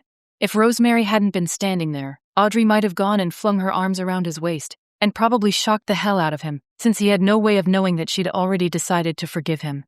But since Rosemary was there, Audrey thought it better to wait. They'd have plenty of time later. She hoped. "What happened?" Michael asked as she hurried over to the bed and pulled on the boots she'd left there, then put her jacket back on as well. It was very cold in here, colder than it had been the night before. She wondered if the Whitcomb demon had shut off the central heat as a final act of retaliation before he vanished. "Too much to tell you now," she replied. "But I brewed up some homemade holy water and threw it at the demon, and it hurt him enough that he disappeared. I've been hiding in the bathroom all night, just in case he came back." She sent them a frightened glance. "Did you see him? Is he here?" Michael shook his head. "We haven't seen any sign of him, whatever that means." "Can she really do that with the holy water?" Rosemary asked, glancing from Audrey to Michael. "I mean, holy water is all about the intent in your heart when you say a prayer over it," Michael told her. "That obviously was enough. Whenever he does come back, I want to make sure I'm miles away from here," Audrey said. "Sounds like a plan," Rosemary remarked. "We have a Jeep out back." "Perfect." Michael led the way and they all clattered down the stairs, none of them bothering to keep quiet. It seemed obvious enough that the demon was nowhere around, so haste was far more important than stealth right then. As they hurried through the kitchen, though, something sitting on the counter caught Audrey's eye. Recognition clicked, and she realized it was her purse. Probably the Whitcomb demon had dropped it here when he brought her into the house from the town car, but since she had been out cold at the time and had no idea what had happened to her bag, she'd thought it was gone forever. "Just a sec," she told Michael, and ran over and picked it up, slinging it over her shoulder. He gave a nod of understanding, but then they were all back on their way again, out through the mudroom and onto a large, covered back porch. Snow gleamed on the brick surface, and Audrey's breath came out in little puffs of white smoke. She'd thought it was cold inside, but the frigid air out here seemed to penetrate her leather jacket as though it was made out of thin silk. Luckily, she was moving quickly enough that she didn't have too much time to worry about the cold. The three of them made their way along a path that led to a porte-cochere, and parked beneath it was a mud-splashed, but very new-looking white Jeep Wrangler. Even as she grabbed the door handle to haul herself into the passenger seat, Audrey kept thinking that the Whitcomb demon was going to appear in a puff of smoke and haul her away again. Where the hell was he? Had she really hurt him badly enough to drive him off permanently? No one stopped them. Rosemary climbed in the back, and Michael got in behind the wheel, foot on the gas as soon as his door slammed shut. He backed out of the porte-cochere, pausing for a moment to turn the vehicle around. Then he followed the tracks he'd made coming here, out across the clearing that surrounded the house. In less than a minute, the vehicle was hidden within the woods, ponderosa pines and bare oak and aspen trees on either side. Finally, Audrey felt as though she could let out a breath. She looked over at Michael, whose gaze was intent on the rough forest road they were following. The Jeep bounced around a good bit, but since he'd gotten out here in one piece, she figured he knew what he was doing. "How did you find me?" In the back seat, Rosemary leaned forward slightly. "A little process of elimination and a lot of intuition. And that vision you sent of your surroundings here. That worked?" Audrey asked, startled. At the time, she'd sent out that thought because she had no idea what else to do. Even with Michael telling her that she was a stronger psychic than she believed, it hadn't been much more than an experiment, a way to tell herself that she was doing something to help herself out of a horrible situation. It did, Michael said, for just the barest second, all he could spare, thanks to the rough terrain they were driving through. He looked over at her. His gray eyes held a warmth she hadn't been expecting. A flush of heat touched her cheeks, and she realized she wasn't the only one who'd been reconsidering the harsh words they'd exchanged the last time they saw each other. "I was at the airport, waiting for Rosemary's flight to get in. And there it was.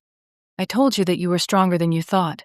Because she'd never been very good with compliments, Audrey gave a little shrug and instead focused on his mention of Rosemary's flight. "How did that happen, anyway? You coming to Tucson, I mean." "I got in touch with Michael when I didn't hear anything from you," she said. "And then I convinced him that I could help track you down." "But she did," he added. "So I'm very glad she wouldn't take no for an answer." Although she'd been smiling before, now her expression grew sober. "What happened, anyway?" "In the parking lot at the airport, I mean." Audrey did her best to explain how she thought it was Susan picking her up, and then found out later the woman she'd seen was only a terrible illusion. "I don't know how the demon did it," she said, "but I really thought it was Susan, so I got in the car, and that's the last thing I remembered until I woke up in the bedroom here." "It sounds like you two really rattled this demon," Rosemary said. "He was not very happy with Michael and me, that's for sure." Audrey recalled how the Whitcomb demon's eyes had glittered with spite, how he'd spoken of the way they had interfered with his plans. It sounds as though he used the portal in the Glendora mansion a good deal. "But for what?" Michael asked. His tone was musing, but she saw the way he frowned, and she guessed that his grim expression only had a little to do with how he was focused on the road. "I don't know," she replied. "He wouldn't say." Rosemary shook her head, wild curls bouncing as the Jeep jounced its way along the rutted road. "This is all beyond me. I thought demons only infested houses and occasionally made people speak in tongues and throw up pea soup. What is this guy doing with Lincoln town cars and big gold rush mansions out in the wilds of Colorado?" "So we are in Colorado," Audrey murmured. "Yes," Michael said, "a little outside Idaho Springs, which is about a half hour from Denver." "Anyway," he went on, "the simple answer, Rosemary, is that I don't really know. I've investigated probably 30 cases of demon infestation or possession by now, and this is the first time I've come across an instance where the demon doing the possessing has basically taken over the life of the possessee, become them, to all intents and purposes. And this case is even stranger because the demon is inside the body of a man who's well over 100 years old. He definitely doesn't look that old," Audrey said. "In fact, he looks younger than the ghost I saw of him in your backyard." Rosemary's eyes widened. "Wait, you saw Whitcomb's ghost?" "I think so," Audrey replied. "And I met him again in a dream. Or maybe it wasn't really a dream. I don't know. But both those versions of Whitcomb looked about 10 or 15 years older than the one with the demon inside him. For a moment, she considered telling them that Jeffrey Whitcomb had been possessed for years before he even moved to Glendora, then decided to leave it alone for now. At some point, she'd have to tell Michael everything she knew, but she didn't see how that particular tidbit couldn't wait. The rush of relief at getting out of there had faded somewhat, and now she was just tired as hell. Sleeping on a bathroom floor while wrapped up in spare towels to keep from freezing to death could take a lot out of a person. "Interesting," Michael said, but that was all he said, as if he knew she was holding a few things back and also preferred to wait until they could talk in private.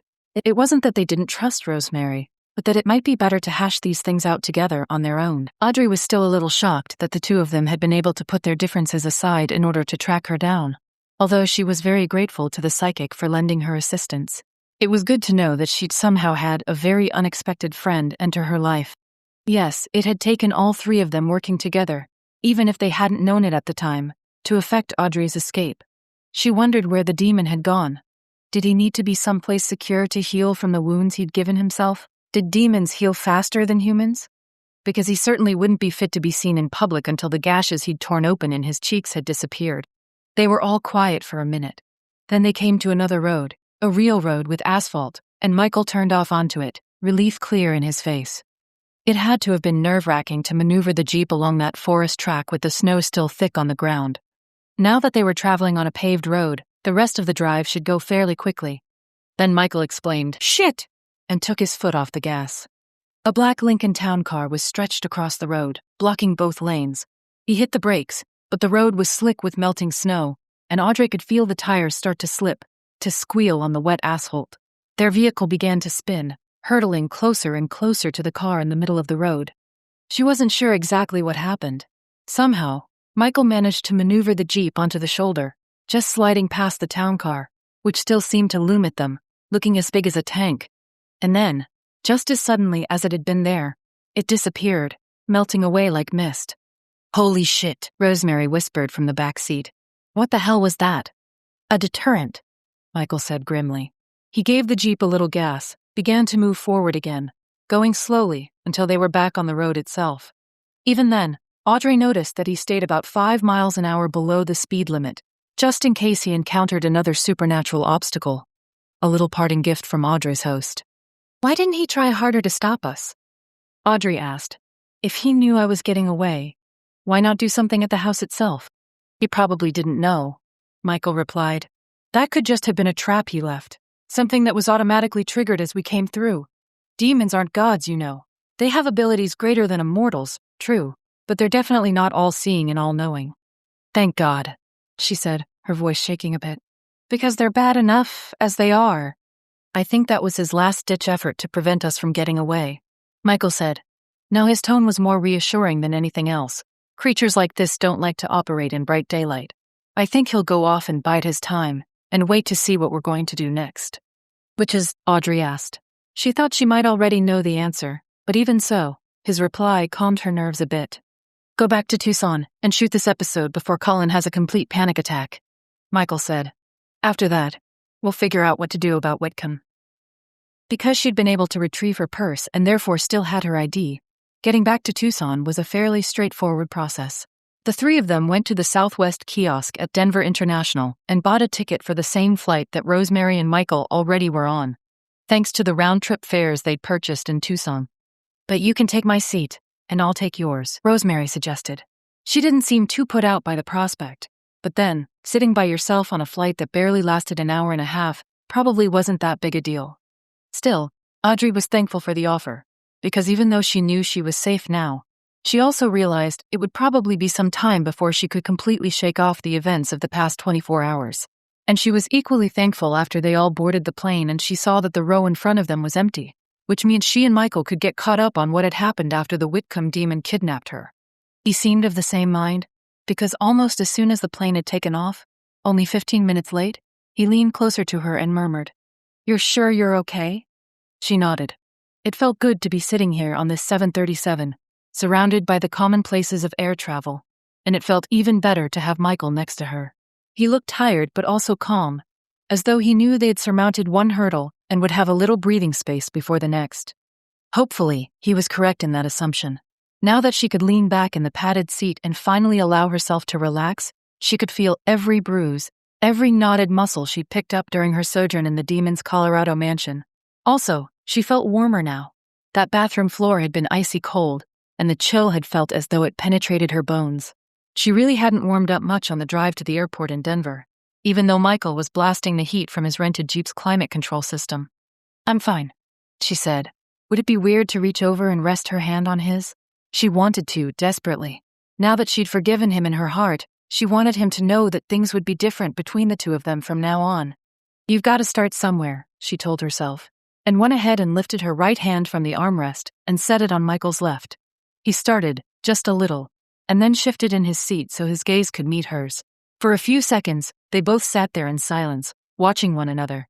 And then the corners of his mouth lifted, and the golden glints in his gray eyes seemed to grow warmer, like little shards of sunshine. Something hard and tight and frightened in her began to relax, as if she somehow knew this was going to be okay. His fingers tightened on hers, strong, reassuring. "I'm so glad you're safe," he said. "So am I." It was frightening. There was an understatement. Now she was away, though, the whole ordeal had begun to feel like something out of a nightmare. A nightmare that was slowly fading the longer she could see the sun and know that Michael was here next to her. She shook her head. "It was worse than that, really. I didn't know how you would ever be able to find me, and I didn't see how I could escape on foot. I didn't know how close to the road the house really was." "Not that close," Michael said. He didn't seem inclined to let go of her hand, instead held on, as if making sure she couldn't possibly get away again. "About 4 miles. That's a long ways to walk in the dark and the snow, and from there it would have been another 3 miles into Idaho Springs itself." Audrey had walked that far on day hikes, but the two situations weren't remotely similar. Those hikes had been undertaken on sunny, mild days, with the proper footwear and a GPS unit in her backpack, in case she really got turned around. "I suppose so," she allowed. "Anyway, about all I could do was hold on and see if I could come up with some way to get out of there on my own." "The holy water was a nice trick," he said with a smile. Even though she'd long ago told herself that she didn't need anyone else's approval to feel good about her accomplishments, she had to admit that Michael's smile was a nice reward, especially since he didn't seem to deploy it very often. Maybe that was because of all the years of keeping the truth of his history to himself, of making sure he never let anyone get too close. She had to hope he'd let her get close, again. "I was desperate, but I used the prayer you taught me on him when he was trying to attack me, and when that worked, I figured trying some holy water couldn't hurt." But once Michael's smile disappeared, replaced by a furrowed brow and an angry glint in his eyes. "He tried to attack you? I thought you said he didn't hurt you." "He didn't hurt me. Or at least, he held back until he thought I was getting too close to something important." Quickly, she related the strange dream she'd had with the much older-looking Jeffrey, the way he'd been about to reveal the demon's name. "And that was when he attacked me," she said. "Obviously, he must have had some inkling of what was going on in my head, or he wouldn't have interfered that way." "Yes," Michael said, his tone musing. "Demons never want you to learn their true names, because then you can effectively banish them. The astral Jeffrey must have been trying to make amends by passing that information on to you." "So you really think I was on the astral plane? That it wasn't just a dream?" Yes, Audrey had considered that possibility, but it felt strange to say those words aloud now, even though she and Michael didn't have an audience that could overhear them. "I'm almost positive. Not that you couldn't have simply been experiencing a very clear, very lucid dream, but because of the demon's reaction to it. If it had only been a dream, you would have known somehow. Would have known the information the dream Jeffrey had given you wasn't true, and was only something your subconscious had filled in because you desperately wanted it to be true." Very gently, he let go of her hand, but only because the flight attendant was now bumping along the aisle with her drink cart. Audrey eyed the mini wine bottles longingly, but she hadn't eaten anything more than a few swallows of soup for more than 24 hours now. Drinking alcohol didn't seem like a very good idea. But Michael got them both some bottled water and a few packets of peanuts. He handed both of them to her, saying, "I'll get you a real breakfast when we get to Tucson. Or maybe brunch. It'll be past 1 by the time we land." "Brunch sounds great," Audrey replied. She'd have to duck into the bathroom to tidy her hair and put on some lipstick, but she knew it probably wouldn't be smart to go by the B&B to change and freshen up. Knowing Colin, he'd pounce the second she and Michael appeared, and would demand they start shooting immediately. "But the peanuts will hold me." She tore open one of the packets and ate a few of the nuts, then washed them down with large swallows of water. Even this simple snack made her feel better, made her think she was going to survive this whole ordeal after all. Since Michael had remained silent while she ate her peanuts and drank her water, Audrey figured she might as well ask a few questions of her own. "Does Colin know?" "Not the whole story," Michael replied, clearly understanding the unspoken part of her question. "He knows you never showed up, and he knows that Rosemary and I were coming to Colorado because we had a lead as to where you might be, but he doesn't know anything about Whitcomb's doppelganger." "That's going to be hard to explain," Audrey said. "I'm not sure I understand all of it myself." "Tell me what he told you." She sipped some more water, took a breath, and then did her best to recount everything the demon had said. How he had lived as Jeffrey Whitcomb's son, fooling the surviving members of his family and, apparently, The rest of the world, dooming poor Henry Whitcomb to a miserable life locked up in a sanitarium. How the demon had owned the Colorado house for decades, using it as a sanctuary. Whatever that's supposed to mean, she added. I would have thought he could pretty much come and go as he pleased. Maybe, Michael said. He steepled his fingers together and rested them against the dark gold scruff on his chin, clearly pondering everything she just said. I keep coming back to the part about the portal in the Glendora mansion being his main one. That seems to indicate he has them in a number of different places. Did you see anything in the Colorado house? No, Audrey replied.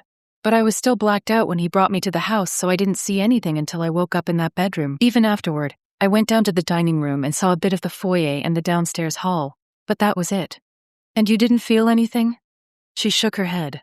It wasn't like the Glendora house at all. Almost as soon as I walked in there, I started to get the heebie-jeebies, but I didn't get that sort of feeling at all in Colorado.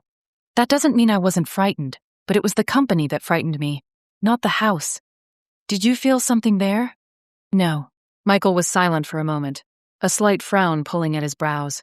That is, I was more focused on finding you than picking up any vibes in the house, but even so, if it had been strong enough, I should have noticed something. And even if I didn't, Rosemary probably would have. But she didn't mention feeling anything out of the ordinary. In a way, Audrey supposed it was a good thing that the house itself had felt neutral, because she was already overloaded enough dealing with her demon host.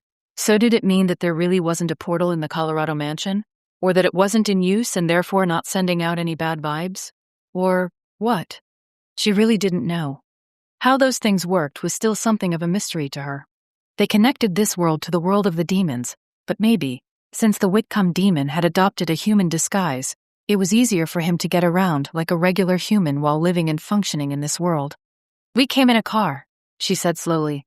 If he was using portals to get around, why not have one in this house? Michael's answer seemed to confirm her suspicions, because that's not how they work. They're not a mode of transportation, but a connection between this world and the dimension where the demons live. I suppose a physicist might say they fold space and time, but in a very particular way. Understand?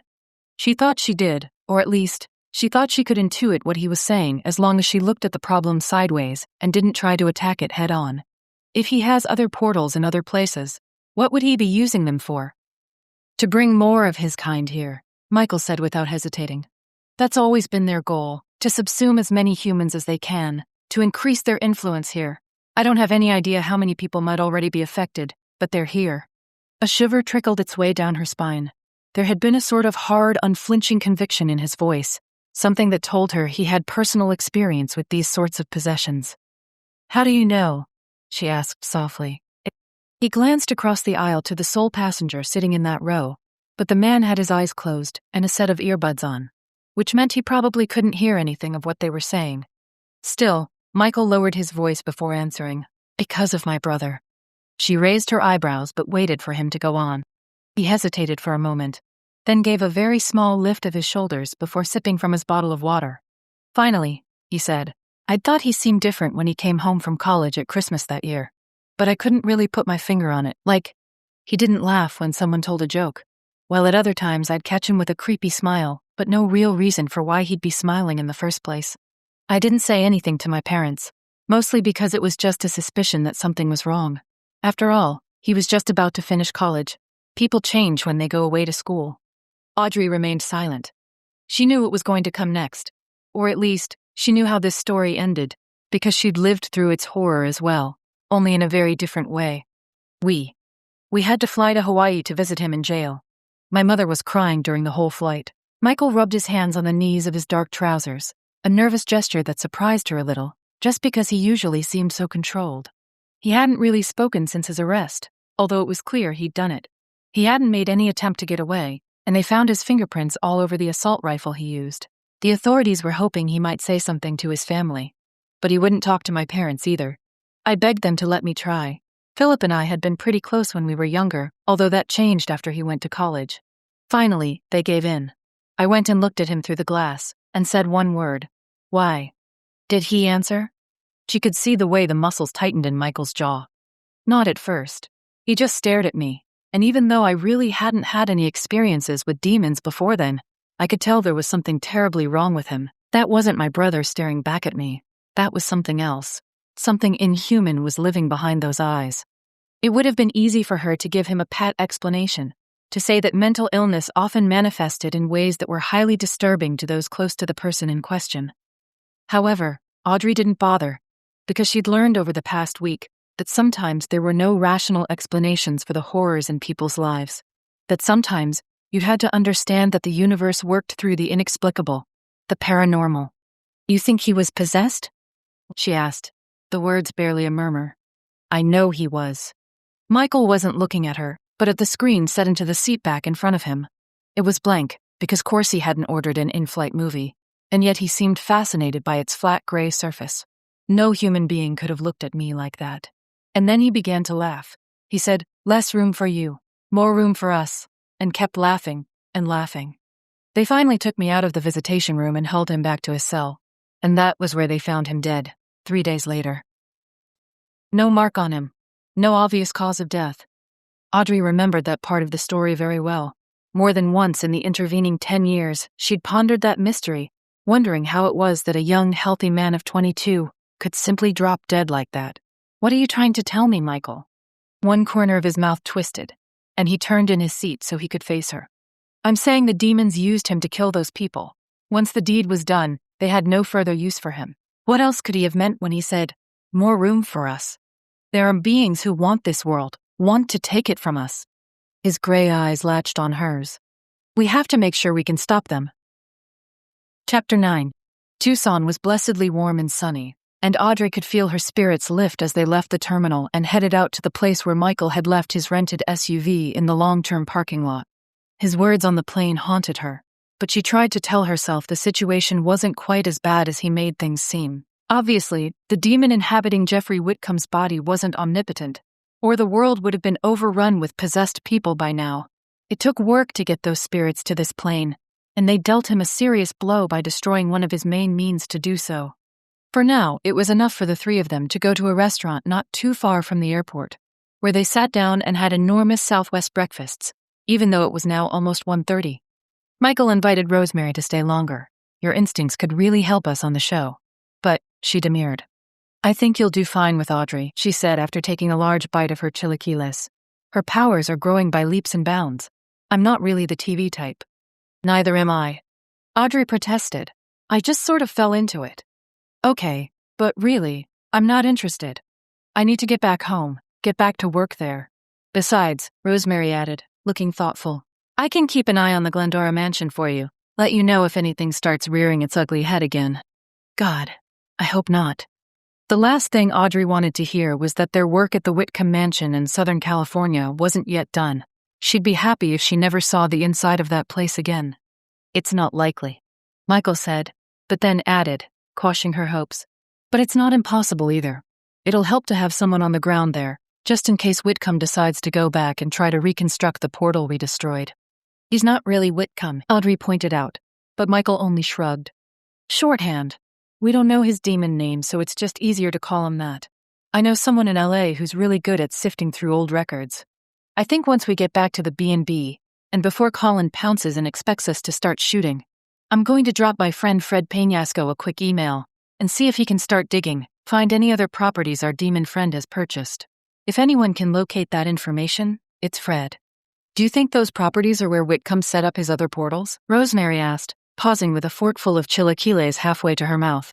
"Probably," Michael replied. He fiddled with the straw in his glass of iced tea, obviously thinking over her question. "I mean, it just makes more sense to own the properties where you're conducting that kind of magic, because then you don't have to worry so much about anyone interfering. The Glendora mansion is an outlier. Maybe he felt attached to it because it was the place where he opened his first portal. I can't say for sure. And solidified his hold on the man he'd possessed, if the demon's comments to her were to be believed. Audrey had always heard that it was a spectacularly bad idea to dabble in that kind of magic, and Jeffrey Whitcomb's fate served as an object lesson as to exactly why that sort of thing could go horribly wrong. Had Michael's brother done the same thing? Was that why a demon had invaded his consciousness, made him commit such a heinous act of violence? She really didn't know, because obviously not all demons committed mayhem the second they had possession of a human's body, or Whitcomb would have gone on his own killing spree. Or maybe he had. Maybe he'd just never gotten caught. The restaurant was warm, almost stuffy, and yet she still felt cold. She couldn't help wondering how she'd managed to survive, the demon's comments about not killing people notwithstanding. Obviously, the demon who'd possessed Michael's brother didn't have the same scruples. His hand touched hers under the table, and Audrey startled. "Sorry," she said. "I guess I'm having a hard time wrapping my head around all this." "You and me both," Rosemary said with a strained sort of chuckle.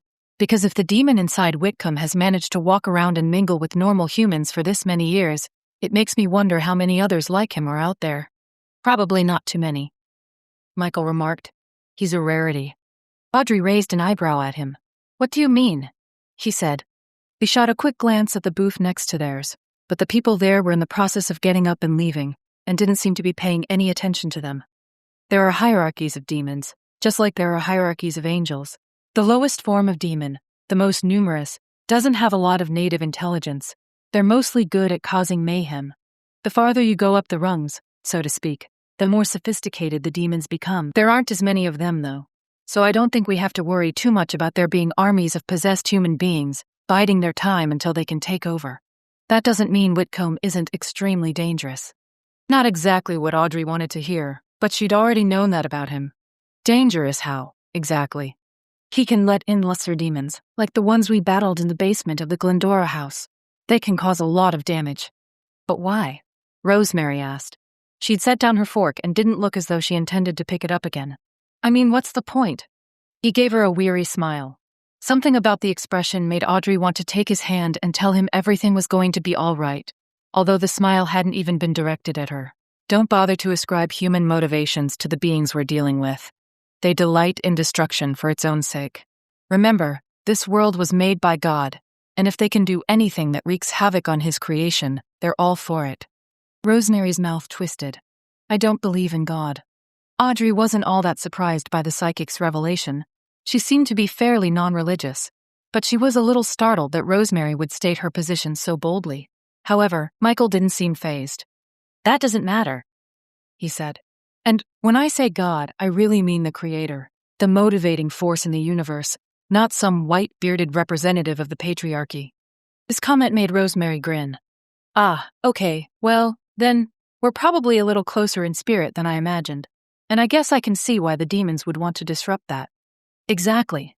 Their whole reason for being is chaos, which is why we need to make sure to keep a close eye on Whitcomb and what he's doing with them. All while shooting a television show. Audrey wished they could go back to the B&B and tell Colin Project Demon Hunters was on hold indefinitely, but she knew that wasn't how these things worked. They had a schedule they had to stick to, or risk having the show canceled, which was exactly what Whitcomb wanted. Besides, right now they didn't even know where to look for him. Locating the demon was going to take time, and a lot of digging. She'd just have to suffer through these next episodes, no matter what happened. On the upside, after being held captive by the Whitcomb demon, she figured it was going to take a lot more to scare her going forward. If we can even figure out where he is, she said.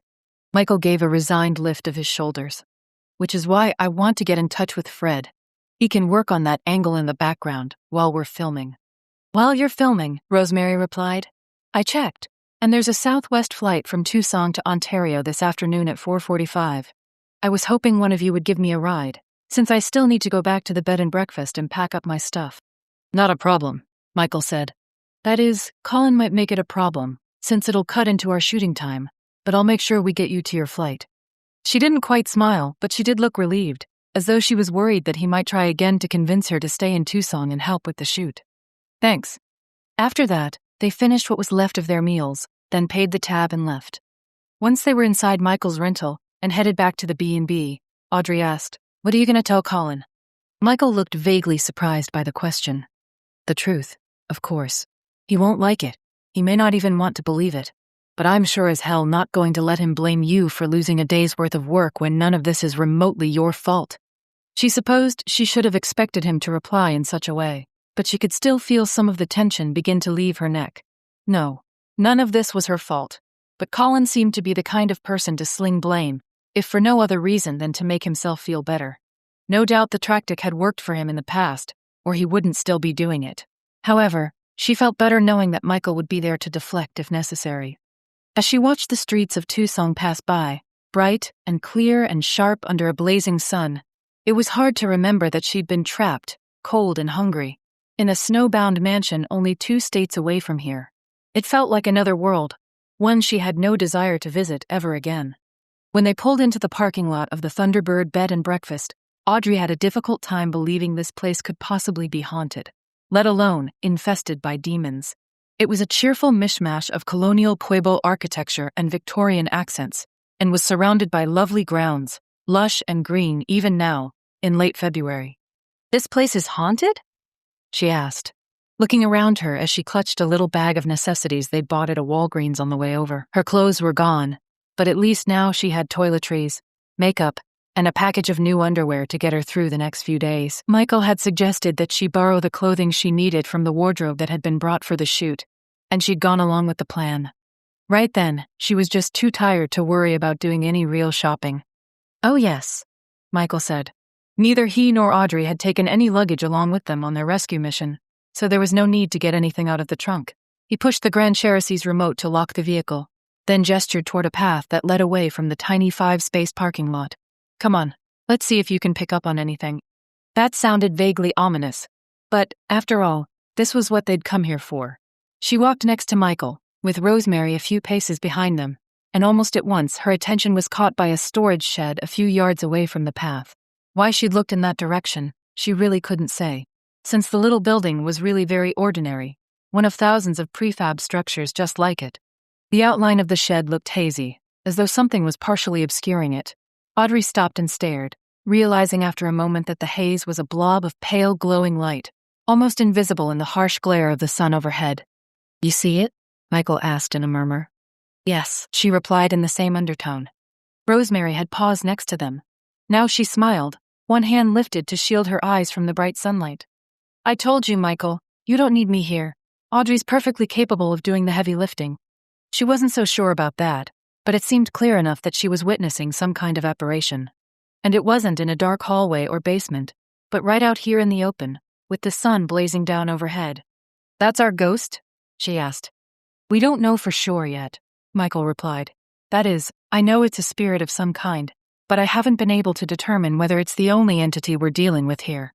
We had to leave to come find you, before I had a chance to really start investigating."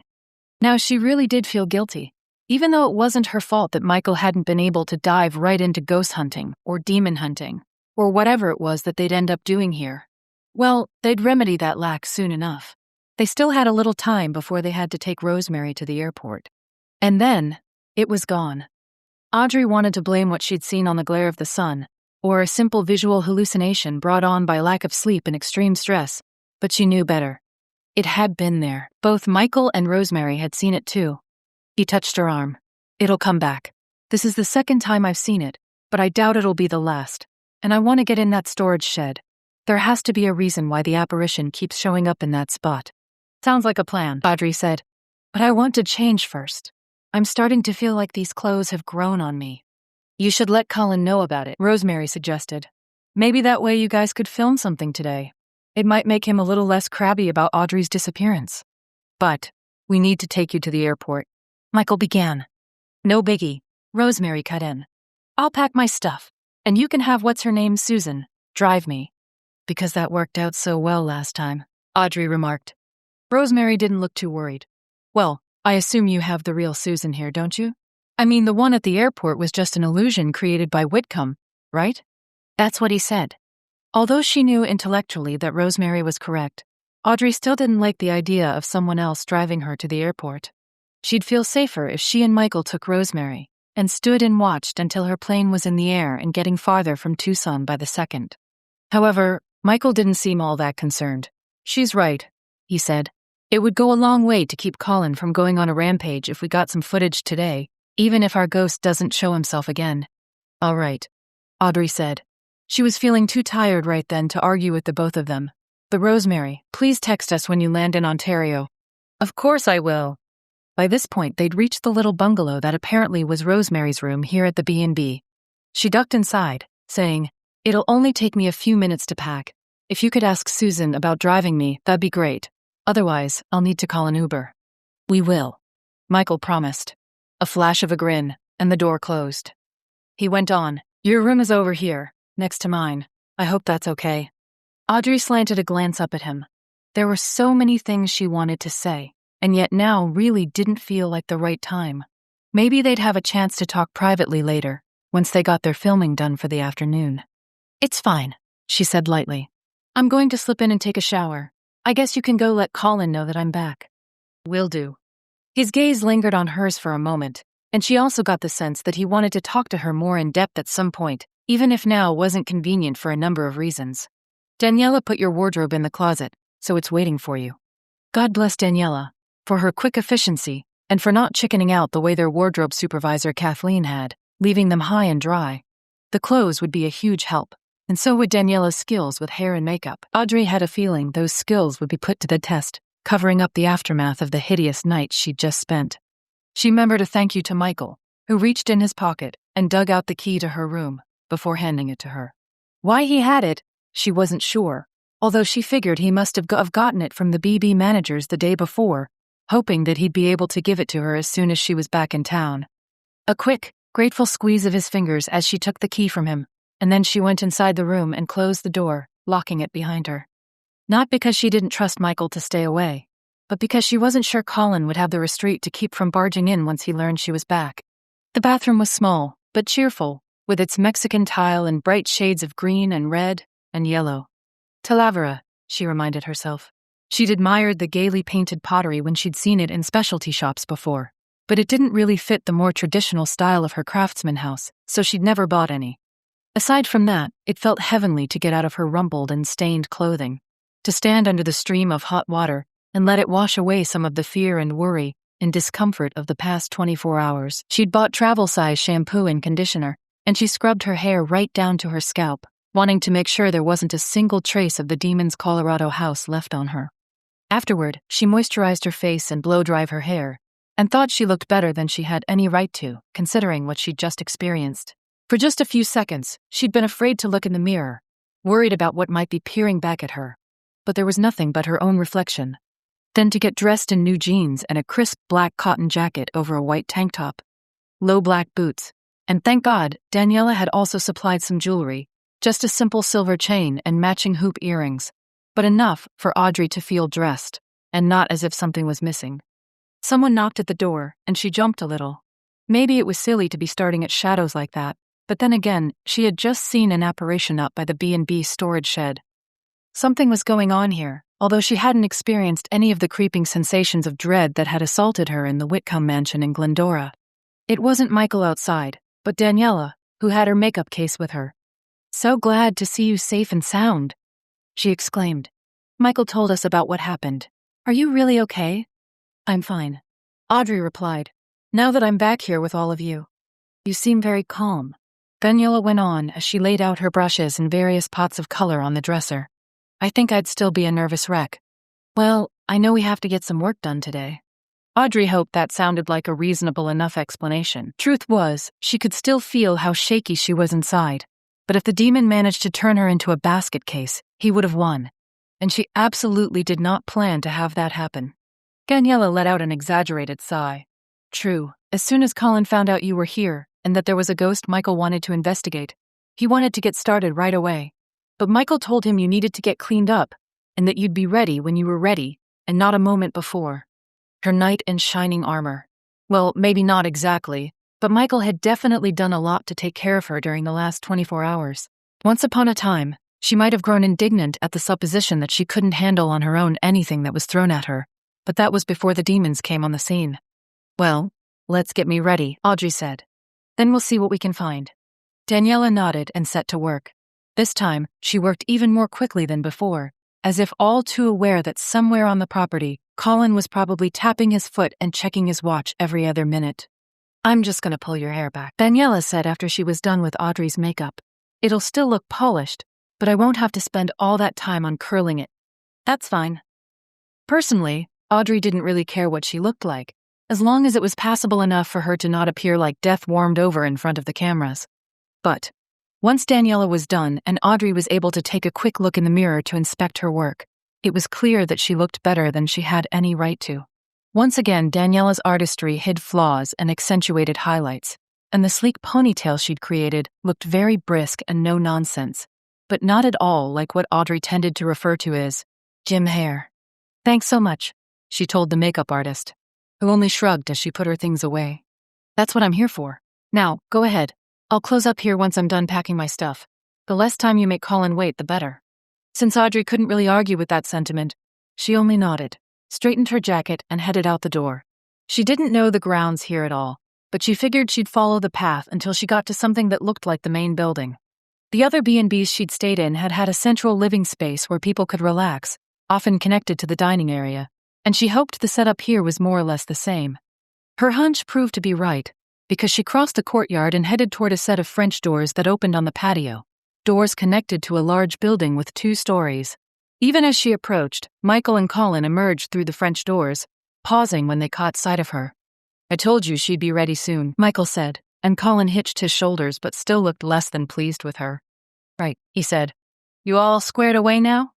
"Yes," Audrey replied calmly.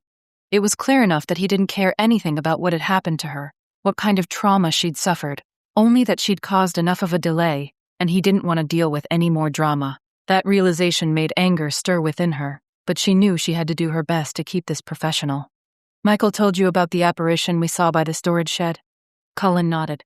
"And we got the key from the owners, so let's all go over there and take a little look-see, shall we?" "Your camera?" "It's in my room. We'll swing by and pick it up as we go." That seemed like a logical enough plan, so Audrey followed him and Michael as they went back the way she'd just come, this time to another bungalow, one that seemed bigger than the building where she and Michael had back-to-back rooms. While they were waiting for Colin, she murmured to Michael, "Rosemary?" "She's gone already," he replied. "Susan drove her to the airport, as we'd planned. And Susan seemed okay." Michael touched her hand briefly, but even that light touch was immensely reassuring. "She's fine, Audrey. The real Susan had nothing to do with what Whitcomb did to you." Actually, she was horrified when she heard the story. She managed to smile. "Of course she was. Don't mind me, I'm still a little jumpy." "With cause. But you're safe now." "As safe as anyone going ghost hunting can be, you mean?" He didn't bother to contradict her. "This setup seems pretty harmless, and it's still broad daylight. I don't think we have much to worry about." She hoped he was right. Colin emerged from his room, camera with its Steadicam setup clutched in one hand. "Since Susan's not here, I'm just going to use the mic on the camera instead of the boom mic. Shouldn't be too much of a problem, since we'll be in a quiet spot out back. But lead on." The 3 of them headed back to the storage shed. Sitting there in the afternoon sunlight, it looked completely innocuous. No sign of any apparitions, no sign that anything at all was out of the ordinary about it. Already Colin was frowning, but Michael didn't look too concerned. Either he knew something Audrey didn't, or he was so used to Colin's frowns that they simply didn't register anymore. Once they were a few yards away from the door to the shed, Colin paused. "I'm going to shoot from here. You 2 go ahead. Act natural." Easier said than done. Audrey wasn't picking up anything unusual at the moment, but she couldn't forget what she'd seen here less than an hour ago. Michael gave her the slightest of nods, and she tilted her head in reply, indicating she was ready, or at least as ready as she would ever be. He turned toward the camera. "The Thunderbird Bed and Breakfast Inn. Maybe the last place you'd expect to be haunted, or worse. But the owners came to us for help, told us they'd experienced strange phenomena here, paranormal occurrences that couldn't be easily explained away. I myself saw a cross on the wall in my room turn upside down, and then do this." With a finger in the air, he drew an arc, showing how the cross had resumed its regular position. No one else was in the room. There were no wires or strings, or anything else that might explain its bizarre movements. "And then last night, I saw an apparition by this shed." His gaze turned toward Audrey, and she did her best to stand there looking brisk and professional, and not as though she'd spent the night before huddled on a tile bathroom floor hiding from a demon. "You saw the same thing earlier today, didn't you?" She nodded. It was an amorphous shape, not quite transparent, hanging here near the door.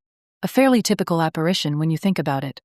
Michael took up the thread from her, obviously glad that she'd provided the opening he needed. "The thing is, when the owners of the B&B called us to come investigate their inn, they said they didn't think it was a ghost.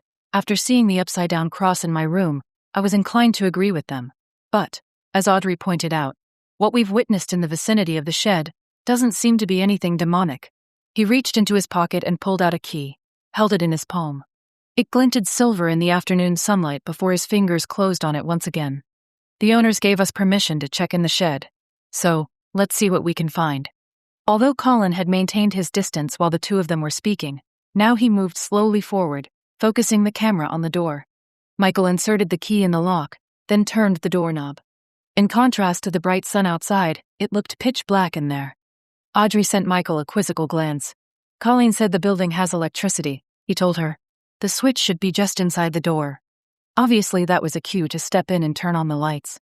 While Audrey wasn't too happy to be the first inside, she knew she had to play along. At least she still wasn't feeling anything evil here, wasn't really sensing anything at all. She moved forward, acutely aware of the camera focused on her, and paused in the doorway so her fingers could brush against the wall immediately to her right.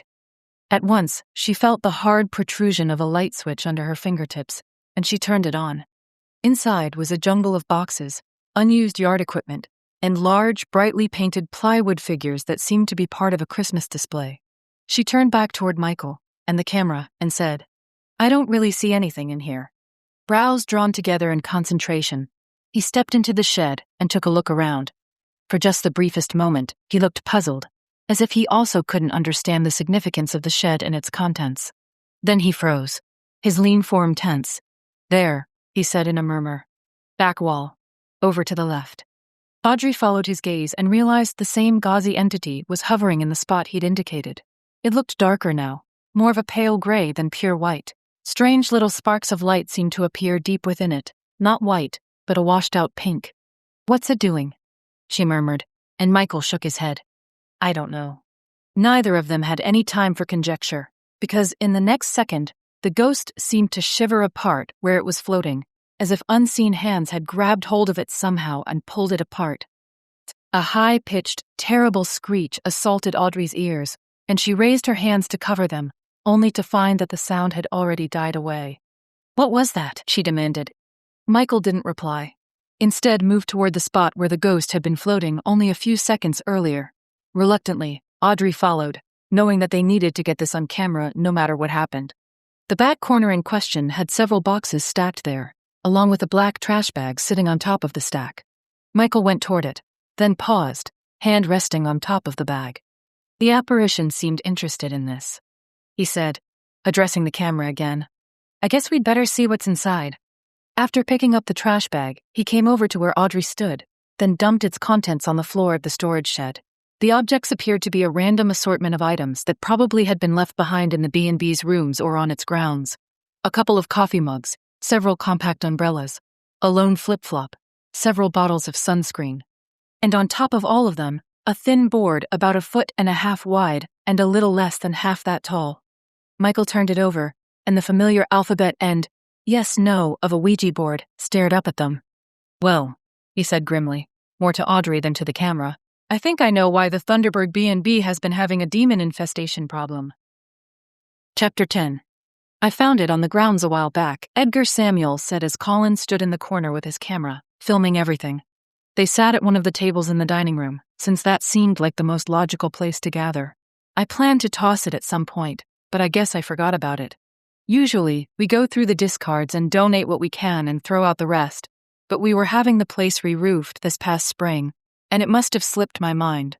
He frowned, and his wife patted him on the arm. They were both in their late 50s, pleasant-faced, Edgar balding, and his wife Jackie with brown-gray streaked hair she wore plainly in a ponytail. Now they looked over at Michael with some concern, as though they were worried he was going to chastise them for being so careless with something so potentially dangerous. "But it's just a toy, isn't it?" Jackie asked. Her worried gaze slipped from Michael to Audrey, who did her best to offer a reassuring smile in return. "I mean, I remember playing with one of these things when I was a little girl and not having any problems." "It depends on the situation," Michael said. The Ouija board lay on the table in front of him. Audrey guessed that it must have been outside in the elements for some time before Edgar found it, because the board was warped, the edges worn, the laminated cardboard on its face water-stained. A lot of the time, nothing goes wrong, mostly because the kids playing with the board don't have any ill intentions. The problem is that Ouija boards were marketed as toys, but they're really devices for communicating with the other side. When untrained people reach out to those energies, anything can answer, and sometimes does. Some of the cheerful rosiness in Jackie Samuel's cheeks seemed to fade, and her voice faltered as she asked, "But why would anyone bring one of these things here?" "I honestly don't know." Michael reached out to touch the board, but carefully, by the edge, his fingers staying safely away from any of the letters or numbers printed on one side. "Best guess? Someone probably brought the Ouija board to your B&B because they'd heard it was haunted and wanted to have some kind of a seance here. It is haunted, isn't it?" Husband and wife exchanged a glance. "The previous owners told us it was, but we never saw much evidence of it," Edgar said.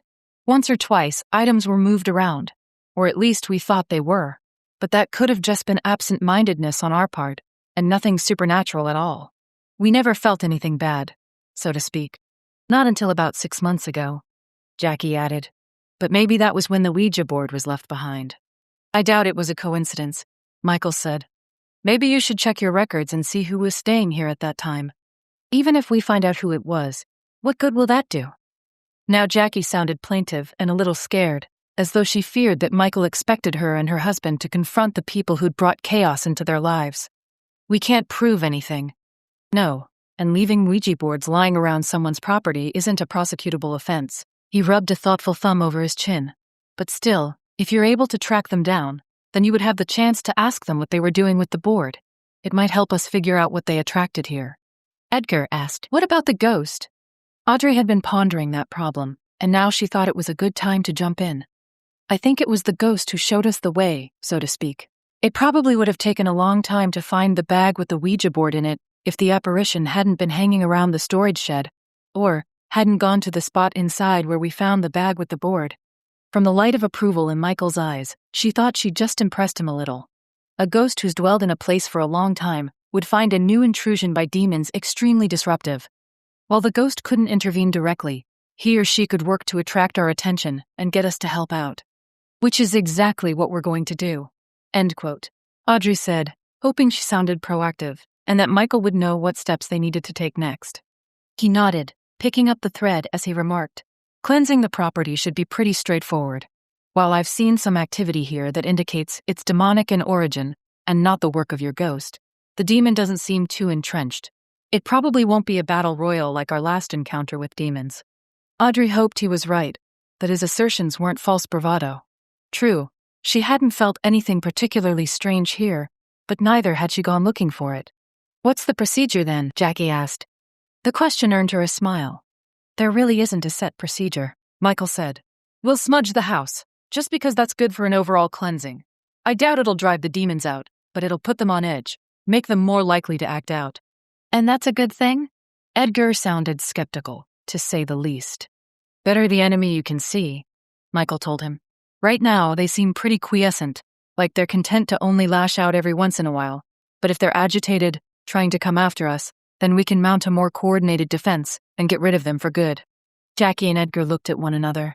Neither one of them appeared all that happy about the plan, but Audrey could almost feel their frustration and knew they would end up agreeing. Ghosts might be an added attraction for the B&B's guests, but demons were something else entirely, and definitely bad for business. "All right," Jackie said at last. "Let us know what we have to do." Night had fallen. Luckily, Colin had pronounced himself pleased with the footage they'd gotten that day. The apparition in the shed had shown up remarkably well, and so he hadn't pressed them to continue shooting after dark. "Besides," Michael told him, "I need to formulate a plan." "The plan?" Colin repeated, looking unimpressed. "This seems like the sort of thing you could do in your sleep." "Maybe, but I don't want to make any mistakes, and I also want to come up with something that'll read well on camera and keep Edgar and Jackie Samuel safe at the same time." To Audrey's surprise, Colin appeared mollified by Michael's explanation and said he'd be ready to get to work the next morning at 10. He invited the two of them to join him and Daniela and Susan for dinner, but after Michael shot her a quick glance from under his lashes, Audrey had begged off, saying she was tired after her ordeal in Colorado and that she planned to get something delivered. That was why she and Michael now sat at the little table in his suite, eating pizza and sharing a bottle of Chianti. Maybe it was unwise for her to be alone with him here like this, but, on the other hand, she couldn't think of anywhere else she'd rather be. The room had come with a set of vanilla chai-scented candles, and they flickered cheerfully from on top of the dresser, casting a warm glow around them. Audrey cocked an eye at the cross on the wall, The one Michael had said turned upside down even as he watched, but for now it seemed quiescent. "Can we talk about it?" he said then, fingers resting on the tabletop next to the stemless wineglass that held his Chianti. Because the room was a suite, it had come equipped with all sorts of handy items. The plates that held their pizza, the glasses for their wine. "Talk about what?" Audrey asked, although she thought she knew what he meant. This was the first chance they'd really had to discuss the situation in private, and while she was glad of it, she also felt almost nervous, as if she wasn't quite sure whether Michael would really accept any of her explanations. Yes, they'd held hands on the flight back to Tucson, and it seemed as though everything was getting smoothed out. But when we last spoke in Southern California, you were less than happy with me, he said. Now it seems as if everything has changed. Don't get me wrong, I'm very glad about your change of heart, if that's what this is, but I still want to know what happened. He was facing her directly, expression frank, open, and his eyes were fixed on hers, telling her that he was going to pay very close attention to everything she said. She reached for her glass of wine, let herself have a healthy swallow. I suppose I had time to think. A lot of my therapy after I lost my parents had to do with forgiveness, with letting go and moving on.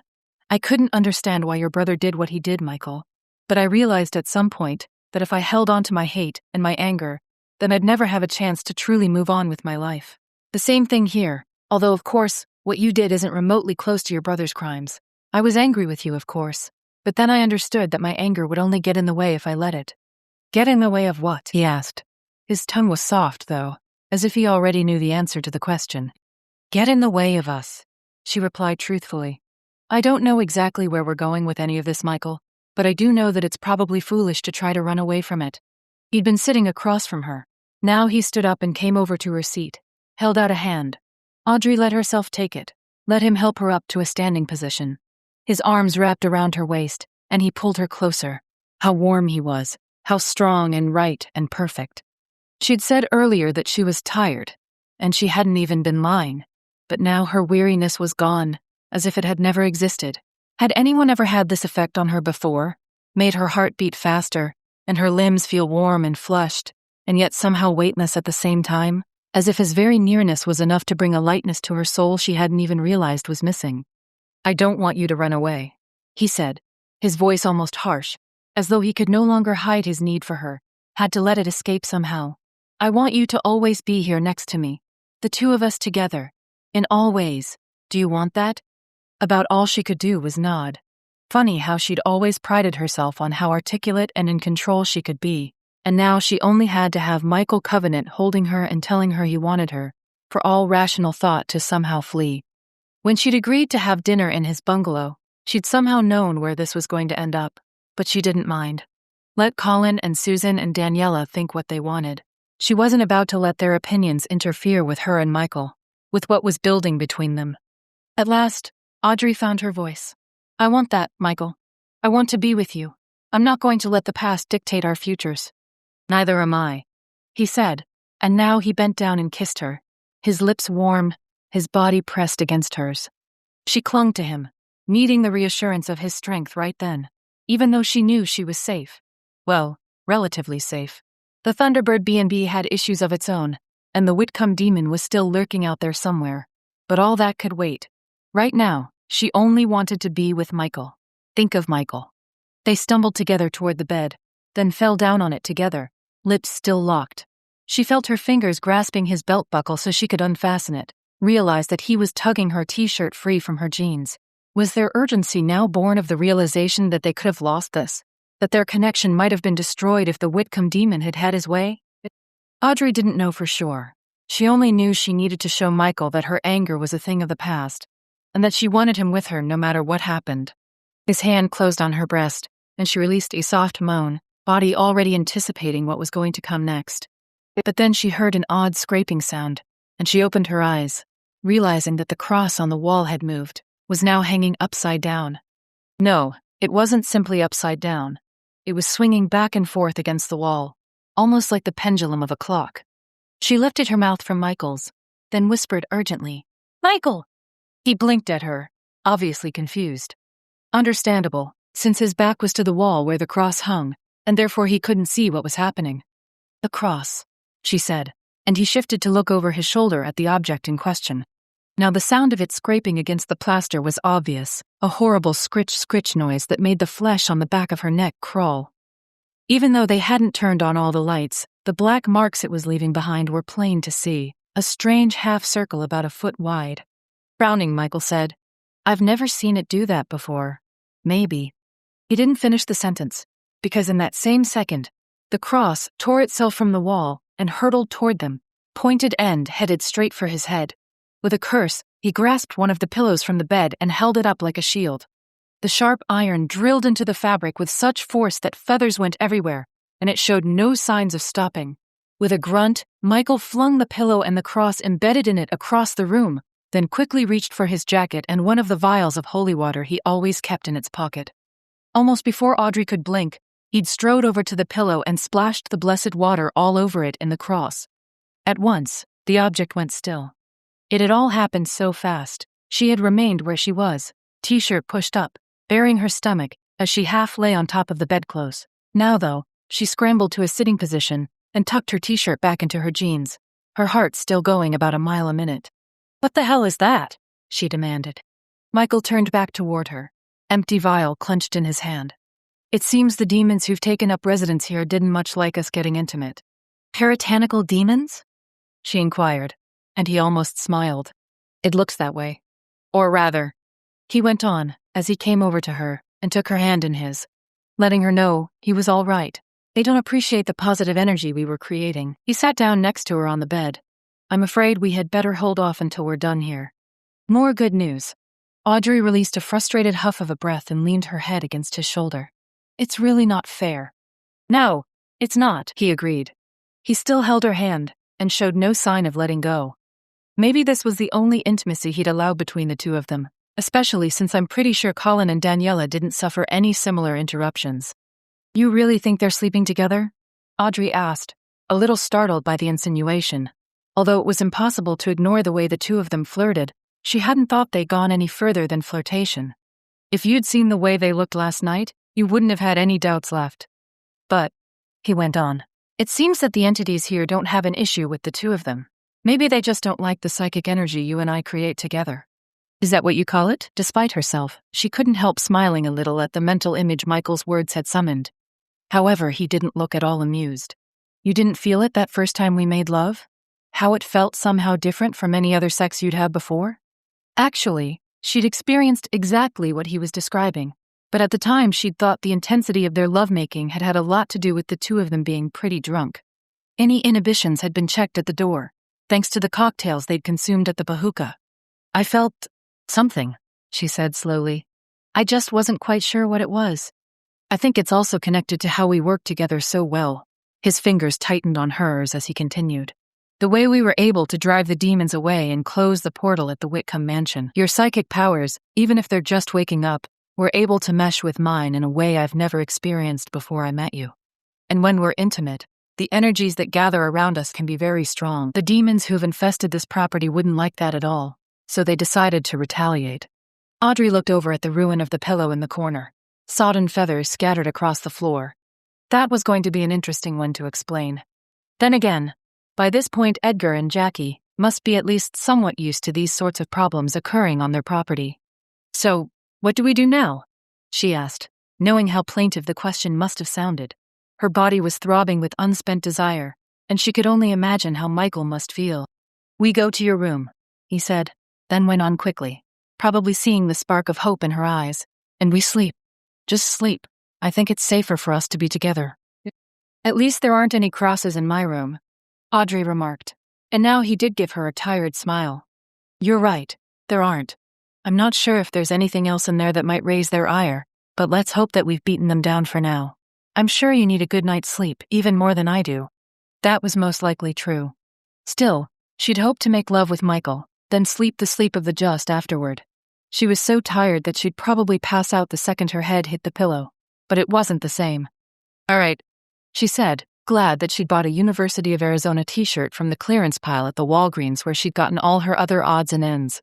She'd seen it while she was waiting in line to pay for the toiletry she'd picked up there, thinking that it couldn't hurt to have a spare shirt for sleeping or lounging or whatever. Now she could wear it while Michael slept next to her, and maybe it would help that she had something on that was so baggy and unappealing. Wishful thinking, probably, but she knew they had to behave themselves while they were here.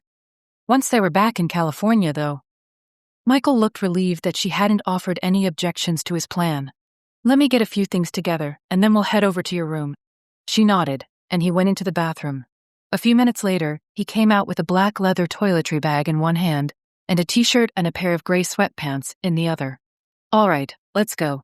They closed the door to his room, then quickly made their way along the path that led to Audrey's half of what used to be the guest house. The other room was unoccupied, so there was no one around to see them slip into her room and lock the door behind them. "Sorry about the miss," Audrey said, hurrying over to the bed so she could pick up the pieces of discarded clothing she'd left there. Outfits she'd decided wouldn't really work for that afternoon's quickie shoot, and hang them back up in the closet. "I was sort of in a rush, since I knew you and Colin were waiting for me." "It's fine," Michael said. Already he seemed more relaxed, as if he could tell that this room was far less affected by the demons than the one he'd occupied. And while it was decorated in the same sort of subdued southwestern style as the other rooms in the B&B, there weren't any crosses here. Only mirrors framed in Talavera tile and canvases of pueblos and outdoor scenes that looked like they were from the Grand Canyon. "I know you weren't expecting company." No, she wasn't. Whatever half-baked fantasies might have flitted through her mind about her and Michael getting back together, none of them had taken place here, as if they'd both thought of his room as the obvious place for a hookup. And there won't be any of that here either, she thought, both frustrated and angry at the delay. Well, with any luck, they could wrap this up tomorrow and be on their way back to Southern California. This time, she looked forward to the thought of spending all those hours on the road with Michael. Maybe on Yelp she could find some fun, out-of-the-way places where they could stop to eat. After all, what was a road trip without some crazy diner food? "I still should have put everything away," she said, "especially since these aren't really my clothes." "It's all right." He was still holding the items he'd brought over, but now he set the toiletry bag down on the dresser and draped the t-shirt and sweatpants over the arm of one of the chairs. "I was going to tell Colin to let you keep them." "Really?" Audrey asked, absurdly pleased. Since finances had been tight for a while, she really hadn't allowed herself to do much clothes shopping. The thought of being able to add the pieces Kathleen, their wardrobe person, had carefully picked out to her meager wardrobe was exciting. "Yes, really." Now Michael grinned, and the worry and strain in his face seemed to disappear. She was glad to see that, not just because he looked so handsome when he smiled, but because she didn't want him to feel so stressed all the time. "At least he doesn't have to hide who he is from me," she thought. That must be a relief, even if he still has to conceal his identity from the rest of the world. "Well, thank you," Audrey said, and went to him and gave him a quick hug, not really much more than a squeeze. She didn't dare do anything beyond that, because even feeling him press up against her for a second or two was enough to remind her body of what it wanted. Honestly, she knew she didn't used to be this horny. Amazing what the right person could do to you. He still looked pleased, as if he knew he'd made her happy with the promise of the clothes. And it wasn't all that extravagant, really. 4 or 5 jackets, designer jeans, boots and t-shirts, and a few glasses. Not much she could use for work, but even her casual wardrobe could use the boost. After that, they focused on getting ready for bed, taking turns in the bathroom to brush their teeth and wash their faces. When they climbed into bed, both of them chastely covered enough for a high school sleepover. Audrey almost wanted to laugh. Funny how just an hour earlier they'd been practically tearing each other's clothes off. Or maybe not so funny. Having Michael make love to her would have helped to erase some of the fear and anxiety of the past 24 hours, but she had been denied that relief. Now she had to lie here next to him in the dark, and do her best not to move or brush up against him, in case by doing so she set events in motion that they were trying to avoid. She let out a sigh and told herself, it's all going to be better soon. She just wasn't sure whether she believed that or not. Chapter 11. Michael woke before Audrey, then allowed himself a minute or so to admire her beauty, the way her thick brown hair spread across the pillow, the fine, graceful outline of her profile as she lay there next to him. Even the tiny little snort she made as she rolled over on her side was too adorable to be called a snore. His body wanted to respond to her presence, but he knew that wasn't a good idea. The night had been still and quiet, with no sign of any demonic intervention. He'd even woken up at 3 o'clock, wary that some kind of attack might be mounted then at the devil's hour, but the time had come and gone, and nothing had happened. Trying to lull him into a false sense of security? Possibly, but he didn't think so. Although they hadn't yet been able to determine exactly what was infesting the Thunderbird bed and breakfast, Michael had the feeling that they were dealing with low-level demons here, the type of entities that like to cause chaos, but weren't really capable of the sort of high-level planning that the Whitcomb-demon had demonstrated. Just thinking of the spirit that had taken over Jeffrey Whitcomb's body made Michael want to frown, but just as he had pushed away his desire for Audrey a moment earlier, he pushed aside his worries and suspicions from later. Most likely, the demon wouldn't attempt anything while they were all together like this. He'd gone after Audrey because she was alone and vulnerable. Besides, Fred Penasco was on the case, and Michael knew his friend would be in contact as soon as he found anything. In the meantime, best to focus on what was happening here at the B&B and hope they'd get some decent footage today, then get this thing wrapped up so he and Audrey could get some much-needed downtime together at his house in Pasadena. Because of course they'd have to go there. He still wasn't sure whether her house was safe, while his was warded and guarded 6 ways from Sunday. Nothing would get in there, he'd made sure of it. Since Audrey was still sound asleep, he carefully slid out from under the covers and went into the bathroom, figuring he would shower and get dressed, and then wander out to see how everyone had survived the night. But no one had come in search of him, and the only noises he'd heard were from the traffic on the street just past the B&B's grounds, which meant that the rest of the crew had probably also passed a peaceful night. As he turned on the shower, Michael hoped that Colin and Daniela wouldn't look too obviously morning afterish. That would just be salt on the wound after he and Audrey had been denied that sort of comfort the night before. Goddamn demons. He was used to being quick about his showers, so he was in and out and dressed in less than 10 minutes. After giving his hair a quick block with a towel, he went back out into the room, only to see Audrey sitting up in bed and rubbing at her temple. Headache? He asked, concerned. They weren't uncommon in houses that had been infested with demons, but she had seen fine the night before, had been sleeping peacefully, not restless at all. No, she replied at once. I had a strange dream, or at least, I think I had one. I can't remember much of it. There were a lot of trees, but bare, and a stream. It was gray and cold, she shivered. I'm glad I woke up. Michael came and sat down on the bed next to her. The description she'd given him could have been one of any number of places, but something about it made an odd little shiver run down his spine. You don't remember anything else? For a second, she didn't reply, as though she was straining to see if she could recall more details of her dream. Then her shoulders lifted. That's all. I'm sure it was just a dream and didn't mean anything. Maybe I was flashing back to the house in Colorado, but I didn't see any snow, just all those bare trees. Which didn't sound much like the forest around the Colorado mansion, since it had been mainly composed of ponderosa pine. But he didn't bother to point that out, mostly because it seemed clear that Audrey couldn't remember any more of the dream right now, and he didn't want to press her on the subject. Maybe some more details would surface at a later date, or maybe they wouldn't. Just because the dream had felt odd to her didn't mean there was necessarily anything significant about it. As Freud had been known to say, sometimes a cigar was just a cigar. Well, don't worry about it, Michael said. You should probably get in the shower, though. It's almost 8 and we still need to have breakfast and get prepped before we can start filming anything. A shower sounds good. She began to push back the covers, so he got up and out of her way, taking a seat in the room's one armchair. After sending in a quick smile, she gathered up some clothes and disappeared into the bathroom. But not before he got a good look at her long legs under the oversized University of Arizona t-shirt she was wearing. Damn. She really was beautiful, even rumpled, and still a little sleepy. He made himself focus on something else. In this case, the phone he pulled out of his jacket pocket. It was probably way too soon for Fred to have found anything, but Michael found himself hoping anyway. Not because they could use any of that information for the show. He knew in his bones that Whitcomb was connected to something bigger than the random hauntings and infestations that would be showcased on Project Demon Hunters. But because he wanted to know what that demon was up to. Nothing good, he assumed. But there was nothing from Fred. However, he had a text from Rosemary, letting him know that she was back in Glendora safe and sound, and to let Audrey know as well. I left her a voicemail, the text said, but I just wanted to make sure she got it. Let me know if you need any support from over here. He sent a quick reply to tell her he'd pass her message along to Audrey, and also that they'd all survived the night without any disturbances.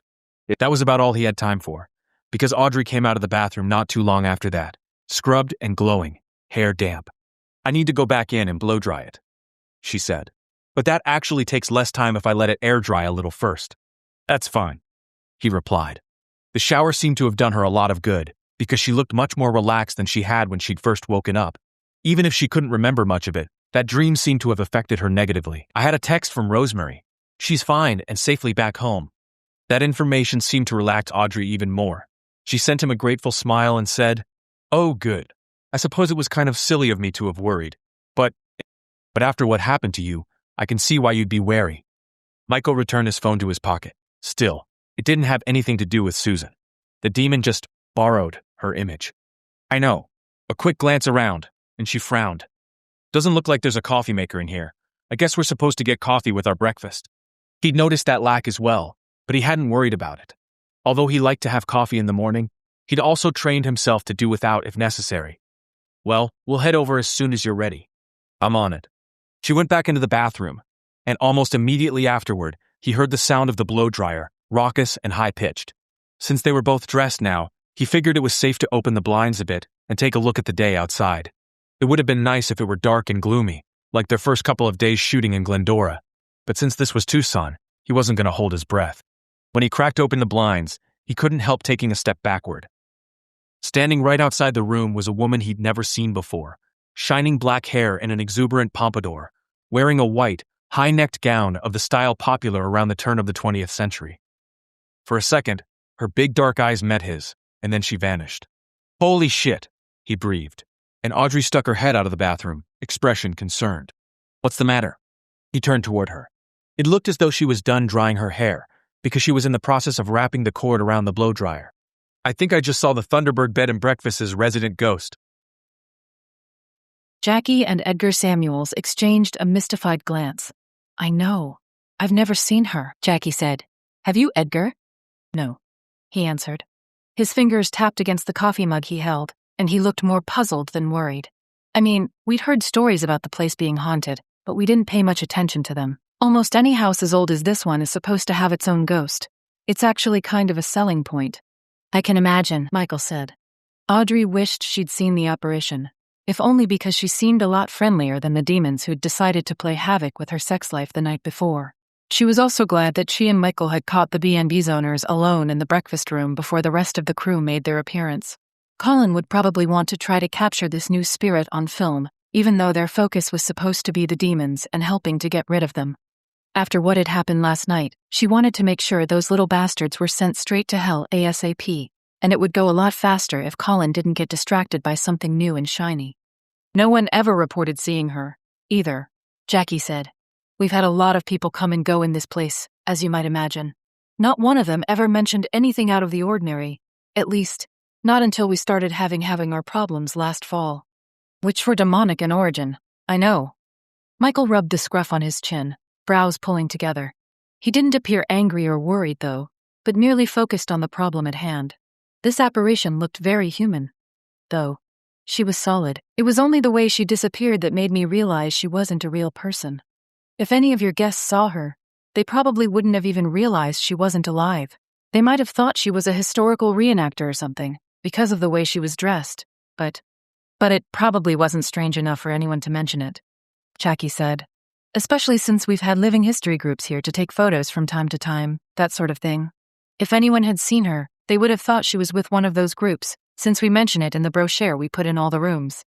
Audrey guessed she wouldn't have mentioned such a sighting either, especially if the B&B's literature went out of its way to mention that reenactment groups sometimes took publicity photos here. "Why do you think she appeared now?" she asked. "I mean, it seems fairly obvious that she wanted to be seen if she was standing right in front of my window." Even as she spoke, she wanted to wince at the slip-up. When he'd recounted the details of the ghost sighting to Jackie and Edgar, he'd made it sound as though he'd seen the apparition as he was coming to meet Audrey for breakfast, and not because he was actually inside the room with her. Luckily, neither of the B&B's owners seemed to have noticed her gaffe, and instead appeared to be more focused on the answer to the question she'd just posed. "I have no idea," Jackie said, then reached for her mug of coffee so she could take a sip from it. "Maybe she's trying to communicate somehow." "I think that's exactly it," Michael said. "My guess is that the woman I saw is also the blob of light that hangs around the storage shed. She takes on different forms as necessary. Probably the glowing light is easier to maintain for an extended period of time." "So she was guiding us to the Ouija board?" Audrey asked. "That seems the most logical explanation." His eyes met hers for just a second, but that was enough to send a little thrill through her. Her heightened responses to Michael might have had a lot to do with being cock-blocked the night before, and yet Audrey knew she needed to try to play it cool. While she told herself that she didn't care whether Colin and Daniela and Susan found out that she and Michael were becoming something of an item, she also knew that it would be easier to keep things somewhat under wraps until they were done filming. His mouth lifted at the corners, a ghost of a smile that seemed to acknowledge her presence while not giving too much away. If she's an earthbound spirit that's tied to this location, then having the demons show up would have been extremely disruptive. It would be like having a bunch of noisy frat guys move into your house. Even though the situation was serious enough, both Jackie and Edgar chuckled a bit at Michael's description. "So the ghost is trying to help us so she can get back to her quiet life?" Edgar asked. "That seems the most likely explanation," Michael replied. "Explanation for what?" Colin asked as he came through the door to the breakfast room. Daniela was at his side. If they'd gotten busy the night before, they weren't showing any sign of it. They both looked rested enough, and there weren't any telltale marks on Daniela's throat. Then again, she was a makeup artist. She probably knew plenty of tricks for hiding that sort of thing. Audrey couldn't tell if Michael was discomfited by the arrival of their producer, because he replied easily enough. "I saw a ghost a few minutes ago. We were just talking about why she appeared to me." Single quotation mark. "She?" Daniela repeated. "I thought the ghost here was just a blob of light. That's how Colin described it to me." Michael shrugged. "It could be a different ghost, or, more likely, the same ghost using a different form. That sort of phenomenon really isn't too unusual." Judging by the way Daniela's expertly groomed eyebrows lifted at that comment, Audrey could tell their makeup artist wasn't completely buying that explanation, but she didn't say anything. "Where did you see her?" Colin asked, his tone eager. "Was it anywhere near one of the motion-sensing cameras I set up?" "Outside Audrey's room," Michael replied. "So no, the closest camera is a few yards away and pointed in the other direction. Anyway, the ghost was just standing there and not doing anything, so I'm not sure she would have set off the motion detectors anyway." Jackie seemed to recall her duties as hostess then, because she got up from where she'd been sitting and told Daniela and Colin, "There's fresh coffee and hot water for tea, and pastries to hold you over until I get the strata out of the oven. Actually, I should go check on it now." She excused herself, and Edgar rose and went with her, saying she would need some help. As Daniela poured herself some coffee, and Colin looked over the tea offerings, Michael said, "I'm not sure how well this ghost would read on camera anyway. She looked like a regular person, or at least a regular person in clothing from a little over 100 years ago." "Pretty?" Colin asked, his tone sharpening with interest. One-track mind, Audrey thought, but she remained silent and pretended to be absorbed in sipping her coffee. Michael's mouth twitched, but he answered Colin seriously enough. "Yes, she was attractive. Young, probably in her mid-20s. Very dark hair and eyes, so I have a feeling that whoever she was, she had either some Mexican or some Native American blood. Which probably wasn't so strange considering the locale." Audrey wished she'd been able to see the ghost for herself, because Michael hadn't mentioned much about her expression. Had she been frightened, or did she look more pleading, as if she knew how hard it was to get her message across to anyone who could help her? "Maybe she'll show up again," Daniela suggested. She'd gotten some coffee and a cherry damish, and was now sitting in the chair Jackie had occupied up until a few minutes earlier. "It'll be interesting if she does," Michael said. "But she shouldn't be our focus. We need to concentrate on drawing out the demons and dispelling them." This suggestion made Colin give an indelicate snort. "Demons, my ass. I slept like a baby last night. No disturbances. Even though we found that Ouija board yesterday, there hasn't been a damn thing going on. Well, something tried to drive a wrought iron cross through my head last night, so there's definitely some kind of presence here," Michael said, tone so casual, he might have been mentioning that he found a spider in his bathtub. "It. What?" Colin had been dunking a tea bag of Earl Grey in and out of his mug, and carefully eyeing the color of the liquid inside. But now he stopped dead. "The cross in my bedroom. It's been moving around a lot, turning upside down, then going back in place. But this was the first time it actually pulled itself off the wall." Audrey held back a shiver, because of course she'd been there to see the whole thing. However, since she and Michael were trying to be discreet, she thought it better not to mention what the two of them had been doing the moment when the cross launched itself across the room. "Bloody hell," Colin said. "What did you do?" "Well, Audrey and I were talking when it happened, so I grabbed one of the pillows from the bed and used it to shield the two of us. After the cross got stuck in the pillow, I doused it with holy water, and that seemed to calm it down." Now that he'd related the story, he picked up his coffee and drank some. With a shrug, he added, "Oh, there haven't been any occurrences after that one, though." It sounds like that should be plenty, Daniela remarked. I would have run screaming into the night.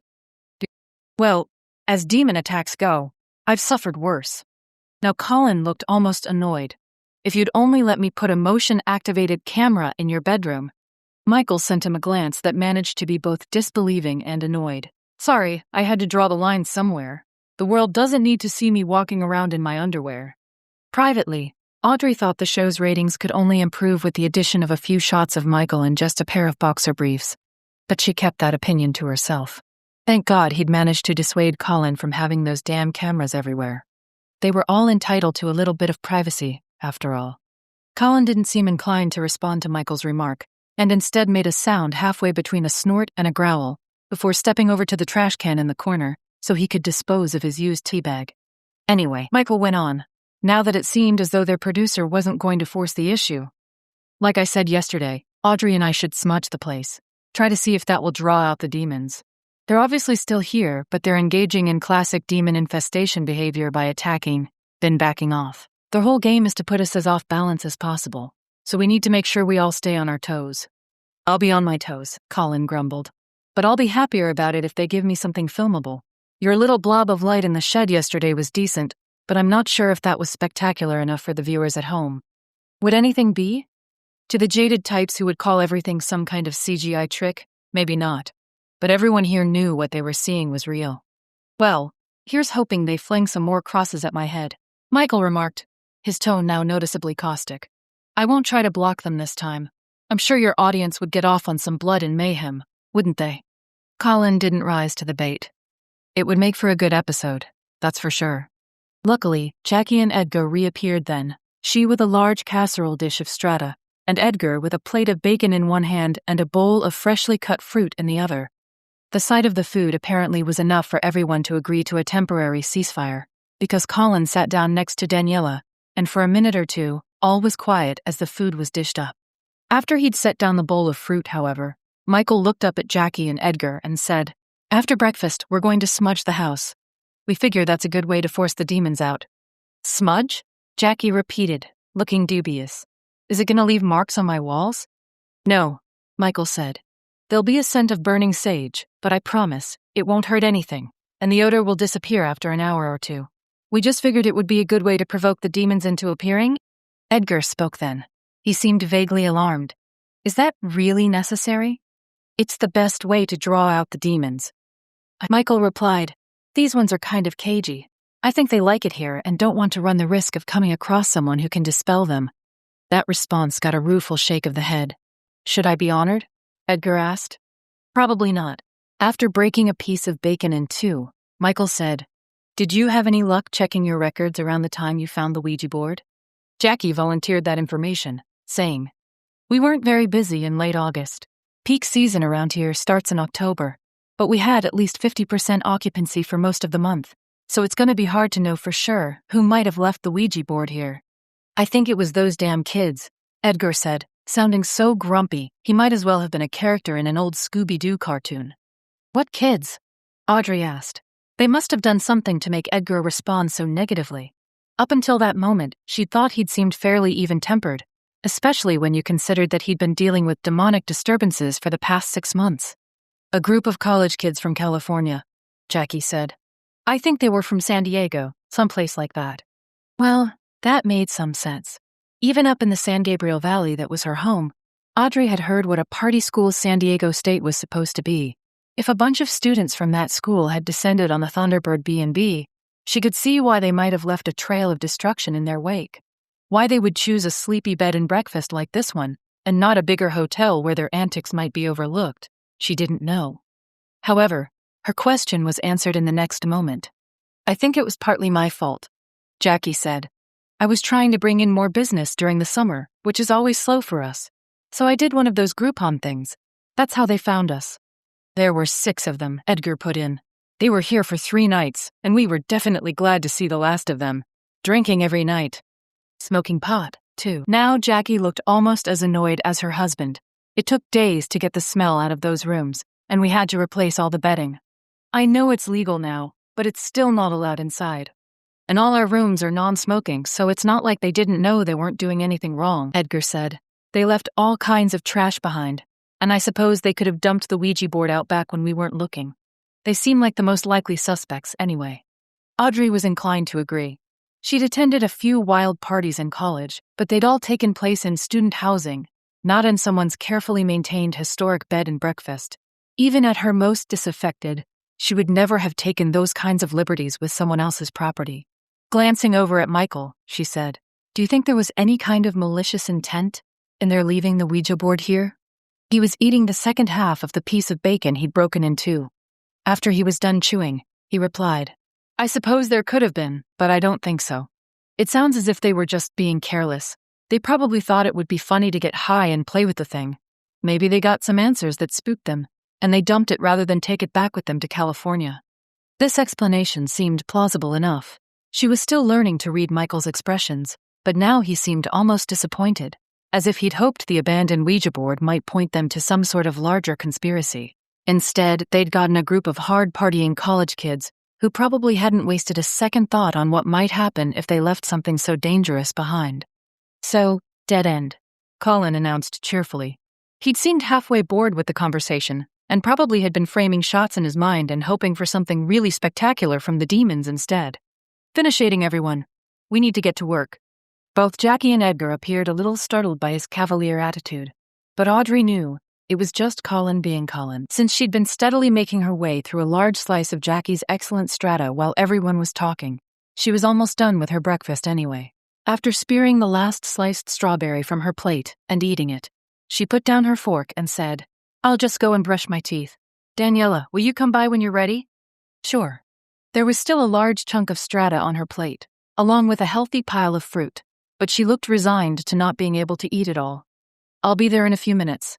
Audrey gave her an encouraging smile and then headed out, glad of the warm sunshine and the bright blue sky overhead.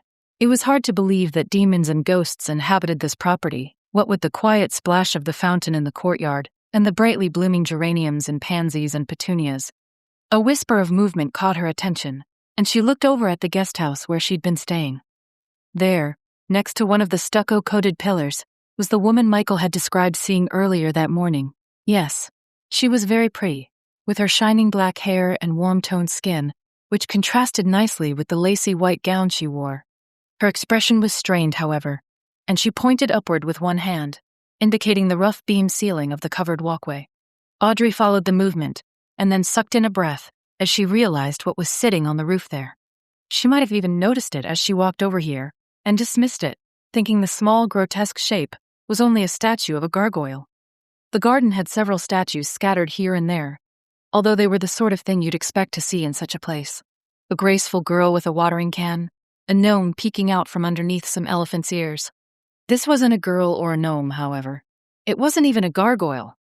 No, as her eyes met its red ones, she realized she was staring up at a demon. Chapter 12. The demon was much smaller than the terrifying shadowy beings Audrey and Michael had battled in the basement of the Whitcomb mansion in Glendora.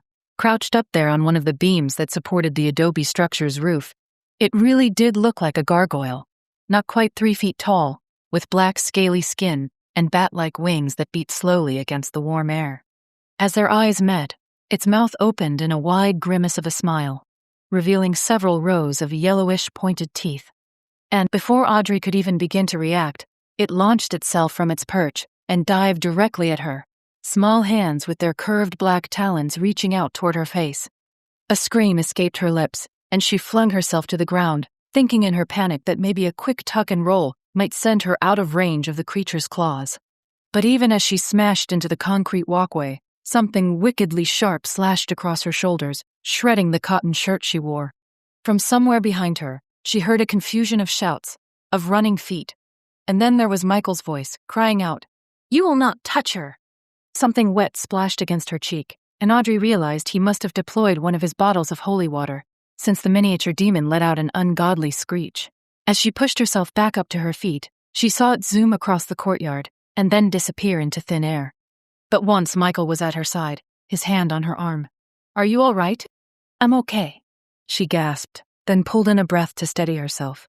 "But that thing scratched me." He touched the shoulder of her torn shirt, pulling the torn edges away so he could get a better look at her wound. "We'll need to get that cleaned up at once." Then Edgar was next to her, saying, "We have a first aid kit in the kitchen. Let's go back to the breakfast room, okay?" He seemed more concerned than shocked, which made her think he hadn't seen the actual attack, only the aftermath. Somehow, Audrey was able to nod. With Michael studying her, she managed to stumble back to the room where they'd all been sitting just a few minutes earlier. The cuts along her shoulder felt like they were on fire and throbbed with each step. Dimly, she realized that Colin and Daniela were tagging along as well, Colin with his phone out for some reason. Oh, right. He didn't have the big video camera with the Steadicam unit, but he could still get all the action on his iPhone. Jackie pushed a glass of cold water into her hands. "Drink this. Do you want some aspirin or ibuprofen?" The ibuprofen would help with any swelling, so she asked for that, and Jackie left the room to fetch the analgesic. In the meantime, Edgar had reappeared with the first aid kit and began to dab at her wounds with some alcohol-soaked pads. Audrey couldn't help but let out a hiss of pain, because the antiseptic only made the demon's scratches hurt that much more. "Sorry," Edgar said, "but we need to get these cuts cleaned out." Gritting her teeth, she nodded in reply. He went back to work while she clutched the glass of water and tried to tell herself that it really didn't hurt as much as she thought it did. Colin and Daniela were now huddled over his phone, apparently watching the playback of the video he'd just shot. Maybe he'd decided he didn't need a long, drawn-out sequence showing her wounds getting tended. "At any rate," he exclaimed. "Tell me, bloody brilliant! I caught almost the whole thing." "Colin, that goddamn thing tried to kill her," Michael bit out, sounding as if he was ready to commit mayhem himself. "Just scratches," Colin scoffed. "Anyway, she's getting patched up. You're all right, aren't you, Audrey?" "Fuck off," she said distinctly, wishing there was something stronger than water in the glass she held. Daniela chuckled, then went silent as Colin directed an evil glare in her direction. A soft touch on Audrey's arm, and Michael said quietly, "Edgar's cleaned out the wounds, but I need to pour some holy water on them, just in case. You understand?" She nodded. "Is it going to hurt?" "Probably." "Do it. Just get it over with." He gave her arm a gentle squeeze, as if to offer what reassurance he could, then drew a glass vial from his jacket pocket. For a second, he hesitated, probably worried about the pain he was about to cause her. Then, he tipped the contents of the vial onto the scratches the demon had carved into her right shoulder. Oh God, it was like fire, like acid. The glass of water she was holding slipped out of her hands and fell to the floor, luckily landing on the area rug and not on the saltillo tile. With both hands, she gripped the edge of the wooden tabletop and felt tears of pain sliding down her cheeks and dripping onto her ruined shirt. "Audrey," Michael's voice, urgent, next to her ear. "I know it hurts. You have to ride it out. The water is working. It's cleaning out the demon's poison. Just let it do its job, and you'll be okay." Easy for him to say. He wasn't the one who had trails of glowing coals slashed across his upper back. But because it hurt too much to talk, she only continued to hang on to the table, her teeth gritted, sweat dripping down her brow and mingling with the tears on her cheeks. At last, the pain began to subside again. She pulled in a breath, then another, and one more after that. And now the searing agony in her shoulder was dulling down to a throb, and then not much more than a twinge. Voice a harsh whisper, she said, "I think it's going to be okay." Michael nodded at Edgar, and he stepped forward, then began to take down an antiseptic pad to cover her wounds. Standing off to one side, Daniela said, her tone dubious, "Shouldn't we take her to the emergency room or urgent care or something?" "No," Michael replied at once. "They wouldn't be able to do anything more for her than we did here. The wounds have been cleaned out now, so it's only a matter of giving them time to heal." Listening to this exchange, Audrey felt oddly disconnected, as though they were talking about someone other than herself. In a way, it helped, because she could more easily be detached about what had just happened. She couldn't remember the last time she'd experienced pain like that. But Michael was right. A hospital couldn't help her. The supernatural first aid he'd just applied to her wounds would do much more to assist in her healing than any emergency room visit might. She cleared her throat and said, "It's okay. My tetanus booster is up to date." A pause, and then Edgar and Colin both gave an uneasy chuckle, as though they weren't quite sure what else they should do. Right then, Jackie reappeared with another glass of water and a bottle of generic ibuprofen in her hands. She glanced around, looking curious, but apparently decided it wasn't worth asking what had just occurred. Instead, she handed the water to Audrey, then opened the bottle and tipped a couple of tablets into her palm. "Here you go," she said, handing the ibuprofen over. "Is there anything else we can do for you?" I think I'm going to be okay, Audrey replied. And really, it wasn't as though they had much of a choice. Obviously, the demons were already on the attack, and the only thing to do now was make sure they got banished to the pit of hell where they belonged. A glance over her shoulder told her that her shirt was now only fit to be used as rags. I'll need to change before we start filming anything, though. You should rest. Michael began, but she shook her head. No, we need to get this over with. He opened his mouth, clearly about to protest, and Colin overrode him, saying, That's the spirit. And she's right. The sooner we get this infestation handled and on tape, the sooner we can all go home. Right? For a moment, Michael didn't say anything. He only stood there next to Audrey, gazing down at her, obviously trying his best to gauge her mood and her determination. At last he gave one small nod, as if confirming for himself what she'd already told him. Okay, Daniela, you help Audrey out of that shirt. Colin, you and I can walk the grounds and see if any more of those things are hiding anywhere. This prospect didn't seem very appealing to Edgar and Jackie, both of whom looked shaken and pale. When Edgar spoke, it was in the tones of a man who knew he was in way over his head. What should Jackie and I do? You haven't had any demonic activity in your part of the property, have you? Michael asked. Jackie replied at once. No, it's always been quiet there. That's part of the reason why we had such a hard time at first. We didn't want to believe anything was wrong here, because we'd never witnessed anything for ourselves. But after a month or so of complaints, I finally saw a vase of flowers from the garden rise up into the air and smash on the floor. And I realized people weren't making these things up. She waved a hand, as if trying to dismiss her early skepticism that something was terribly wrong at the Thunderbird B&B. Anyway, our wing doesn't seem to have been affected. Then go there and stay there until either I or Audrey lets you know that it's safe to come out. Edgar crossed his arms. I don't feel good about hiding while you do the work. Michael's expression, which had been downright stern, softened a little. It's not about hiding, Edgar. It's about letting the experts handle things. There really isn't much you could do. You'll have to trust me on this. A few seconds passed, and then Edgar gave a reluctant nod. All right, as you said, you're the experts, but we'll be here in case you need anything. And thanks for that. Michael paused for a moment, surveying everyone else in the room. All right, people, let's send these demons back to hell. He didn't like to let Audrey out of his sight, but Michael told himself that she would be fine, that she'd be back at his side as soon as she'd changed her clothes. In the meantime, he and Colin had work to do. Where the bloody hell is Susan, anyway?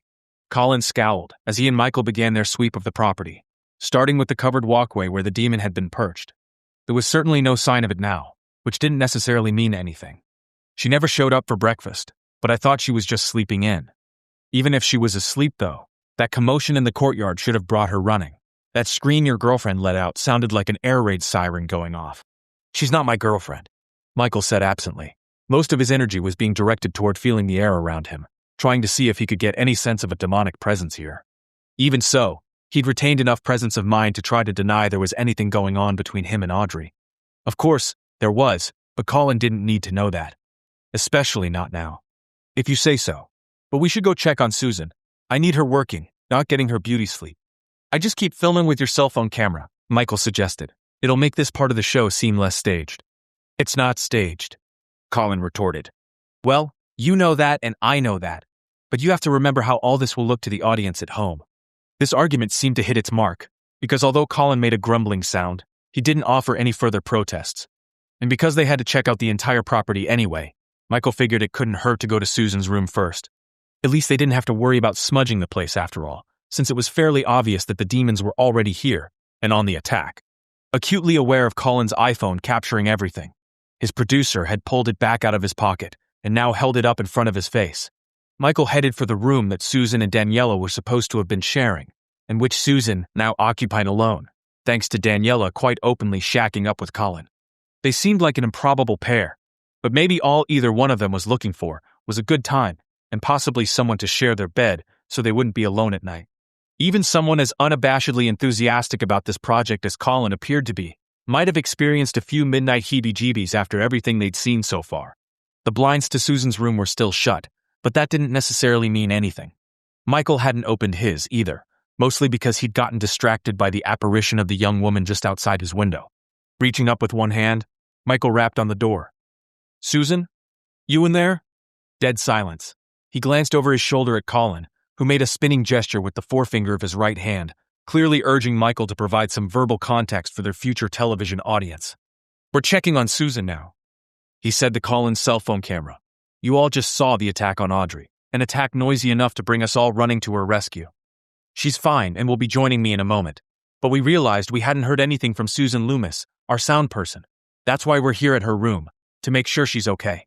Once again, he knocked on the door. "Susan?" Then her voice, so faint Michael could barely hear it through the thick pine door. "Don't come in.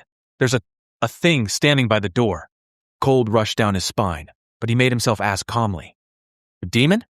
"I think so." Michael glanced over at Colin, who gave him a thumbs up and mouthed, "Brilliant." Of course, this would be brilliant to him. He wasn't the one trapped in a room with a demon blocking the door. There was one vial of holy water left in Michael's jacket pocket. He had a few more back in Audrey's room, but he hadn't realized he would run through them so quickly. "Well, theoretically, one should be enough." "Stay away from the door, Susan," he said, but left it at that. The last thing he wanted to do was telegraph his intentions to the unholy being guarding the threshold to her room. "No worries," came the reply, and Michael felt his lips twitch a bit. Trust Susan to remain calm no matter what the situation. The door was sturdy enough that he didn't know for sure whether or not he'd be able to break in. Besides, Jackie and Edgar Samuels had already dealt with enough. They didn't need to add a ruined door to the tally of damage caused by the demons. No, Michael had something less messy in mind. He got out his lockpicks and bent toward the keyhole, Colin's cell phone tracking his every movement. Luckily, the doors here still had old-fashioned locks and not the electronic kind found in most modern hotels. It only took a second or two for him to lift the tumblers out of the way and disengage the lock. He paused to look back at Colin and gave a slow nod, indicating that he was about to go in. His producer wore a shit-eating grin and gave another thumbs-up gesture. "All right, time to do this." Michael put away the lockpicks, trading them for his remaining vial of holy water. Then he pushed the door inward. At once, something screeched toward his head, the sharp, thin sound tearing at his ears. He ducked and caught a quick glimpse of Susan flattened against the far wall, while a dark form about the same size as the demon that had attacked Audrey paused in midair, wheeled, and came back toward him. He'd been waiting for a maneuver like that. Light and fast, he splashed some of the holy water on the creature, catching it mid-flight. It howled in pain and anger, the light from the open doorway showing how the demon's dark flesh smoked where the water had hit it. However, the blessed liquid didn't seem to be enough to stop the creature, because it came at him again, red eyes blazing with fury, clawed hands outstretched. Another splash of holy water, and it screamed once more, screamed so loudly that across the room, Susan let out a startled gasp. Sensing he now had the upper hand, Michael intoned, "The light of God surrounds me. The love of God enfolds me. The presence of God watches over me. Wherever I am, God is." And with one last screech, the demon flashed out of existence while still in flight. The silence that followed its departure was so intense, Michael's ears rang at the contrast. Then he looked over at Susan. She was still flattened against the far wall of her room, face pale with shock. "Did it hurt you?" he asked. She shook her head. "No, I was just about to come out and meet you all for breakfast when suddenly that thing popped into existence right there above the door."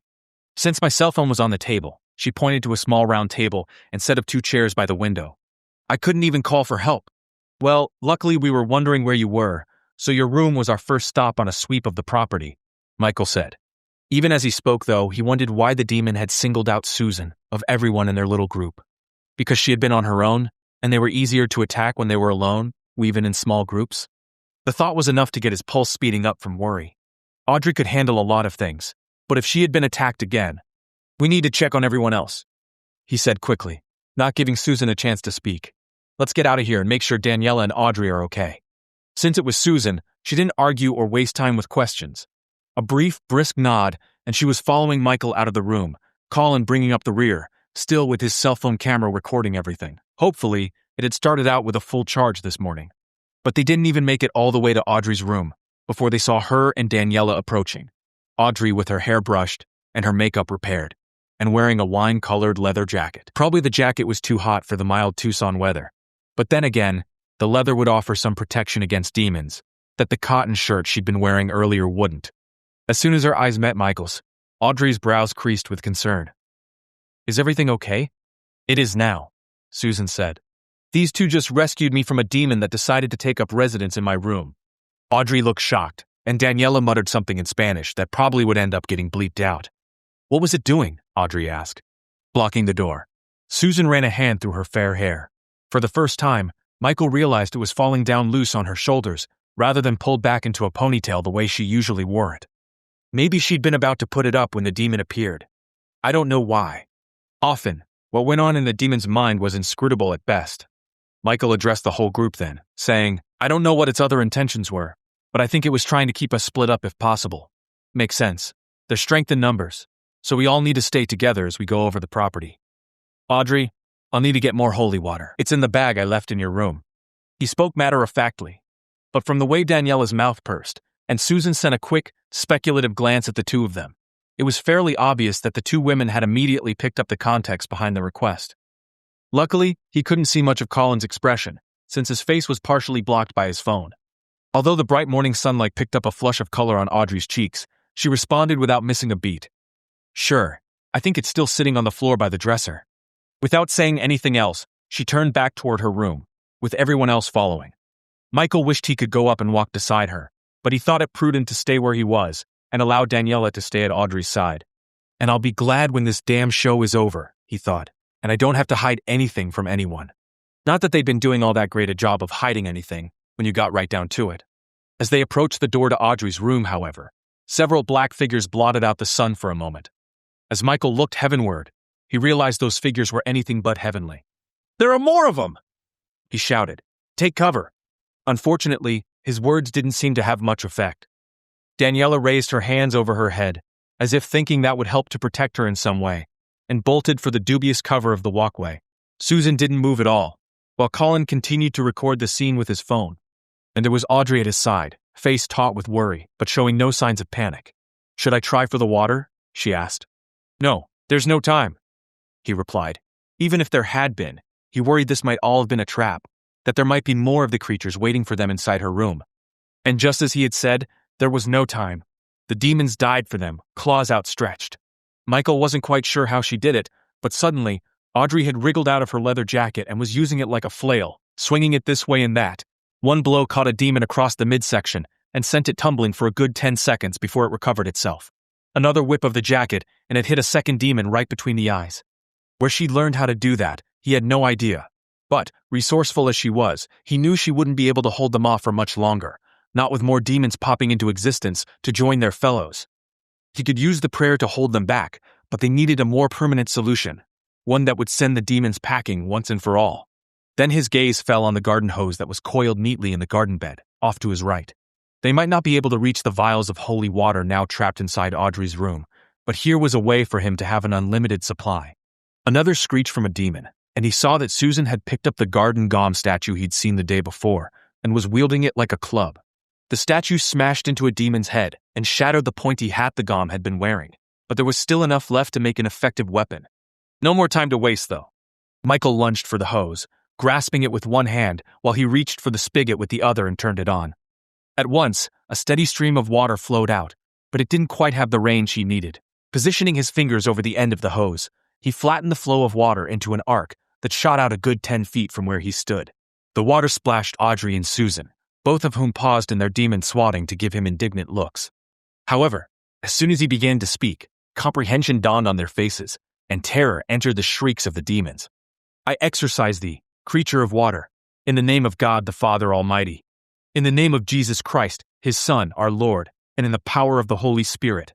Put to flight all the power of the enemy, along with his fallen angels, through the power of our Lord Jesus Christ, who shall come to judge the living and the dead and the world by fire. The water sluiced through his fingers, newly purified, and where it struck the demons, they smoked like the hellfire they'd come from. Their wings turned to shreds, and one by one, they turned to ash and scattered on the wind, until they were all gone, and the courtyard was quiet again.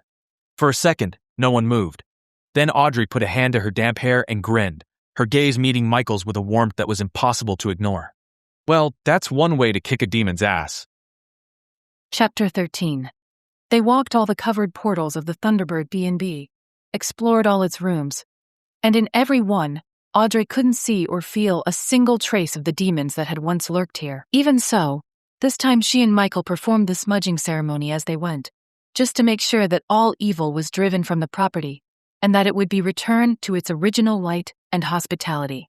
When they were done and were taking the smudge stick and its bowl back to her room, she caught a glimpse of the B&B's ghost, standing near the fountain in the courtyard. A brisk breeze had sprung up, but neither her hair nor her dress moved. She raised a hand, as if in gratitude, or possibly farewell, and then vanished. "You saw her?" Michael said in a murmur, and Audrey nodded. "I did. I think she's at peace again, or as much at peace as any ghost can be. I wonder who she is. We could probably figure it out. We'd just need to take some time to research the history of this place." Maybe so, and yet, Audrey thought it might be better to let the spirit remain anonymous. She clearly had no malice in her. In fact, if it hadn't been for her help, the Project Demon Hunters crew might have had a more difficult time dispelling the demons who'd decided to infest the property. A shake of her head, and Audrey replied, "No, that's all right. Frankly, I just want to go home." Michael reached over and took her free hand, squeezing her fingers gently. "Soon. Less than 8 hours from now, we'll be back in Southern California." A brief pause, as if he wasn't quite sure how to phrase the question, and then he said, "But who's home? Yours isn't really safe, is it?" She'd managed to push all that mess out of her head for a while, but now she realized she still had a lot of unfinished business to manage back in Glendora. I'm not sure. I mean, we closed the portal in Whitcomb's mansion, but he's clearly free to come and go as he pleases, isn't bound to any one place. The last time I was in my house, it looked as though it had been cleaned up, but maybe all that was just an illusion. I haven't had a chance to go back and check. "We'll look together," he said, "but still." Audrey knew what he meant. "I'd rather go to your place first, just to be safe. Then we'll see what's going on at my house. If it still really is trashed, at some point I'm going to have to get started on cleaning it up." "I know. First things first, though. We'll get back and figure out what to do next. We have a few days, since we don't need to be in Santa Barbara until Monday." "Santa Barbara," she repeated, a little startled. "I thought that location had fallen through." "So did I. But I guess Colin worked on them a little more, and now the shoot is back on." Michael smiled down at her, a welcome warmth in those gold-lit gray eyes. "Much better than having to go back to Colorado, isn't it?" "Definitely," Audrey said, her tone vehement. It would be a long time before she felt it was safe to set foot in Colorado again. Not that anything of what had happened to her was the state's fault, but she still thought it would be better to stay far, far away, just to be safe. After all, she had no idea where the Whitcomb demon had gone, or where he'd turn up next. Hopefully, not back in Glendora. But he had no real reason to be there any longer, not with the portal destroyed, and his former home now owned by strangers. He had to have gone somewhere else to regroup. With any luck, he'd be sufficiently distracted that he wouldn't bother them until after they were done filming the show. They went into her room and put away the abalone shell and the smudge stick, both of them carefully wrapped in plastic. Everything else was already packed, and they'd made their farewells to a very grateful Jackie and Edgar Samuels. Susan and Daniela and Colin had left about 20 minutes earlier, all of them clearly eager to get back to home base as well. Still, Audrey couldn't help feeling a small pang as she got into Michael's rented SUV and they headed toward the freeway. Even though the demons had been vanquished and the property was safe enough now, she couldn't quite rid herself of a nagging feeling, as if they'd left something unfinished. "What's the matter?" Michael asked as he pointed the Grand Cherokee north on the 10 freeway. "That was a job well done. And you and Susan were pretty magnificent, fighting those demons. You should have seen the grin on Colin's face as he was getting all that on his phone." "I'm not really sure," she confessed. "Just that something feels off. You're right, the Thunderbird B&B seems as though it will be fine, and I can't really think of what else we might have done. But..." He lifted his right hand from the steering wheel and laid it on top of hers. Just for a few seconds, but it helped to feel his touch. "You've had a harrowing few days. I'm not surprised that you feel a little off balance." Audrey nodded, but she still had this niggling sensation inside her, as if her newly awakened spider sense, or whatever you wanted to call it, had picked up on something her conscious mind couldn't quite comprehend. Well, just like a word that evaded memory or a name that didn't immediately surface, there was no use in trying to force the situation. Either she'd figure it out, or she'd realize that she really was just having the heebie-jeebies for no particular reason. Right now, she was still trying to get used to these newfound powers of hers, and it wasn't always easy to tell what was a true psychic twinge and what was just regular garden-variety anxiety. Leaning her head back against her seat, she said, "That's probably all it is. and it'll be good to have some time off before we have to go up to Santa Barbara. What's the story on that one? Another old house, Michael replied. It has a long history of paranormal activity. The daughter of the original builder committed suicide there when her parents stopped her from eloping with the son of their head gardener.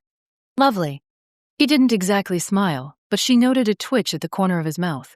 In general, happy houses are not the ones that are haunted, or that become infested. Negative energy draws negative energy. So we're dealing with another haunting? Once again, Audrey thought of the spirit who lingered in the Thunderbird B&B. She couldn't have been more than 20 or 21 when she died. Not exactly. Or rather, the ghosts in Landon House are well documented, and were disclosed to the current owners when they bought the place. California law. His gaze flickered sideways at her. But I suppose you already knew that. Yes, Audrey said. Not every state had that sort of law on the books, but in California, buyers had to be informed if a property they were interested in had any kind of documented spirit activity. The ghost clause. Her father had once jokingly called it, when they were talking about their own 100-year-old house, and its complete lack of any kind of ghosts or spirits. So what's the story? The house's present owners have been there for 5 years. During that time, their daughter has gotten increasingly obsessed with black metal music and the occult. At first, they didn't try to intervene, because they thought she was just going through an exploratory phase, was just being a teenager. But things have gotten worse. This all sounded far too familiar to Audrey, and not in a way she appreciated. Frowning slightly, she said, "Christine, I hope you're not trying to imply that the kind of music she listens to has pushed her over to the dark side, or whatever you want to call it." No. His tone was even, and he didn't look away from the road. I was a punk rock kid during high school, and look at me now. Audrey's eyebrows lifted. Seriously? I would never have guessed. Mostly because his overlong hair seemed such a part of him that it was hard to imagine it buzzed short or worn in a mohawk or something. Hardcore. My hair was dyed blue for a while. You can imagine how much my parents appreciated that. Now he chuckled a little, although his expression grew sober again soon enough. Anyway, Kayla's parents made sure to express to Colin and me that they didn't believe the music had anything to do with it. They were more worried about the book she was reading. Sometimes, her mother could hear her reading the rituals aloud in her bedroom, which, of course, is a very dangerous thing to do. Like playing with a Ouija board, Audrey said, thinking of the one they'd found in the Thunderbird B&B's storage shed. Except even worse. Ariel, Kayla's mother, said she's heard strange noises inside the walls, like something's moving around in there. Rats. She called an exterminator. They couldn't find anything. One night, she saw a black form moving down the upstairs hallway, but Kayla was in bed, and her son Aiden was also asleep. Michael's fingers tapped on the steering wheel, as if the movement somehow helped him remember all the details of the case. Actually, it's been so bad this past week that Ariel's husband, Luke, has moved out and taken Aiden with him. Kayla wouldn't leave the house, basically threw a hysterical fit when her parents tried to get her to go with them to a hotel. So Ariel and Kayla are there alone. I think that's why Ariel got in touch again. She really didn't want the publicity of being on the show, but now she's willing to do it because she's afraid for her daughter. Audrey could understand that. Raising children was hard enough. Trying to deal with one who might or might not have called a demon into the house put matters on an entirely different level. The situation does sound pretty dire. Just please tell me that we don't have to actually stay in the house this time. I don't feel like having to dodge flying crosses when I'm trying to sleep, or do other things. This time, he smiled for real, eyes crinkling at the corners behind the sunglasses he wore. No, I put my foot down on that one as well. We have rooms at the La Quinta Inn in Santa Barbara. Nice and normal, and definitely not haunted. Well, thank God for that.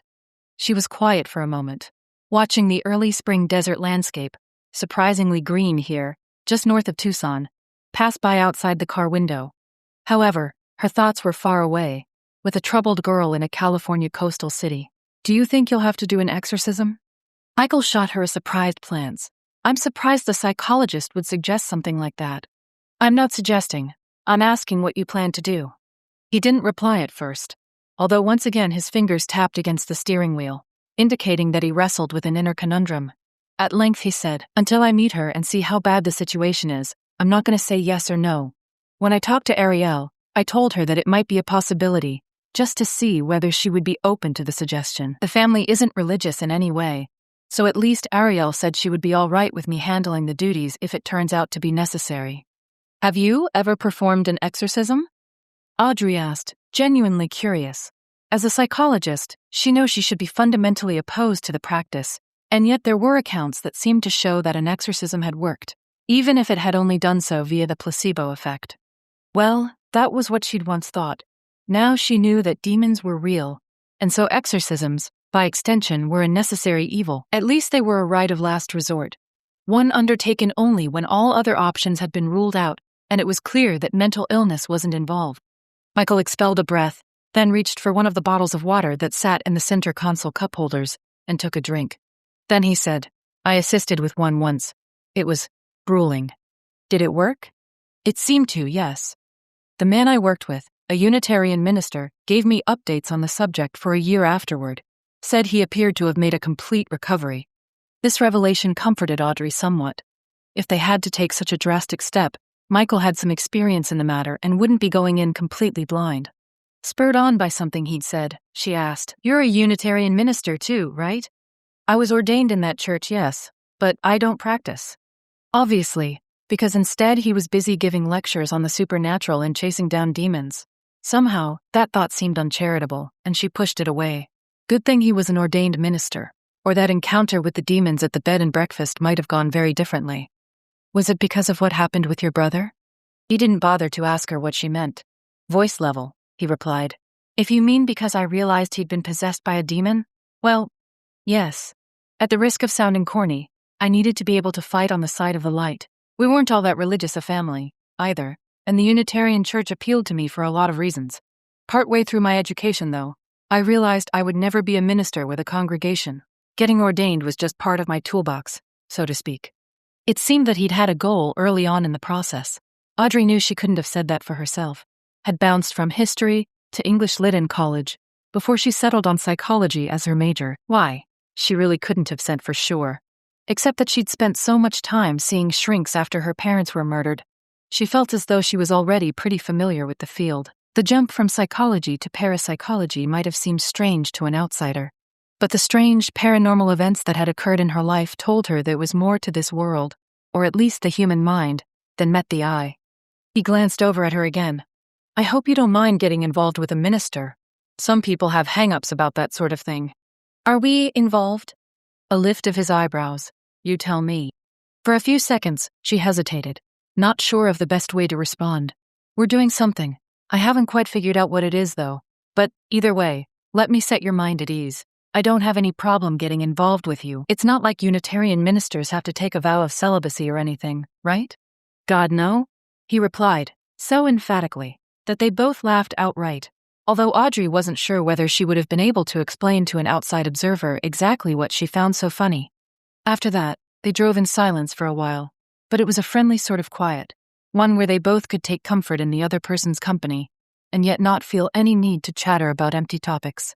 Once again, Audrey could only smile inwardly at how easy she felt around Michael, and how she would never have believed such a thing was possible if someone had suggested it to her a few days earlier.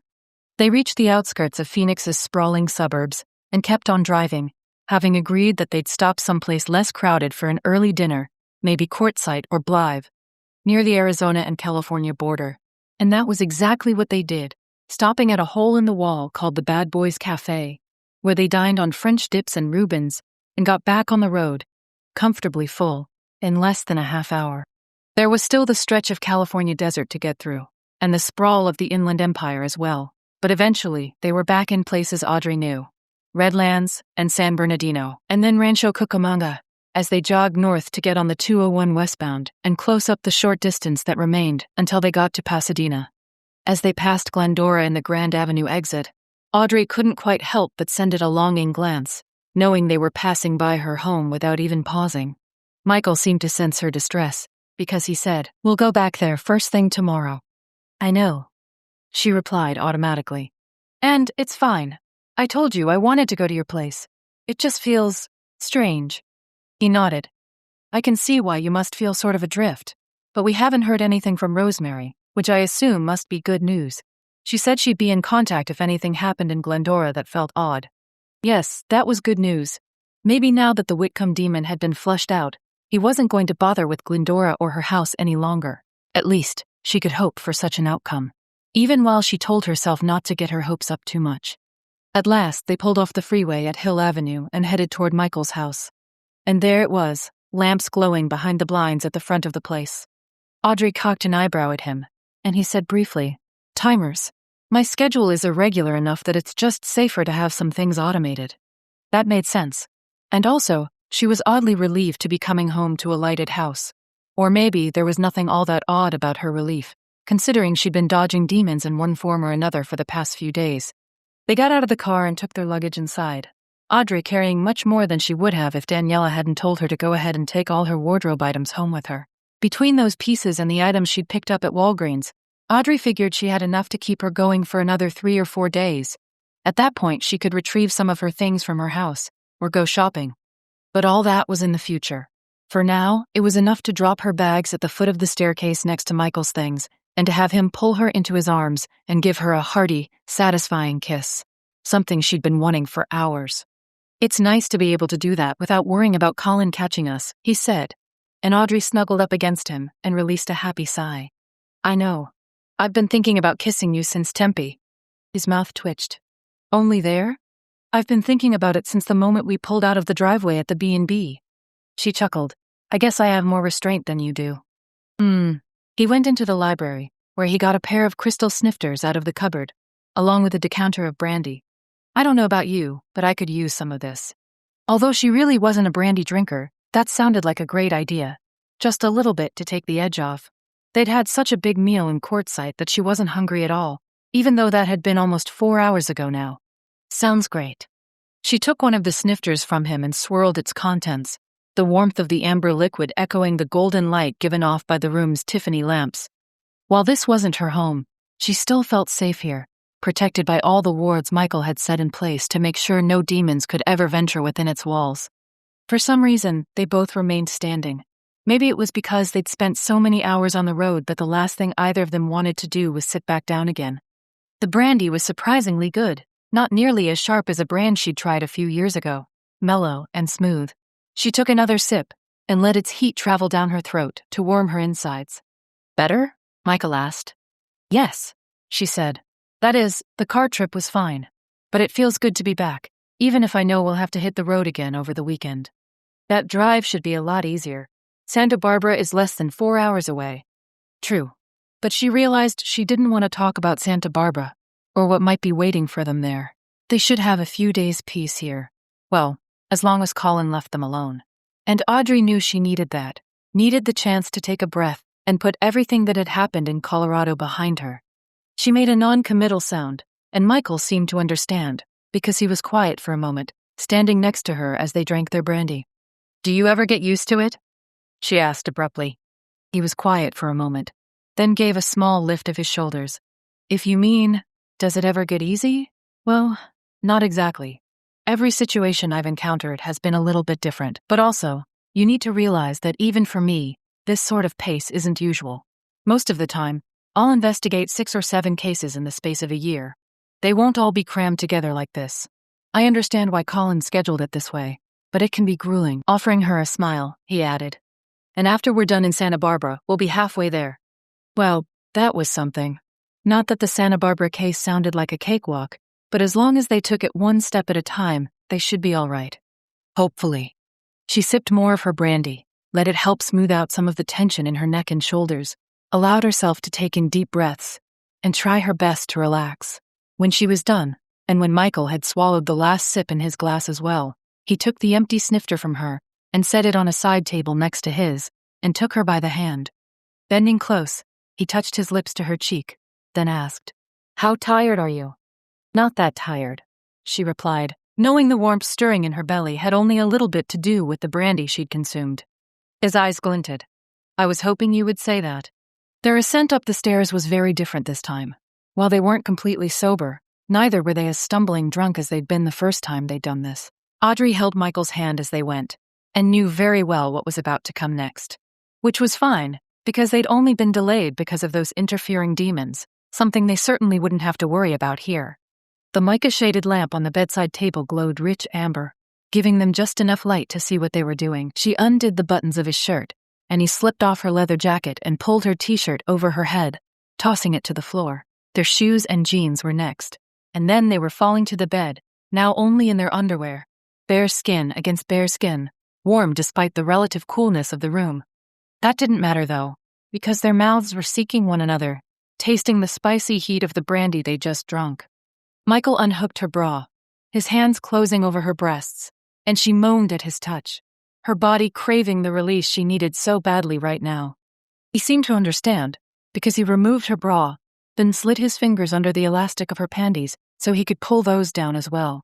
And he was kissing her, moving from her breasts down her stomach, tongue moving slowly over her, languorous yet intense, as she buried her hands in his hair and held on to him as he made love to her with his mouth.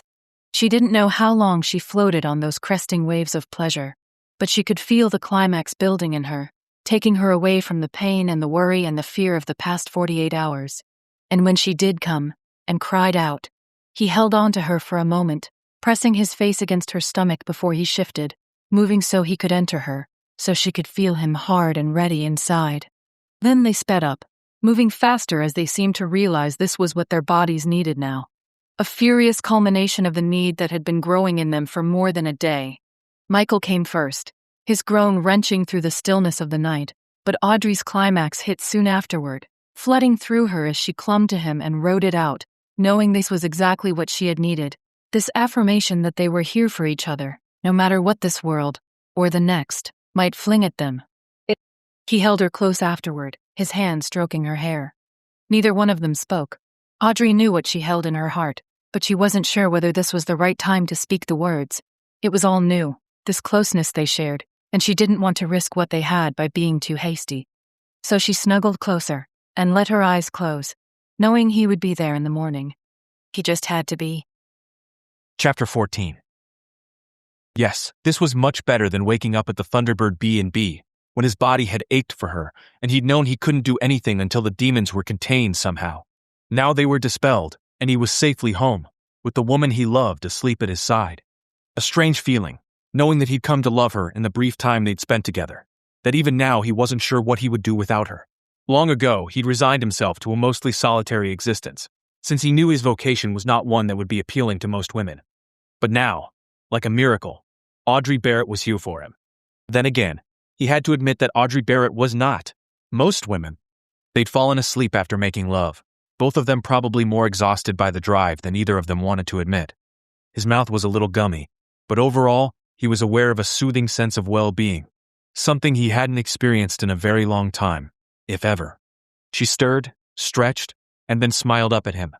"Good morning." "Good morning." He bent and placed a soft kiss on her forehead. "Sleep well?" "I did." Blinking, she sat up, sheet clutched against her bare breasts, and squinted at the clock on the mantel. "Is it really almost 8:30? "It is, but since we don't have any real plans for the day, does it matter that much?" A shadow of a frown touched her brow, but then she shrugged.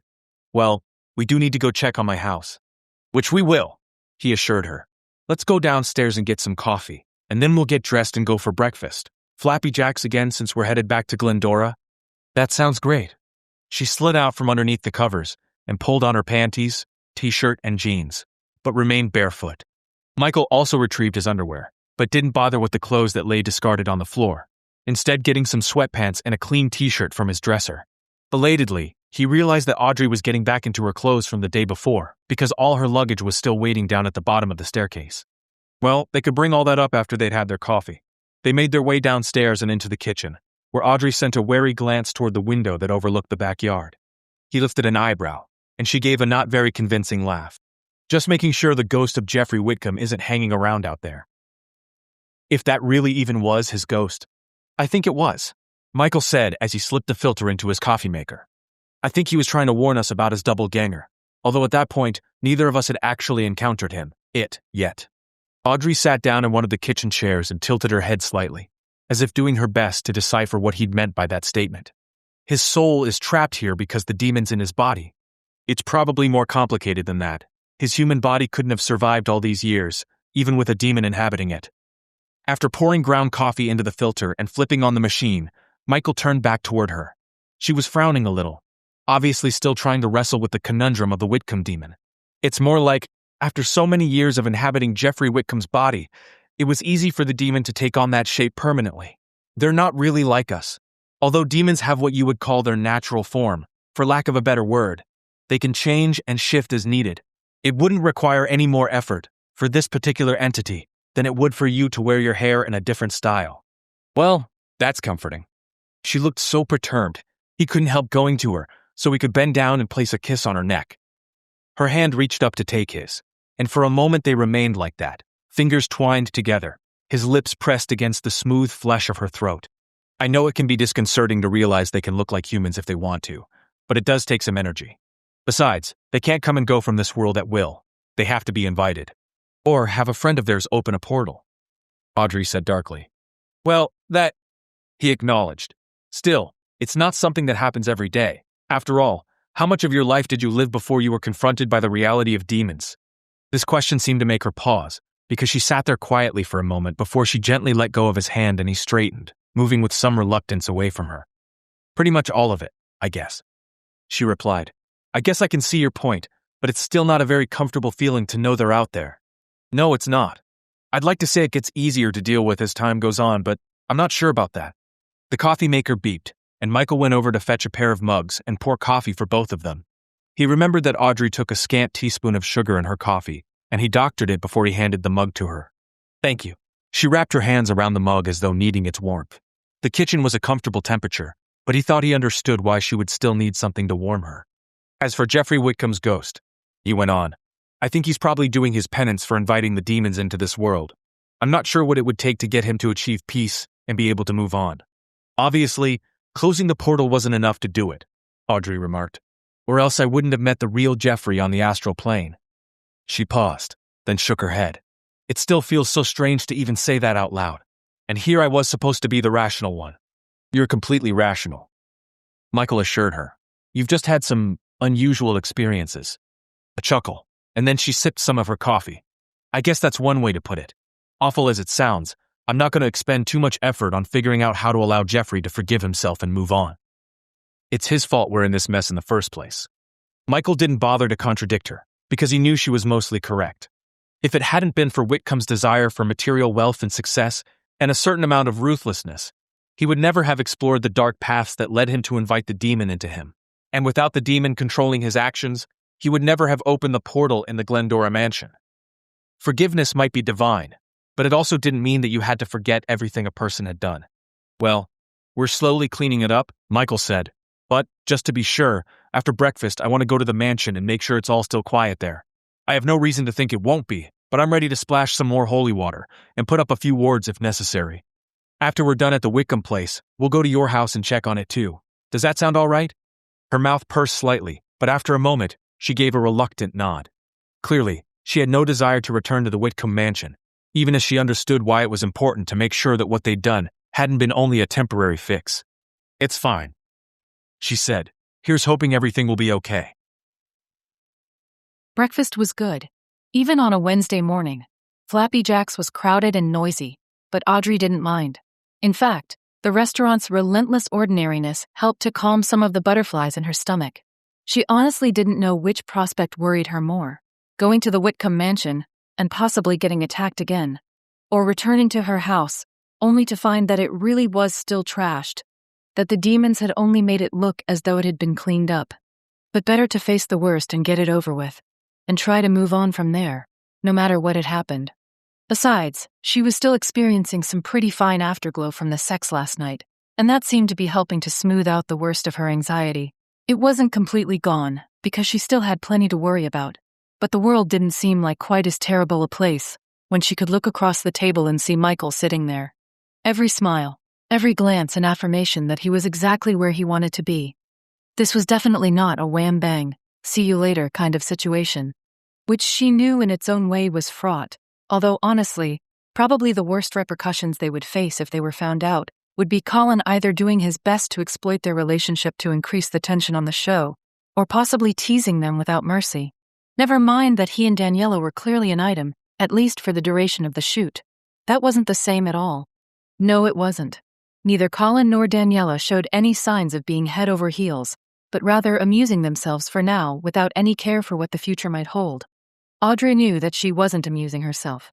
There wasn't anything funny about falling hard for someone, which seemed to be what had happened to her. Luckily, Michael seemed to have done his share of falling as well. If they survived all this, and Audrey still didn't know if they would, then it would be time for the two of them to have a serious discussion about what was going to come next. For now, though, it was enough to be with him, to know that he was looking out for her. Probably she'd be much more worried about her house if she didn't have Michael's place as a fallback. Truth be told, she really had no desire to go home, except to get the things she needed. Otherwise, she was just fine with staying at Michael's house indefinitely, which she knew signaled a sea change in her feelings. Once upon a time, the house her parents had left her had been nearly the most important thing in her life, the only thing that felt truly permanent. They finished their breakfasts, and Michael paid the check. Then it was time to get in the rented Grand Cherokee. He had it for the duration of the shoot, and so was using it to avoid putting more miles on his already ancient Land Cruiser. And drive over to the Whitcomb mansion.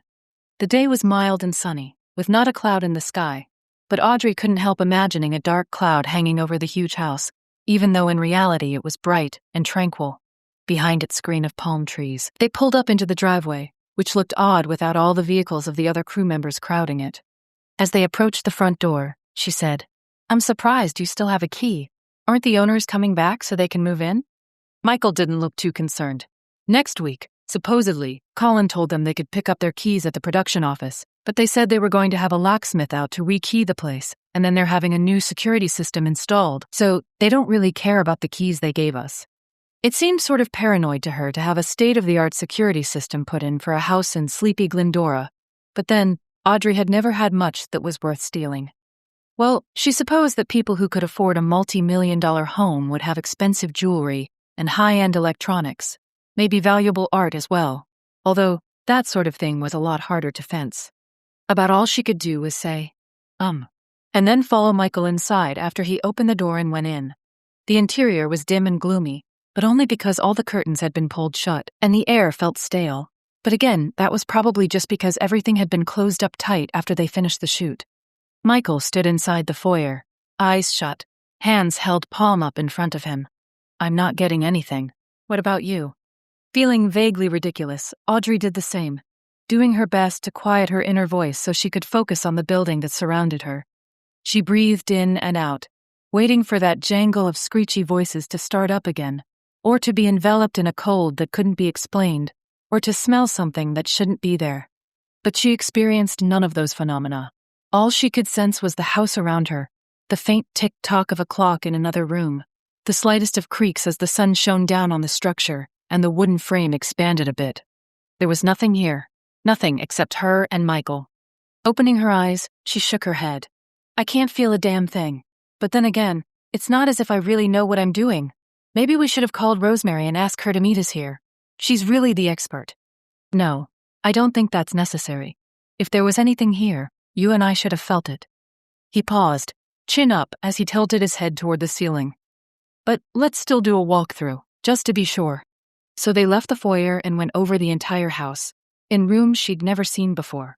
The secondary bedrooms upstairs, the family room, the library, the exercise room off the kitchen. In every single one of them, Audrey had the same experience, or rather, non-experience, since she couldn't sense a single thing that shouldn't be there.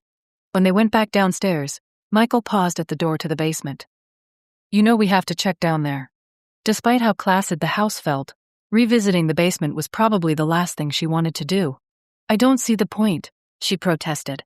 "I think we've already established that the house is clean." Famous last words.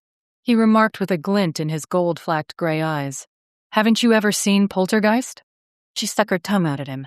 Smartass. And probably because they were alone, he reached out and pulled her to him, then gave her a hearty kiss. It might have been inappropriate, given their surroundings, but the embrace was very, very welcome. Audrey just wished they were at his house, so the kiss could be followed up by something even more delicious. As it was, she stepped away after a moment, then straightened her jacket, which had gotten a bit askew. It's like you're daring the demons to do something. Or just trying to prove to you that they aren't here. Before she could say anything else, he put his hand on the knob and turned it. The door opened inward with a faint squeak. Audrey wasn't sure what she'd been expecting to happen next. Possibly a horde of imp demons, like the ones that had attacked her in Tucson, to come pouring out. But it was definitely anticlimactic, since nothing happened at all. Michael glanced back at her, eyebrow cocked slightly, and she planted her hands on her hips. Fine, but you go first. I would never suggest we do otherwise. He flicked on the light from the switch beside the door, then began to make his descent. Audrey followed immediately behind him, shoulders tensed, waiting for something to pounce. However, all remained quiet, and within a moment or two, they stood at the base of the stairway. Wow, what a mess, she remarked. That was putting it mildly. The floor remained torn up. Scraps of the ugly 60s vintage carpet and the wood flooring underneath pushed off to the sides and corners. The concrete substrate underneath an ugly pinkish-gray hue, most likely the diluted remnants of the paint that had once been used to write the summoning spells on the floor.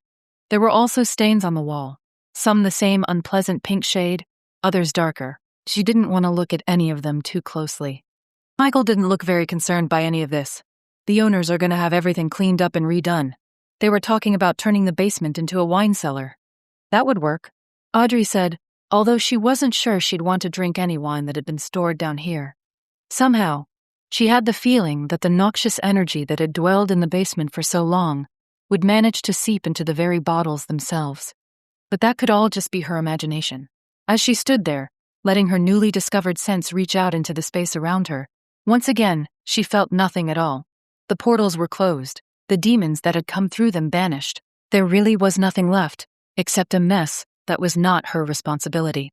She turned toward Michael, shoulders lifting. Okay, you were right. It's just a blank space. But can we please get out of here? To her relief, he didn't argue, only replied, Sure. It's not a place where I'd want to hang out either. I just wanted to make sure that we weren't leading the owners astray by telling them it was okay to move back in. I think they're safe. Privately, after what she'd experienced within these walls, she didn't think she could have lived here. Would have quietly put the house on the market and then looked for the newest construction home she could find. But she realized she was probably being a little irrational. Good, let's go. They climbed the stairs and closed the door behind them, then went outside and locked the front door. Within a few minutes, they were back in the car and headed over to Audrey's house. She clutched her purse in her lap, hoping that her own place would be as blank and decidedly not demon-infested as the Whitcomb mansion, and not sure what she would do if it wasn't. From the outside, the house looked fine. She'd switched over to a digital LA Times subscription years ago, so it wasn't as though she had to worry about papers piling up in the driveway. And most of her utility bills were paperless, so a bulging mailbox wasn't an issue either. The grass looked a little patchy. The timer for the sprinkler system had obviously failed again, but that seemed to be the extent of the damage. From out here, anyway. Michael parked in the driveway, and they both got out. Automatically, she reached in her purse to get out her keys and realized her hand was shaking a little. He put a hand on her arm. Do you want me to open it? She really should be able to do this. After all, she'd come back here with Rosemary, and it hadn't been a problem. But that was before she realized everything she'd seen could have been an illusion. It had been bad enough to witness the destruction the first time. Going through that all over again. They're just things, she told herself. It's just a house. The house where she'd grown up, the only home she'd ever really known. But no, she said to Michael, I'm fine. And she turned the key. The smell was worse this time, probably because the house had been closed up for days. All the wreckage was still there. The furniture strewn around, banged up and torn and completely unusable. Even though Audrey had steeled herself against this moment, still the totality of the destruction took her breath away. At once, Michael's arm was around her waist, steadying her. I'm here, he said. It's going to be okay. She didn't know whether that was really true or not, but right then, it was enough for him to say the words, to be there to offer her some reassurance. Sure, she replied, surprised that her tone was so even. At least I don't feel anything here. Whatever did this came and went days ago. He went still, breathing deeply. How he managed that, when it stank so badly inside, Audrey didn't know, but she supposed he had more experience with this sort of thing than she did. After a long moment, he nodded. I agree. I can't sense any dark presences here. Well, that was something at least, she said. Let's go upstairs and see if there's anything salvageable there. Of course. They had to weave around the pieces of furniture that had been shoved through the spindles of the stairway railing, but eventually, they made it to the second floor. Up here, Audrey couldn't see any obvious signs of destruction. The little table in the hallway with its vase of silk flowers was intact, as was the painting that hung above it. The relief that coursed through her as she went into her bedroom and saw that it, too, was intact, made her knees a little weak, but she told herself she didn't have time for that. Well, this will make the cleanup easier, she told Michael, who still had a supportive arm around her waist. It looks like we only have to worry about fixing up the downstairs. He offered her an encouraging smile. See, it's not as bad as you thought. She couldn't quite return the smile, but she did nod as she headed over to the walk-in closet and opened the door. The clothing inside had been slashed to ribbons. Her shoes and purses had been torn apart, looking as though a wild animal had ripped them open with its claws. Audrey stared at the destruction for a moment, soundlessly cataloging every ruined jacket, every mutilated purse, each mangled shoe. Only things, true, but ones she'd carefully collected over the past few years, waiting for sales, shopping on eBay, whatever it took to get the best deal possible in order to justify spending the money at all. She hadn't realized he had moved over next to her, but, very gently, Michael placed his hand on the door and pushed it shut. It's okay, he said quietly. You have the wardrobe from the show for now, and I'll get you anything else you need. The lump in her throat was too big for her to reply, so she only nodded, and went into the bathroom, fully expecting to find her makeup and toiletries strewn all over the place, or possibly floating in the toilet bowl, knowing how the demons delighted in inventive destruction. However, those terrible creatures either hadn't come in here at all, or had decided that it wasn't worth despoiling a tube of toothpaste or a pack of floss, because everything looked untouched, neat, and orderly in its various drawers and cupboards. Well, that's something, she said at last. I don't know how I'm going to carry this stuff out of here, though. All of my purses and tote bags are destroyed. Do you have any trash bags under the sink? He asked. Actually, she did. Audrey crouched down and retrieved one, then began tossing a bunch of random items into it. Eyeshadow palettes, extra tubes of lipstick, toothpaste, a box of tampons, and so on and so on. Eventually, she had everything she thought she would need, and she wearily straightened back up again. I think that should hold me. We can go. He watched her for a moment, expression concerned. You don't want to check the other rooms? Not really, she replied. As he began to frown, she added, What's the point? There's nothing in there I really need. My desktop computer is ancient, and I took my laptop with me when I came back to get my things the last time I was here. Either the stuff in those rooms is destroyed, or it isn't. I can deal with that when I have the insurance people come inspect the place. Colin's insurance people, Michael said grimly. Because we know what did this, and why. Good luck explaining that to the adjusters. Right then, she honestly didn't care. She just wanted to get out of there. He seemed to recognize her mood, because he didn't put up any further arguments, but only said, Okay, let's go then. They went back downstairs and Audrey locked the door, although she didn't quite know why she bothered. There certainly wasn't anything left worth stealing in her house, that's for sure. For a few minutes after they got in the rented Jeep, neither of them said anything. It wasn't until they were back on the freeway and headed toward his house that Michael spoke. I'm very sorry about your house, Audrey. That was a very vindictive set of demons we were dealing with, but they're gone now. All except Whitcomb. All right. She knew it wasn't really Whitcomb, was instead a demon wearing his face. But right then, she didn't have the energy to call him anything else. True, but I'm not sure he was directly involved in that destruction. From what you've said about him, he seems to be a little more subtle than that. Audrey wasn't sure she wanted to give the demon even that much of the benefit of the doubt. She clutched her one remaining purse where it sat in her lap, and tried to recall how calm her world had been before Michael Covenant entered it, how downright mundane. It was hard to believe that less than 2 weeks had passed since the day he came into her office. And yet, despite everything that had happened, she wouldn't want to roll back time to that world before he entered it. As she told herself earlier, things could be replaced. But there was only one Michael. And they tried to make me think the house was fine because... He sent her a quick sideways glance, then looked back at the road. They were past the morning rush hour, but westbound traffic on the 210 freeway was still very heavy. They wanted you there, alone, vulnerable. Possibly only to frighten you enough that you would quit the show, stay away from me, but maybe to hurt you. I won't lie, Audrey. Demons have hurt people, have killed them. Not necessarily in a way that could ever be connected to them, but if you frighten someone enough that they run from their room in the middle of the night and fall down the stairs and break their neck, you're still responsible. Rosemary was very wise to make sure you didn't stay there, and instead went to stay at a property that was protected. This revelation, made the blood in Audrey's veins suddenly feel more like liquid nitrogen. Yes, she'd known she could have been in danger if she'd been stubborn about the whole thing and had refused Rosemary's offer of hospitality. But hearing Michael state the risks so baldly made her realize how closely she'd flirted with death that night. Thank God for Rosemary. Audrey let out a gust of a breath and told herself it was okay, that she wasn't about to take a risk like that again. Probably she'd encounter a new and exciting set of risks, judging by what had happened over the past few weeks, but at least she wouldn't have to face any of them alone. So, what now? She asked. We prep for the Santa Barbara trip, he replied.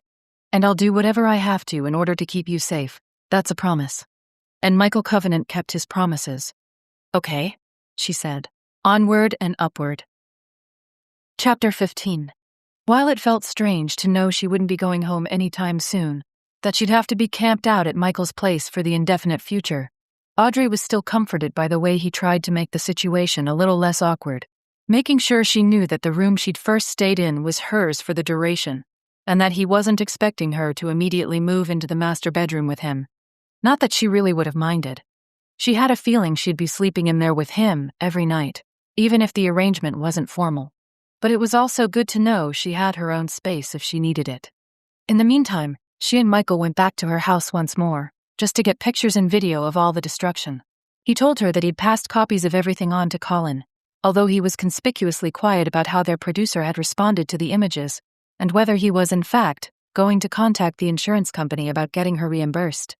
In the back of her mind, she harbored a sneaking suspicion that Michael had already resolved to pay for the repairs if necessary. How she'd be able to tell him he shouldn't do any such thing, Audrey wasn't sure, but she figured she'd leave that argument for some time in the future. Right now, she had to focus on meeting with her clients on Saturday and taking a small break in the middle of the day to meet Rosemary for lunch. As soon as she heard that her suspicions about Audrey's house had been correct, she managed to somehow look both triumphant and worried. I knew it, Rosemary said as she dug into her salad. I just kept getting the weirdest feeling about it, like what we were seeing wasn't vibing with what I sensed when I was inside the place. Well, you were right, Audrey replied. I'm glad I listened to you. Eventually, I'll get the house straightened out, but that's probably going to have to wait until we're done filming. There's no way I can oversee repairs when I have to be out of town so much. Which is why you're shacked up at Michael's house. Protesting the phrase would have been useless. She could pretend she was only staying in the guest room, but the actual situation was really quite a bit different, and she had a feeling Rosemary knew that just as well as she did. Yes, I'm staying with him, Audrey said, her tone studiously neutral. Even so, she thought she could feel her cheeks flush a bit despite herself. What she hadn't expected was how natural it felt to be with Michael, to wake up in his bed, to have coffee in the morning and discuss their plans for the Santa Barbara shoot, to go out to eat, even see a movie. And the way he'd driven her to Glendora so she could see her clients, even though she'd made a half-hearted protest about not wanting to waste his time, and that she could have just called an Uber instead. She'd never lived with anyone before, had never allowed herself to get that close to a man. Her longest relationship had lasted about 5 months, and in all that time, she'd never once allowed the man she was seeing to leave so much as a toothbrush at her place. In a way, it was almost frightening to think about how connected she and Michael already felt, even though she'd only been staying with him for a few days. It couldn't always be like this, could it? Sooner or later, the other shoe would have to drop. Was all Rosemary said, but it seemed obvious enough that she knew there was a lot more going on than Audrey wanted to admit. But then she lifted her shoulders, as if admitting to herself that it was best to leave all that aside for now, and asked, So, you're off to Santa Barbara tomorrow? Yes, Audrey replied, glad of the change of subject. Not that a haunted house with a possibly possessed teenage girl living in it was all that reassuring, either, but at least it didn't involve any discussions about her personal life. You're still sure you don't want to come? Absolutely, Rosemary said, her tone leaving no room for argument. Possessed people just aren't my thing. And frankly, I've had enough demons to last me a lifetime. I'm surprised you haven't. Audrey sipped some of her iced tea, then said, Well, of course I have. But it's not really negotiable, is it? I signed a contract and need to see this thing through. This comment made Rosemary lift an eyebrow. You're seriously telling me that Loverboy wouldn't let you out of your contract if you asked? Ignoring the Loverboy comment, Audrey responded, It's not really up to him. The contract is between me and Colin's production company, and Colin was already telling me that walking wasn't an option when we had only 1 episode shot. Now that two are done, there's no way I'm leaving. And she really didn't think she would have left the show even if she didn't have Colin's threats hanging over her. She knew she wouldn't walk out on Michael like that. No matter what happened, she was sticking with him. Rosemary seemed to pick up on some of this. For all she knew, Audrey was sending her emotions strongly enough that even someone who wasn't psychic might have received them, and so she gave a fatalistic shrug. I didn't think you would, but I'm worried about both of you. So far you've escaped unscathed, but how long will your luck last? I wouldn't call having my house ruined and getting kidnapped by a man who's been dead for a century unscathed, Audrey pointed out. But you're still okay. It's horrible what happened to your house, yes, but no one got hurt. Same with the Whitcomb thing. It's creepy, but you came out the other side just fine. There wasn't much point in arguing with Rosemary's comment, because she was right. There had been frightening moments, definitely, but Audrey realized she could have been much worse off. Well, I'll just have to make sure my luck continues to hold on, she said lightly. Anyway, I have a feeling Michael is going to do most of the heavy lifting on this next trip. I'll just be there to provide moral support. Is he up to it? Audrey smiled, although she had a feeling she did so more to reassure herself than to convince Rosemary. Of course he is. And time would tell whether she was right. It was a beautiful day, warmer than average for late February, with a few clouds scooting along, propelled by a brisk sea breeze. Even though the drive would take longer, Michael had decided to follow I-10 all the way to Pacific Coast Highway, then wind along the coast through Santa Monica and Malibu, until the highway turned north and intersected with the 101 in Oxnard. Although he probably wouldn't have admitted it to anyone but himself, he realized he was enjoying his rented Grand Cherokee. All the bells and whistles and the smooth ride. He'd had his ancient Land Cruiser since high school, bought with earnings from his part-time job as a bag boy at the local grocery store in his hometown, and had nursed it along for 15 years now. But maybe it was time to rethink his chosen mode of transportation. And it was good to have Audrey there in the passenger seat, her big brown eyes taking in the sights as they went. I haven't been to the beach since high school, she said as they passed Palisades Park. I'd forgotten how beautiful it is. Well, cross your fingers that everything will go smoothly in Santa Barbara, he replied. We have our hotel rooms for 4 nights, so maybe we'll have time to stay afterward and visit the beach there. That would be nice. A small frown touched her brow as she added, unfortunately, these cases don't seem to be all that smooth, if you know what I mean. Yes, he knew exactly what she meant. Dealing with the demon world meant bracing yourself for the unexpected. However, they'd still gotten the Tucson infestation managed in record time, and had also been ahead of schedule in Glendora. Whether their luck would hold out in Santa Barbara was in fate's hands, however. We'll just have to see, he said, not wanting to engage on the topic right now. In fact, he didn't want to think about demons or hauntings or what might lie ahead of them, but only about the woman who rode in the vehicle with him and the beautiful day outside. He knew it was important to focus on what beauties he could, since so much of what he had to confront in these cases was dark and ugly. Audrey seemed to realize he didn't want to discuss the case further, and so she returned her gaze to the landscape outside the window. They drove for a while, without speaking after that, except for her asking if he wanted any of the grapes they'd packed in a cooler for the drive. Both of them had agreed to wait until they got to Santa Barbara to have lunch, and so they brought a few snacks to hold them along the way. He accepted a cluster of grapes from her, then held them loosely in his left hand, while at the same time maintaining his grip on the steering wheel. By that point, they were well past Malibu and nearing the outskirts of Oxnard, and the traffic had lessened a bit. Still, enough cars shared the road with him that he had to pay attention to what he was doing. In a way, that was good, because Audrey was quiet as they ate grapes and made their way to the connection with the 101 freeway. It wasn't that he didn't enjoy talking with her, but more that he wanted to let himself be as relaxed, as free-floating, as possible by the time he got to Santa Barbara. During the past few days, he'd realized that he wanted Audrey to stay with him, that he didn't want her to return to her house, even though that day, by necessity, had to be some time off in the future. Any rational person would have realized this was far too early in the game to even be thinking about moving in together, but there he was. Did she feel the same way? Did he dare even ask? Better not to say anything at all. They passed through Carpinteria and then on to Santa Barbara proper, making their way up State Street to their hotel. Its exterior was very mid-century, like something out of a 1960s sitcom, but the rooms were sleek and modern, very different from the house they would be visiting the next day. Since it was only 1:30 in the afternoon, their rooms weren't ready yet, but that wasn't a problem. Only a few blocks away, there was a Mexican restaurant with a beautiful patio that was still serving brunch, and Michael and Audrey were given a table outside near a brightly painted fountain, where they could see a beautiful Spanish-style theater with a cupola across the street. A cool ocean breeze flowed around them, but Audrey had brought a sweater, and he wore his ubiquitous jacket. so they were both quite comfortable. They'd walked, and technically wouldn't be on duty until the next morning, when they were scheduled to meet with Ariel Vargas and her daughter, so Michael figured it was safe to order a margarita. Audrey's brown eyes laughed at him from across the table, but he noticed that she also asked for a drink, margarita on the rocks, with a shot of Cuervo on the side. "Feeling adventurous?" he asked, as the waiter departed to fetch their drinks. "I guess so."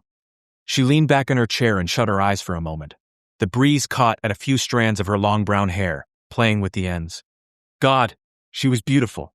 After releasing a deep breath, Audrey opened her eyes and looked at him. She wasn't smiling, not exactly, but something about her regard still made him feel warm inside.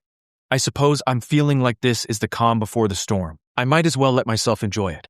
"True," he said, halfway wishing he'd ordered a shot of tequila as well. But he could always ask the waiter for one when he ordered a second drink. Michael had a feeling that probably wouldn't stop at just the one. However, they'd need to be a little careful. He really didn't know when Colin and Daniela and Susan were supposed to show up at the hotel, but they'd be arriving at some point, and he recalled that Colin had requested their rooms be adjacent if possible. To make coordinating their comings and goings a bit simpler, was the explanation. Anyway, Michael guessed that too much tequila might lead to him spending the afternoon in Audrey's room, or vice versa. And it would be a little awkward if any of the other people on the crew spotted them coming out of the door to said room at exactly the wrong time. Besides, he couldn't exactly say he was feeling deprived, since he and Audrey had slept together every night since she'd come to stay at his house. It was more that, every time he looked at her, he wanted to experience her all over again. The waiter came back with their drinks, and they ordered their meal. Hivos Rancheros for him, a breakfast burrito for her. A moment or two passed as they sipped at their margaritas and breathed in the fresh sea air. "It's beautiful here," Audrey said. "You've never been to Santa Barbara?" "No. I mean, I think we passed through once on a road trip up to San Francisco, but we didn't stop because we had lunch in Ventura or Oxnard.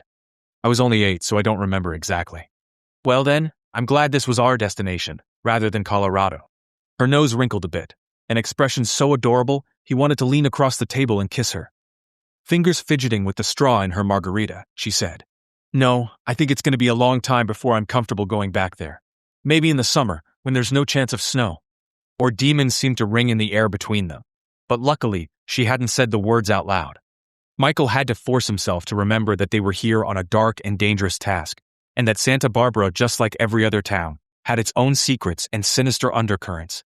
It would be much better to pretend they were here only as tourists and nothing more, but that was certainly not the case. "I've only been there in the autumn, which is spectacular," he said. "Except for your recent rescue mission," Audrey reminded him. "Well, that. But since I was there for a grand total of about 4 hours, I'm not sure I can really count that visit." Her expression darkened for a moment, and she leaned forward to pick up her margarita. "I wish I didn't have to." Yes, so did he. While no one could have foreseen what had happened at the Tucson airport, or afterward, Michael still couldn't quite forgive himself for letting her be taken like that. He should have put aside his worry that she would rebuff him on sight after their quarrel and gone to pick her up himself. Then none of that would ever have happened. But you also might not know everything you know now, he thought, and he had to admit, with some reluctance, that this particular insight was nothing more than the truth. Harrowing as that experience had been, if Audrey hadn't been kidnapped by the Whitcomb demon, they would have even less information to work with than they currently did. "It's over," he said gently. "Nothing like that is going to happen again." Now her lips curved in a smile, and she reached for the shot of Cuervo and poured it over her drink. "No, probably not," she agreed, "since you've barely let me out of your sight since then." "You say that like it's a bad thing." His remark made her chuckle. She swallowed a mouthful of Cuervo-laced margarita and said, "No, it's not a bad thing at all. Quite the contrary. I'm just pointing out that we've been kind of joined at the hip the past few days. Whitcomb would have to be pretty clever to pry us apart. I honestly don't think we need to worry about him." Michael told her, although he couldn't really say what prompted him to make that particular statement. "You sound pretty sure of yourself." Audrey lowered her glass and sent him a speculative look. "Have you heard from your friend Fred, the one who is supposed to be checking on Whitcomb's properties?" "Not really. That is, he sent me an email yesterday saying he was still working on it but really didn't have anything concrete yet." Which was about what Michael had expected. He guessed that Whitcomb probably owned a number of properties, but it wouldn't be his name on any of those deeds. Trying to follow all those tenuous threads and unravel them would take time. Very likely, discovering exactly what that demon in human form had been up to all these years would be a project to be tackled later, after the more immediate logistics of Project Demon Hunters had been handled. Just as well, probably. Audrey remarked. I'm not sure all that is really within the purview of the show. Just about what Michael had been thinking. And once again, he had to marvel at how often their thoughts seemed to run along the same lines, especially when you considered that their first meeting hadn't exactly been cordial. No, we have other things to focus on right now. He agreed. Once again, her expression darkened, but she perked up as the waiter came back with their food and set it before them. For a time, they were quiet, concentrating on their meal. It had been almost 6 hours since they'd last eaten, and he was okay with that. He could tell Audrey didn't want to discuss any of the particulars of the case that awaited them here. Probably she wanted to enjoy this time in the sunshine while she could, and also because there were still a few other diners out here enjoying a late brunch as well. Luckily, everything the two of them had discussed had been broached in fairly vague terms, with no real mention of demons, but it never hurt to be careful. That first set of margaritas segued into another, as brunch stretched out well past 2 o'clock. Eventually, though, they finished their meal and wandered along State Street in a pleasant tequila buzz, looking in shop windows, enjoying the air. At last, it was time to check in. As Michael got the electronic keys for both their rooms, he glanced around the lobby, but didn't see any sign of Daniela or Colin or Susan. Have the other members of my group shown up yet? He asked the front desk clerk, an attractive Hispanic woman, probably a few years older than he. Yes, about 20 minutes ago, she responded. Their rooms were ready early, so they're already all taken care of. Thank you. Michael gave Audrey a significant gaze, and she replied with the slightest of nods. Good thing they'd stopped after that second margarita, and good thing they decided to wander State Street as they worked off their bows. This way, everything looked above board, more or less.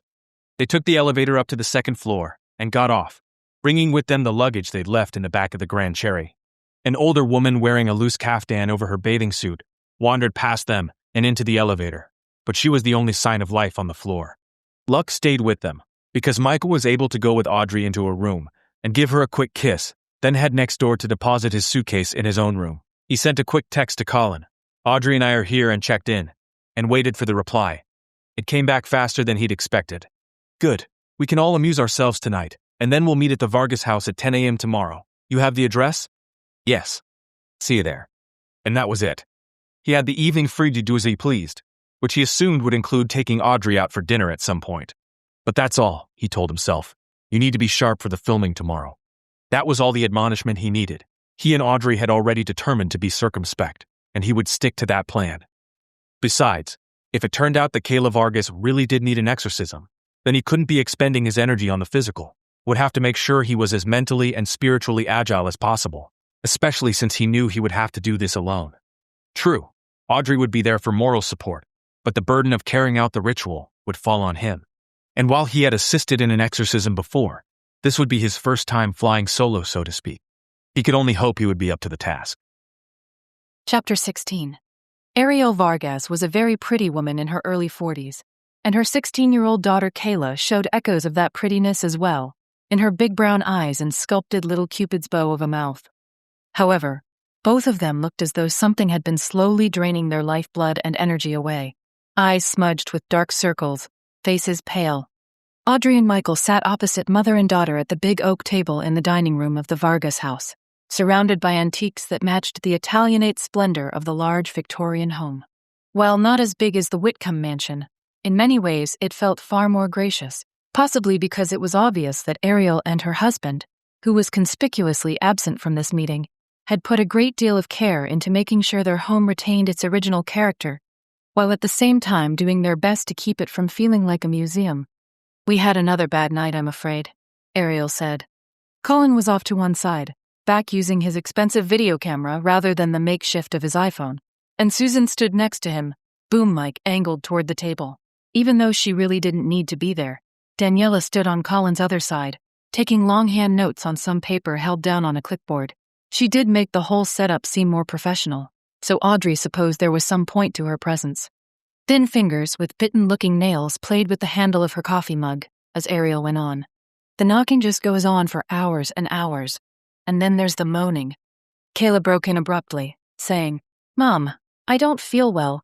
Can I go upstairs and lie down?" Her mother hesitated, looking over at Michael. He said, his tone very gentle, "Kayla, I'd really like to hear from you before you go and rest. Can you give us just 5 minutes?" Watching him, Audrey had to be impressed by his patience. the way his eyes met the girl's in a friendly yet concerned manner. There was something about him that seemed eminently trustworthy, and she wondered whether the Vargas women had been told that he was a minister.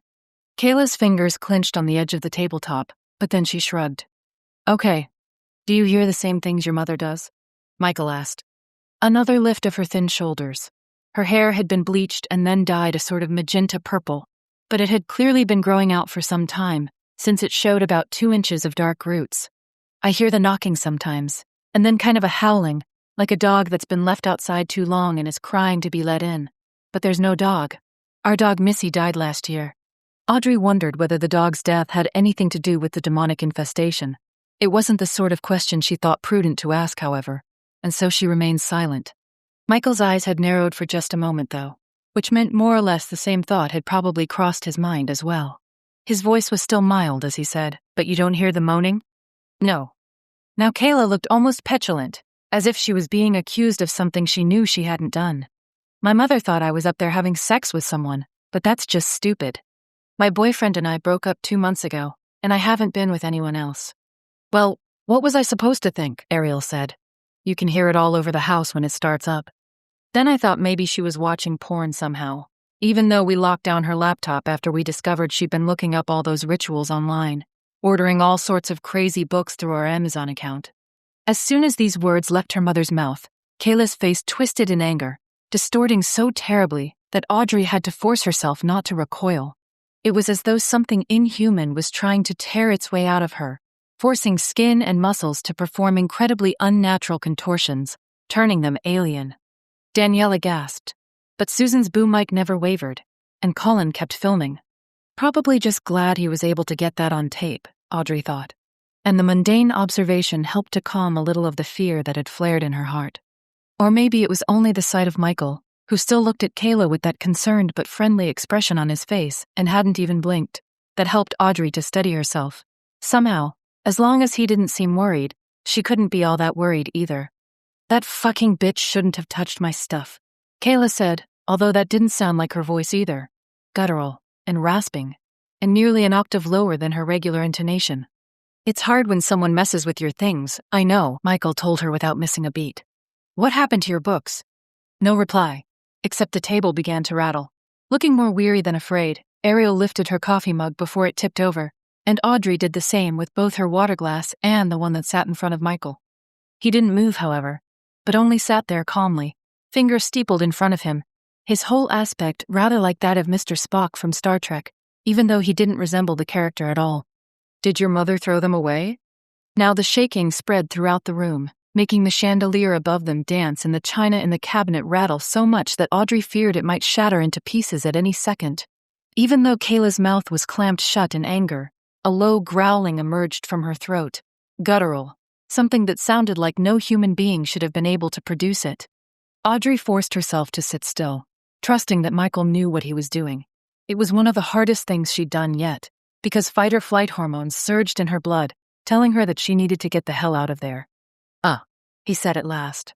Only that one syllable, and yet it seemed to be enough to break the tension. The growling abruptly stopped, and Kayla stared at him in confusion for a moment, as if she couldn't quite recall who he was or what he was doing there. Then she turned and fled the room. The pounding of her feet on the stairs sounded very heavy for someone so light and thin. For a long moment, no one spoke. Audrey was acutely aware of the red light on Colin's camera, telling her that he was still filming, that he wasn't about to miss a single moment of any of this. At last, Michael turned toward Ariel Vargas. "I think I need to see upstairs now." He didn't quite know why he was prolonging this.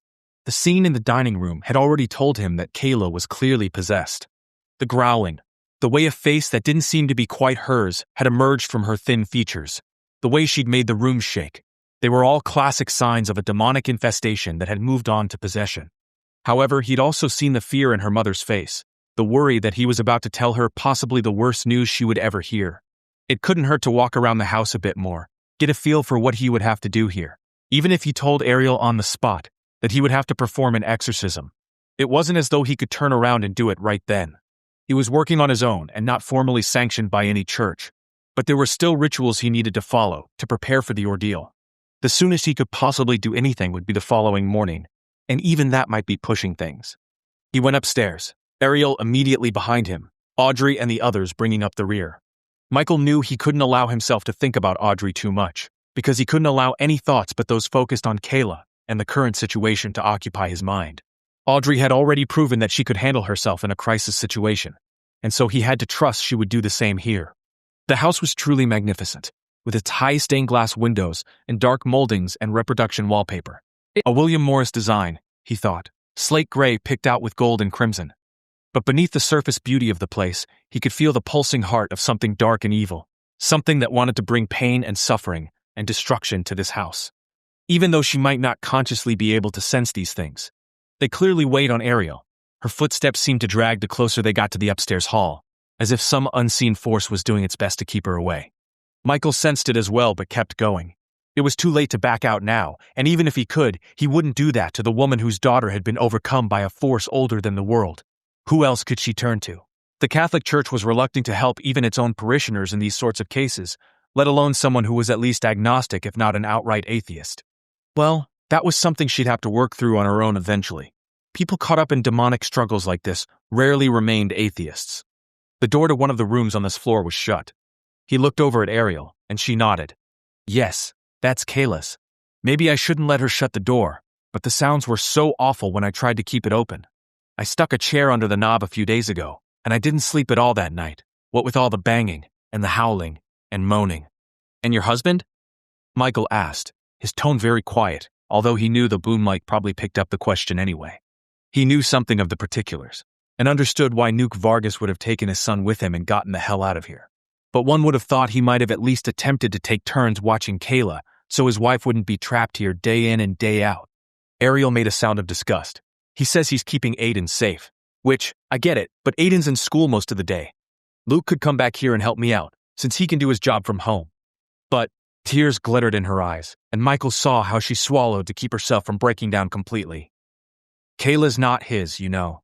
She was 2 when we got married, and he's always said he thought of her as his own, but I guess when push comes to shove, it's a whole different story. Anyway, forget about getting any kind of help from him. Michael said, knowing how inadequate those words must have sounded. This kind of ordeal was difficult enough to manage with someone by your side. Having to do it alone? We're here, he went on. I won't leave until your daughter is well again. She managed a tremulous smile. Thank you, Mr. Covenant. And now, her thin shoulders squared, as if she was steeling herself against what was coming next. Now we better go inside. Her hand turned the knob, and the door opened. Even though he had some idea of what to expect, Michael couldn't help recoiling at the stench that boiled out into the hallway. Trash left rotting in the sun for days. Feces. Vomit. It was as though they had all been thrown together in some sort of infernal cauldron and brought to a boil. Behind him, he could hear Audrey and Colin and Daniela gagging and coughing, but he couldn't worry about them right now. There was a bathroom down the hall. They could go in there and throw up if they needed to. As bad as the smell was, though, what he saw in that room was worse. Runes and sigils had been scratched into the lovely molding and expensive wallpaper, and others had been painted on top of them in what he thought was probably fingernail polish, dark shades of maroon and gray and black. The air here was icy cold, at least 30 degrees colder than it had been in the rest of the house, and he saw his breath billowing white in front of him. Unfortunately, the cloud of his breath wasn't quite thick enough to obscure the sight of Kayla writhing on the bed. Her eyes had rolled back in their sockets, showing only white, and fresh scratches had appeared on her forearms and cheeks. Worse, though, was the way her t-shirt had been pushed up to show the plain white bra she wore underneath, the swell of her small breasts. The pale skin of her belly seemed to undulate in a grotesque fashion, as if unseen fingers were caressing her. That was probably why she moaned the way she did, as if caught in the throes of some unholy pleasure. It was the most obscene thing he'd ever had the misfortune to witness. Next to him, Ariel put her hand to her mouth, but she didn't move, didn't speak, as if she no longer had the strength to cry out against the thing possessing her daughter. Michael turned away, not because he didn't have the strength to see what was happening on the bed, but because he knew this was not something Colin should be recording. Turn the goddamn camera off, he told him. His producer looked offended. Are you having a go? This is amazing. Turn it off, or I'm going to fucking break the damn camera. For a second, their eyes locked. Colin was the first to break the contact. He gave an awkward shrug and said, Okay, mate, don't get your knickers in a twist. And, reluctantly, he toggled the switch to put the camera in standby mode. Standing behind him, Audrey looked stricken, Daniela nauseated. and Susan had quietly switched off the mic so none of the conversation would be recorded. Kayla appeared oblivious to all this. Michael knew she was caught in the thrall of the thing that now inhabited her body, that her consciousness was so far subsumed that she could have no idea of what was going on around her. That was some comfort, but not much. "I've seen enough," Michael said. "We can go back downstairs now." Ariel Vargas turned a pair of shocked eyes on him. "Aren't you going to do something?" "I am, but not today. This sort of thing requires preparation. I could splash some holy water on her, try to shock her out of it, but that would only put the demon on the attack, something that could have dire consequences for your daughter. And there are some matters we need to discuss before I get started. We can't leave her like this." Unfortunately, they had to. Whatever Kayla was suffering now, it would only be made much worse if he went off half-cocked, so to speak. "How long do these episodes last?" A deep breath, and then Ariel replied, "Sometimes as much as an hour, but not longer than that." It could have been worse. He'd read of cases where the victim of a possession had been caught in this kind of a demonic assault for 12 hours at a time. But Kayla would come back to herself, and probably wouldn't remember anything of what had happened, except that she would be exhausted and physically aching from the abuse her muscles had just suffered. But alive, that was the important thing. Rather than try to convince Ariel of that, Michael only said again, "Let's go downstairs," and backed out of the room, forcing her to follow, and forcing the rest of the crew to get out of their way. He allowed himself a single glance at Audrey, saw how white she was, how the pinkish-brown lip gloss she wore stood out against her pale skin. There was no point in telling her that this would get easier over time, because it never did. By unspoken agreement, they all went back to the dining room and sat down. Colin was still soaking, but at least he kept quiet, for once understanding that he was out of his element here. This next part would be hard, and yet it was necessary. He said quietly, "Daniela, do you have the paperwork?" She nodded, then lifted the top paper of her clipboard so she could get to the release form underneath, then handed it and her ballpoint pen to him. "Here you go." He took the paper and pen from her, then put them down on the dining room table and pushed them toward Ariel. "What's this?" she asked, looking down at the form in front of her. "It's a release form." Her brows pulled together. "I already signed one of those. Your producer," she gave Colin a single contemptuous look, "emailed it to me, and I signed it and scanned it and sent it back." "That was the standard release form," Michael explained. "It allows us to film in your house, and it also allows us to use your image and your daughter's image on the show. But this, I wasn't going to ask you to sign it until I knew for sure." "Knew what for sure?" Ariel asked. Although, judging by the way her voice trembled, Michael thought she knew exactly what he was talking about. "Knew that your daughter was possessed by a demon." He folded his hands on the tabletop and tried his best to look capable, but non-threatening. "I'm going to perform an exorcism on her, Ariel. But before I do that, you need to sign a waiver releasing me from any liability. I will be as careful as I know how. I will do everything to free your daughter from the control of this entity. But there is no guarantee. The exorcism might not be successful. The demon might hurt her as it desperately clings to her body. And..." The next two words came out in a whisper, as if she knew what was coming but didn't want to acknowledge that terrible possibility. "And what?" "And there is the chance that she may die." Michael wished he didn't have to be so blunt, but he knew that Ariel needed to understand the risks they were taking. "It's happened before, not in my personal experience," he added hastily. "But the precedent is there. This isn't like getting a tooth extracted. The process carries a great deal of risk with it, but it's the only way for you to get your daughter back." Silence then, as Ariel stared at him, so pale, he wondered that she didn't faint, and he tried not to look over at Audrey, at the stricken expression on her face. Surely she must have known how dangerous an exorcism could be, even if demonology wasn't her particular field of expertise. Still in a whisper, Ariel asked, "What happens if I don't have you perform an exorcism?" Somehow, Michael had known she would ask such a question. He pulled in a breath, then said, "These outcomes can vary from case to case." "I don't care about that," she cut in. "Just tell me the worst-case scenario." "Worst case, she'll still die," he said bluntly. "The demon will continue to use her, drain her energy, until her body can no longer take the abuse. That's the worst case. Otherwise, she could survive, but her mind would break, and she would no longer have any lucid periods like the one I saw this afternoon. You would have no choice but to institutionalize her." Tears glittered in Ariel's eyes, but none of them fell, instead seemed to get tangled in her lashes. She pressed her lips together and looked away from Michael, up toward the ceiling, as if visualizing her daughter in her bedroom above them. Then, mouth still compressed, she picked up the pen and signed the form. "When will you be back?" she asked next, her voice calmer now, as though she'd confronted the worst and made her peace with it. Tomorrow morning, he replied. Between 9 and 10. I need tonight to prepare myself. How long will it take? There was no real way to answer that. So much depended on how strong a hold the demon had on the girl, and how strong the demon itself was. There were exorcisms that had taken days, weeks, in some cases, months and months. He wouldn't know until he got started, and possibly not even then. I can't say, he told her, hoping she would take his frankness at face value. The time required varies from case to case. I very much hope, that it won't take more than a few hours or a day at the most. But you should probably prepare yourself for a long ordeal. Whatever it takes to get my girl back, Ariel said. Now she looked fierce, ready to do battle. Only she wouldn't be the one fighting this particular battle. That task would fall on his shoulders, and his alone. I'll do my very best. Since there wasn't anything else he could do now, he rose from his seat. We'll be back tomorrow. Try to get some rest if you can. Once again she slanted a look upward, as if she knew that her ability to get any sleep depended wholly on how much of a disturbance the demon would cause tonight. I'll do my best. Good, we'll see you then.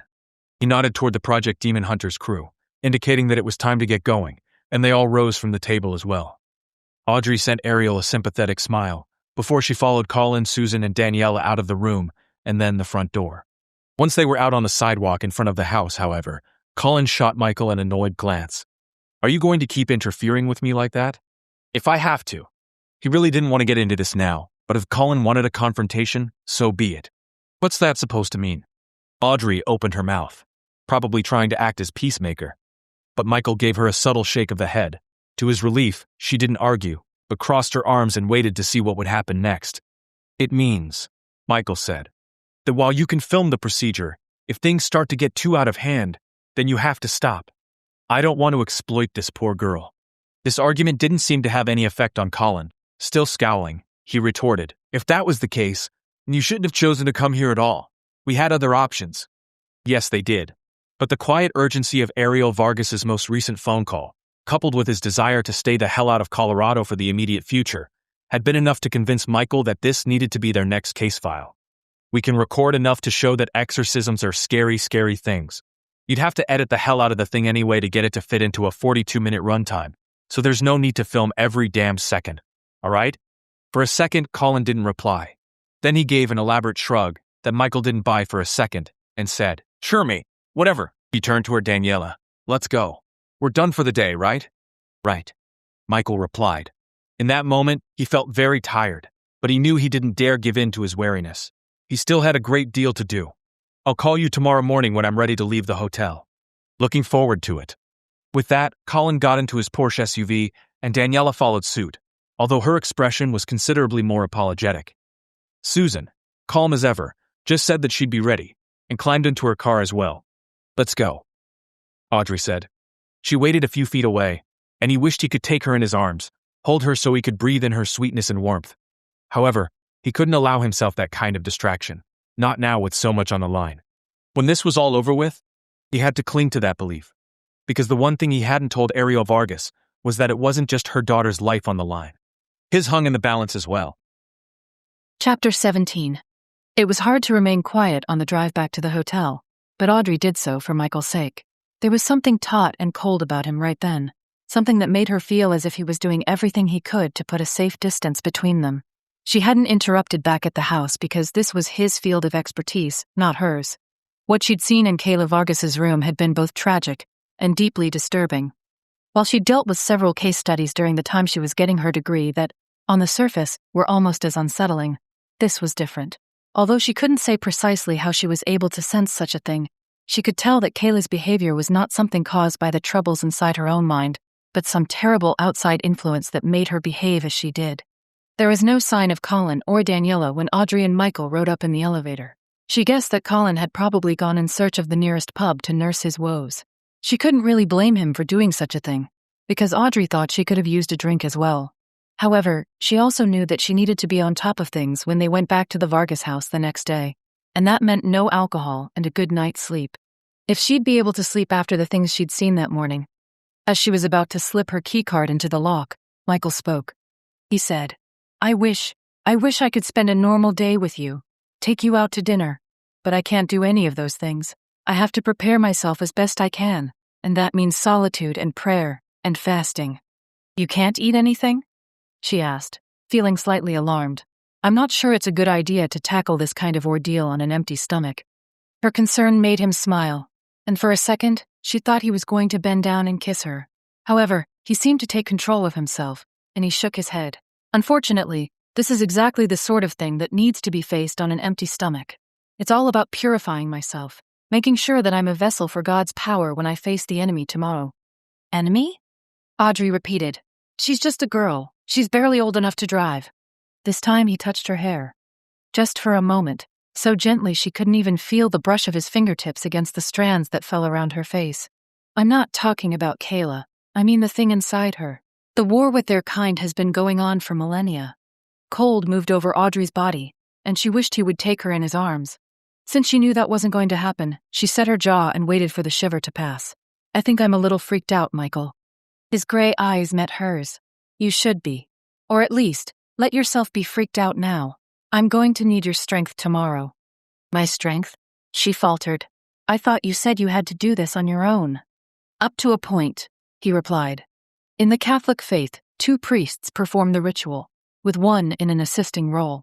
I need you to be my assistant, Audrey, to bring me water, to lend your will to mine if I begin to show any signs of flagging. Can you do that? Could she? The very thought of having to spend hours in that room, watching as Michael wrestled with the devil, or at least a demon, made her stomach knot up. But then she realized they'd all be there, or at least Colin and Susan would, because they had to record the exorcism. If Daniela were smart, she'd stay far away, and Audrey guessed she would.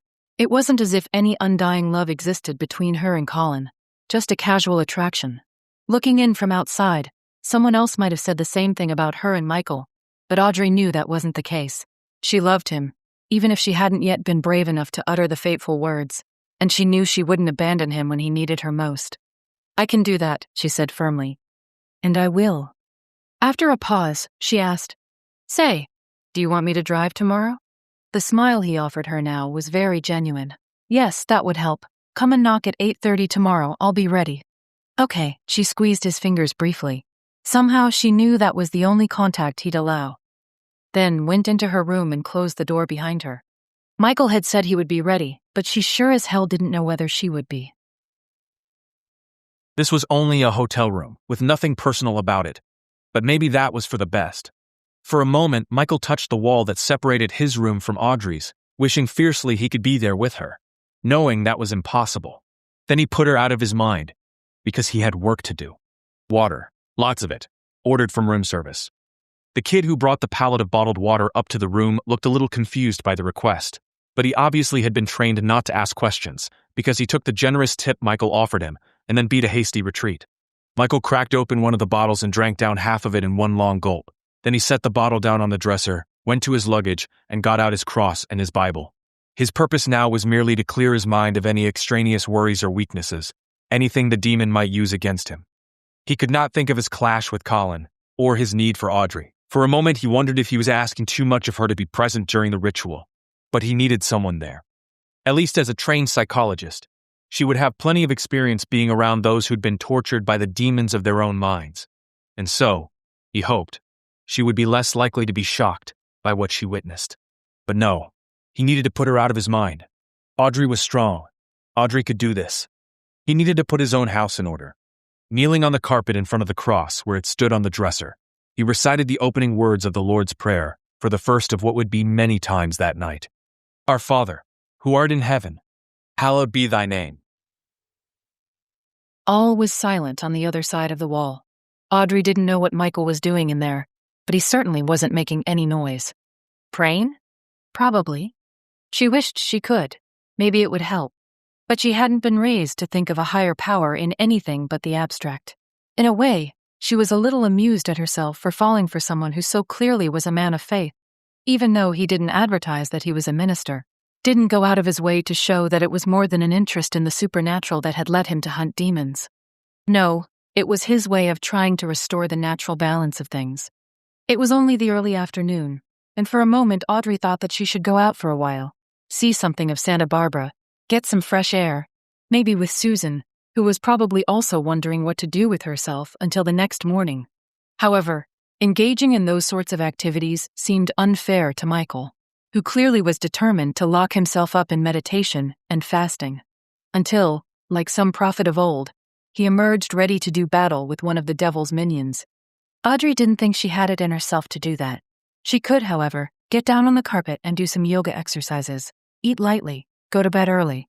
Part of her wanted to call Rosemary, just so she could talk to someone who knew a little of what was going on. But no one on the crew was supposed to talk to outsiders about the particulars of any of the cases being covered on Project Demon Hunters. Michael had bent that rule more than once, but he was one of the show's producers and had more leeway. Colin was already on a rampage. The last thing Audrey wanted to do was give him a convenient scapegoat.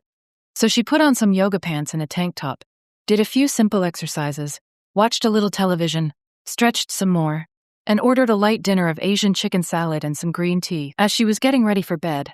At the ungodly hour of 8:45, her phone pinged. She picked it up, hoping against hope that the message might be from Michael, that he'd decided contacting her this way wasn't breaking the rules. But it turned out the text was from Rosemary. Only 2 words. Be careful. Handshaking a little, Audrey set down the phone. She wouldn't bother to ask how Rosemary knew she and Michael and the rest of the crew were walking into the lion's den the next morning, because Rosemary was the sort of person who just knew things. Clearly, she was feeling some uncomfortable vibes, or at the very least had managed to pick up Audrey's worry across the miles. Be careful, she said to herself as she went in to brush her teeth. Of course, she was going to be careful. What exactly that would entail, she didn't know. But she understood that she had to be on her guard at all times during the ritual, even if she wasn't the one who would be going toe-to-toe with the demon, or demons. Sometimes they traveled in packs. When she was done in the bathroom, she came back and picked up the phone and typed, "I will," then hit send. That was all. She wasn't about to give Rosemary anything other than that. But being Rosemary, she probably knew already. Time to turn out the light and go to sleep. However, as her fingers touched the push-button control for the bedside lamp, she hesitated. True, Michael was on the other side of the wall, and Susan and Colin and Daniela were just down the hallway. Even so, Audrey realized she didn't want to go to sleep in the dark. She knew better than anyone else that things lived in the darkness, or at least used it to hide their movements. Slowly, she withdrew her hand, then pulled the covers up to her chin. It seemed awfully quiet in there, the only sound the faint hum of the climate control system. Maybe she should turn on the TV? No, better not. It wasn't that she expected the TV people to come howling out of the screen, the way they had in Poltergeist. But what if they did? Instead, she picked up her phone from where she'd left it charging on the nightstand, then opened the Pandora app and started streaming one of her favorite stations for background music, the one that focused on acoustic guitar solos, no vocals. That seemed the safest, and with the phone plugged into the charger, she didn't have to worry about the battery draining out sometime in the middle of the night. Doing her best to ignore the glare of the bedside lamp, she rolled over and went to sleep. And, once again, she saw those empty hillsides, the place with the gray sky and the chill wind. She supposed she shouldn't have been surprised to see Jeffrey Whitcomb there either, walking up the slight rise to where she stood. He came to stand next to her, his heavy, gray-streaked dark hair ruffled by the wind. You're losing the thread, you know. What thread? Even in the dream she was cold, arms hugged around herself. Or maybe it was simply the chill of seeing him again, knowing that she spoke to someone long dead and not merely a dream figment. The thread of me, or what used to be me. Everything else is a distraction. We have to help her, she protested, not stopping to wonder whether the astral Jeffrey would know who she meant by, "Huh. You think you do?" A pause as he looked away from her, deep-set black eyes surveying the gray horizon. But she's not important. Audrey's dream self experienced a wave of anger. Who was this man, or what was left of this man, to tell her who was and wasn't important? The first time she'd encountered him, she'd almost felt sorry for him, despite what he'd done when he was alive.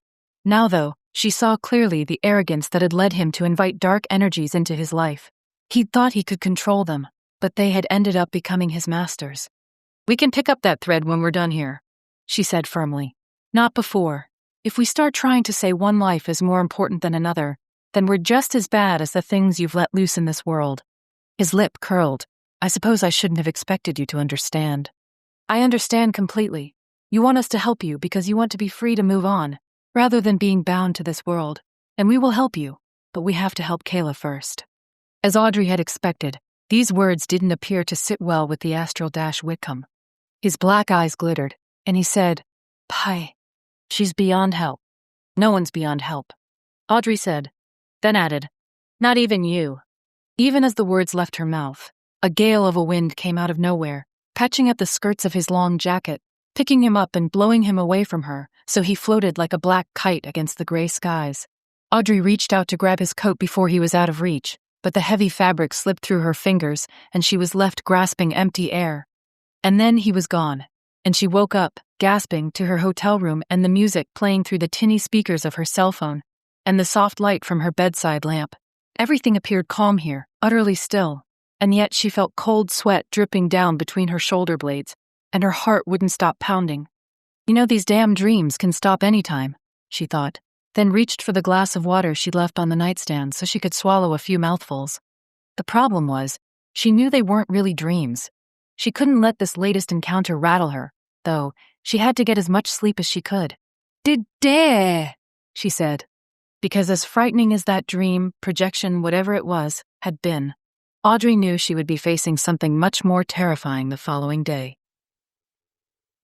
Dawn came, and Michael allowed himself the luxury of a long, hot shower, even though he denied himself any other comforts during the long night he'd just endured.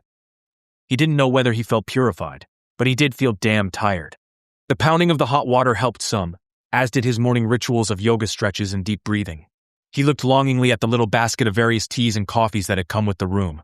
Unfortunately, they were forbidding to him. Only water would pass his lips until he had come safely through the ordeal he was about to face. On the other side of the wall, he thought he heard the faint sound of the shower in Audrey's room starting up. Apparently, she hadn't slept much later than he. Perhaps her night had been restless, although he didn't think he'd done anything that could have been heard through the hotel's admittedly somewhat thin walls.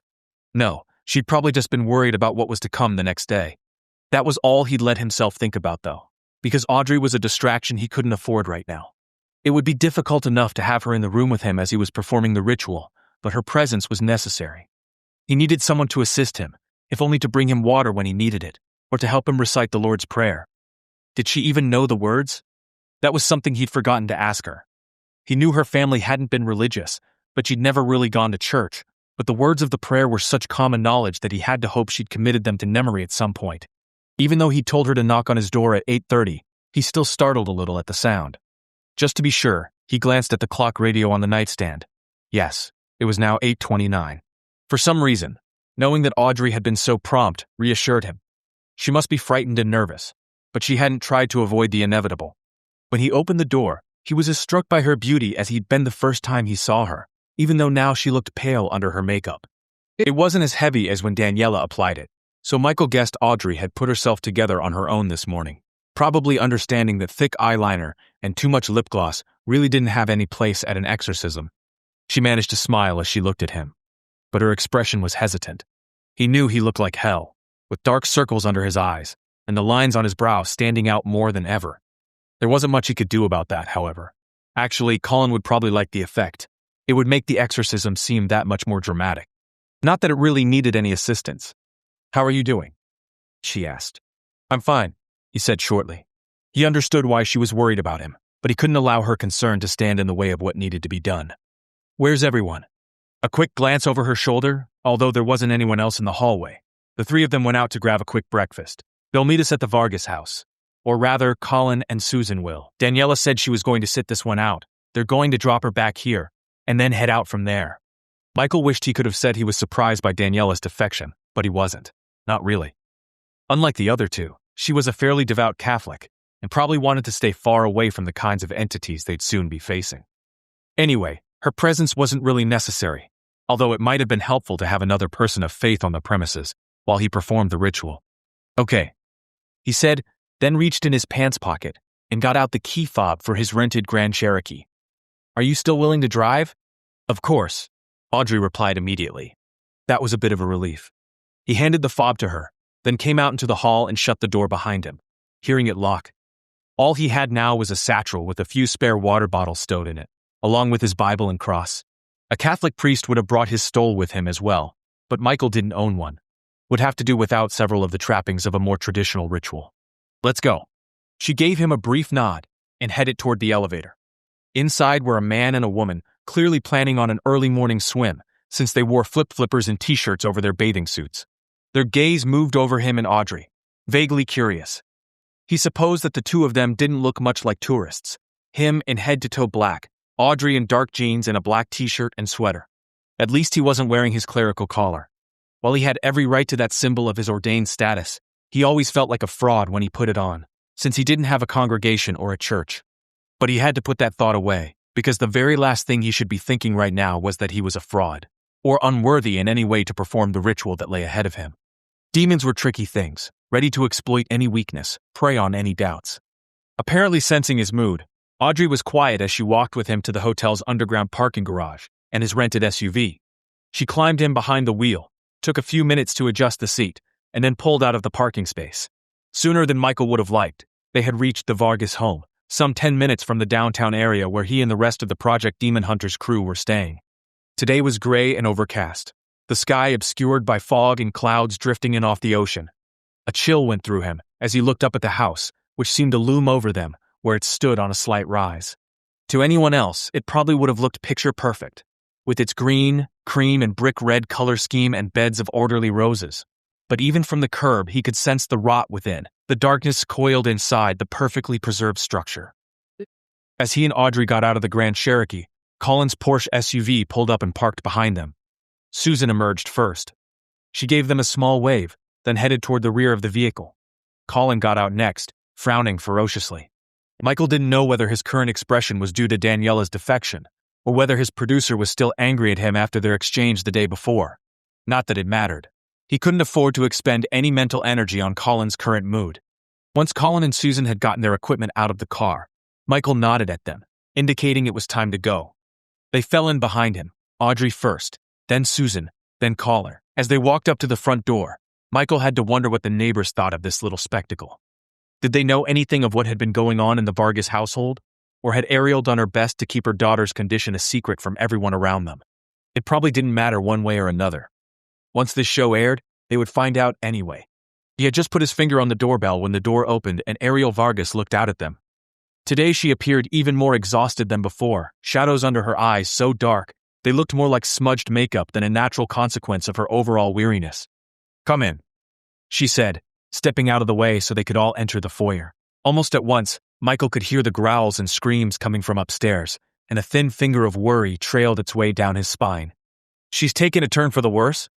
he asked, and Ariel's teeth caught on her lip for a moment, before she gave him a reluctant nod. "It was bad last night," she said. "Actually, it was so bad that I called Luke and told him he had to come over. She was thrashing around, and we were both worried she was going to hurt herself. So, we tied her to the bed. I know that sounds awful, but..." "No, that was a very good idea," Michael cut in. "I would have had to restrain her anyway, and so you've made my work here a little easier." Some of the tension in Ariel's face eased itself. Not all, but enough that she didn't look on the verge of collapse. "Oh good. So, Michael said, "we might as well get started. Do I really need to be there? I don't know how much I'll be able to help." While he could understand Ariel's reluctance, he knew it was imperative that she be present. Kayla needed someone there who loved her, who would give her a reason to fight the alien presence that had taken up residence within her. "I'm afraid you do," he replied gently. "But it's all right. Audrey will be with us as well, and of course Colin and Susan will be recording the ritual. We'll all work together." Ariel's gaze flickered toward Audrey, who gave her an encouraging smile. "Yes, I'll be there through the whole thing," she said. "It will be fine." All right." Ariel winced, as a particularly ear-piercing shriek sounded from above. That seemed to be the signal he needed. Michael glanced back at Colin and Susan, then over at Audrey, who appeared pale but composed. "Then let us begin." Chapter 18. Audrey wasn't sure how she managed to put one foot in front of the other, to force herself up that long staircase. Maybe it was only Michael moving them all along by the sheer strength of his will. Whatever the case, she kept going, even though the horrible sounds emanating from Kayla's bedroom kept getting louder and louder, so loud that she wondered how Michael would even make himself heard over those screeches and howls and guttural moans. They went inside the room. Once again, it was bitterly cold, but even the cold wasn't enough to mask the stench inside. As Ariel had said, Kayla was tied to the bedposts, not with ropes, but with what looked like torn-up sheets. Her gray t-shirt and leggings were soaked, although with sweat or urine, or possibly both. Audrey couldn't tell for sure. And her face had contorted again, looking like nothing from this world. Eyes staring, mouth open in a snarl. As soon as Michael entered the room, she started to laugh. Horrible, harsh laughter that didn't sound as if it possibly could have come from a 15-year-old girl's throat. "Going to play exorcist?" she asked, and laughed again, foamy spittle flying from her mouth. Her gaze moved to her mother, shifty, eyes glinting with unholy amusement. "You do know he doesn't know what the fuck he's doing, right?" Everyone ignored her. Colin and Susan had taken up their positions in one corner of the room, a spot where they had a good vantage point, but were well out of range of the girl, the thing, on the bed. In a low tone, Michael instructed Audrey and Ariel to stand slightly off to one side. As they moved to the spot he'd indicated, he got a Bible and several vials of holy water out of his satchel and set them down on the trunk at the foot of the bed, then took out a wooden cross, kissed it, and placed it on top of the dresser, which was located a few feet away from where Kayla lay. At the sight of the cross, she began squirming on the bed, pulling at her bonds. Luckily, they seemed to be holding, for all their makeshift nature. Despite herself, Audrey couldn't help staring at Kayla, at the alterations in her face. Honestly, if she hadn't known this was the girl she'd met the day before, she would never have guessed they were the same person.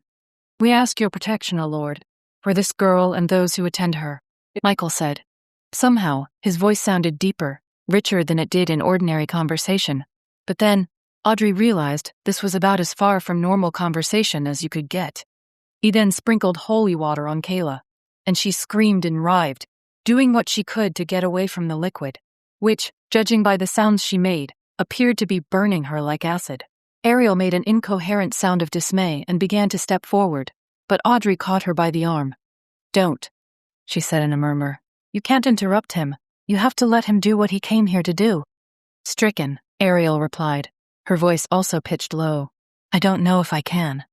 Audrey wasn't sure whether she'd have the strength to stand by and watch her own child be tormented in such a way, but she made herself say, "Yes, you can. Just follow what Michael says, and it'll be all right." He glanced back at them. His face was so stern. He, too, was almost unrecognizable. "Let us say the Lord's Prayer." Thank God, no pun intended, that she knew the words. Only because they'd sung it in choir when she was in high school, but Audrey figured that was good enough. To her surprise, Ariel chimed in as well, the trio of their voices joining, gaining strength, as Kayla hissed and squirmed on the bed, clearly becoming more uncomfortable with each syllable. When they were done, Michael didn't stop, but recited more words that Audrey guessed must be a psalm, although she'd never heard it before. Something about God being a tower of strength, along with an invocation of holy protection. Halfway through, Kayla began laughing again, a high-pitched giggle that made Audrey want to cover her ears. "That'll never work," she said in between giggles. Undaunted, Michael went on, "Unclean spirit, whoever you are, and all your companions who possess this servant of God, by the mysteries of the Incarnation, the sufferings and death, the resurrection and the ascension of our Lord Jesus Christ, by the sending of the Holy Spirit, and by the coming of our Lord into last judgment, I command you. Tell me, with some sign, your name, the day, and the hour of your damnation. Obey me in everything, although I am an unworthy servant of God. Do no harm to this girl, or to my assistants." Had he taken those words from the Catholic ritual? It seemed he must have, because they seemed too formal for a Unitarian minister. For all she knew, Unitarians didn't even believe in exorcisms, although it was clear enough that Michael did. Now the thing on the bed writhed and howled, twisting its head so it wouldn't have to look at the man who stood over it and invoked the power of God. Audrey couldn't help thinking of the possessed girl as it, because it really didn't even look human. Red fire glaring from its eyes, limbs contorted, face now completely unrecognizable. Once again, Michael sprinkled it with holy water, and again it screamed and thrashed against the sweat-soaked sheets. "Tell me your name," he thundered. But more of those grotesque howls emerged from its throat, and not any words that could be distinguished as such. Ariel grasped Audrey's hand and clamped down on it so hard that the bones seemed to grind together. A little gasp of pain escaped Audrey's lips, but she didn't take her hand away, knowing that Ariel needed something to hang on to as she watched her daughter be tortured. No, not her daughter, Audrey thought. The thing that's reacting, that's not Kayla.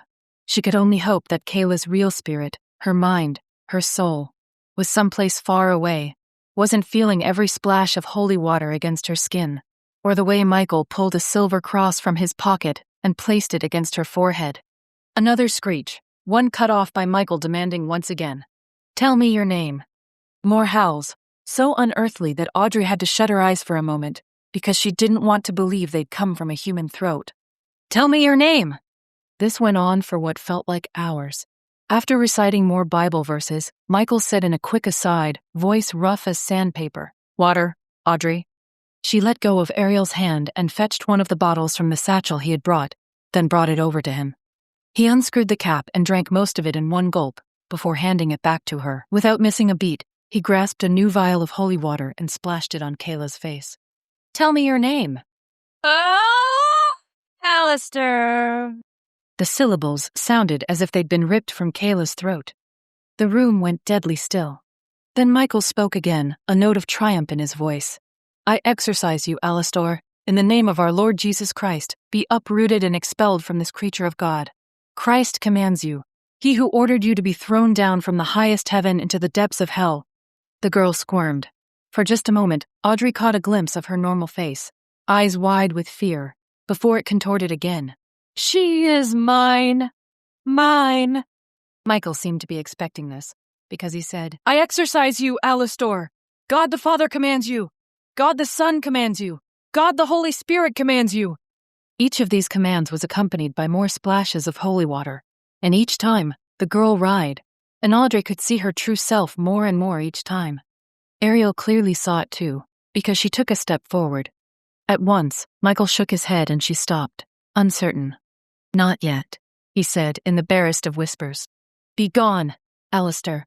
Be gone." Kayla sat up, or at least tried to. Her arms struggled against the sheets that held her in place, and her mouth opened. From it emerged a horrible greenish cloud, the color of bile. Without flinching, Michael flung the remnants of the vial of holy water at the cloud, and it disappeared, leaving behind a terrible stench. Audrey coughed, and he reached for yet another vial of holy water, sprinkling it over the bed and the girl who lay there. For the first time, she didn't flinch, but only remained where she was, shivers racking her thin form. No one moved. Out of the corner of her eye, Audrey was vaguely aware of the red light on Colin's camera, that he'd been capturing the entire process while Susan held the boom mic overhead. But they both seemed peripheral, like shapes from another world. Very slowly, Michael spoke the words of the Lord's Prayer again. Or rather, he began, and Ariel and Audrey chimed in once more, their voices growing stronger with each syllable, and Michael bent and dabbed holy water on Kayla's brow, and her eyes opened. "What happened?" she asked. Ariel broke into relieved laughter, although that laughter had a tinge of hysteria to it, and tears rolled down her cheeks. She moved toward the bed, but Michael raised a hand. "One last thing," he said. "I need to bless the room and everyone in it, so we know the demon is truly gone. Then it should be safe to untie your daughter." A nod. "Of course," Ariel whispered. "Whatever you need to do." He gave her a reassuring smile, then sprinkled holy water on the bed again, and touched a few drops to Ariel's forehead, just as he'd done to her daughter. She let out a relieved breath, as if she'd been worried that the demon had decided to jump to her next. And, to be honest, Audrey couldn't help but experience some of that same relief when Michael came to her and placed a finger on her forehead, smearing some holy water there. He stood very close, and more than anything, she wished she could reach out to him, even though she knew this was not the place or time. For now, she'd have to be content that he was all right, that he had come out okay on the other side of this, just as Kayla Vargas had. Michael went over to Colin, who rolled his eyes but submitted to the same ritual placement of the holy water. Then, he turned to Susan, who sent him a rueful smile. "I really don't think that's necessary," she said. "But it is," he told her, "even if you don't think so." Her smile grew a little tight. "Is that purified water? Because I have really sensitive skin. Almost everything makes me break out in a rash." "Susan, it's just a dab. Here." And before she could utter another protest, he reached over to her and touched his fore and middle finger to her forehead. Her response was immediate. A terrible scream tore itself from her lips, too like the ones Kayla had been uttering just a short time earlier to be a coincidence. Even as Michael took a step back in shock, Susan hurled the boom mic at him, catching him full in the chest with such force that he staggered backward and fell to the floor. And then she fled the room. Audrey had stood there for a few seconds, frozen in shock, before she realized what must have happened. The demon had left Kayla's body, only to take up residence in Susan's. Without thinking, she grasped the remaining vial of holy water and ran after the possessed woman. There she was, pounding down the hall toward the staircase. Her foot was already on the top step. "Stop!" Audrey shouted. Just for a second, Susan paused. Or rather, the thing that had taken control of Susan paused. Her mouth twisted in a snarl, and a terrible reddish light glowed from her hazel eyes. "You can't stop us, fool. We always win." Instinct drove Audrey forward. She didn't even know exactly what she planned to do. From behind her, she heard a jumble of voices. Colin shouting, Michael calling out for her to wait. But she couldn't wait. Even now, the Susan thing had turned away and resumed its flight down the stairs. There was no way they'd be able to catch up with her before she reached the bottom of the steps in freedom. Audrey had only this one chance. With shaking fingers, she pulled the stopper from the vial, then leaned over the banister and flung the holy water downward at their possessed sound operator. The thing inside Susan shrieked in pain, clawing at her eyes, then stumbled and went down, tumbling over and over until her body hit the floor at the bottom of the steps and was still. No. Oh, no. Audrey pounded down the stairs, vaguely aware that Michael and Colin were now in the hallway and coming toward the staircase as well. When she got to the bottom, she knelt next to Susan. With icy fingers, she reached toward Susan's throat to see if she could feel a pulse. Even though her neck was twisted at such a terrible angle, there was no way. There was no way.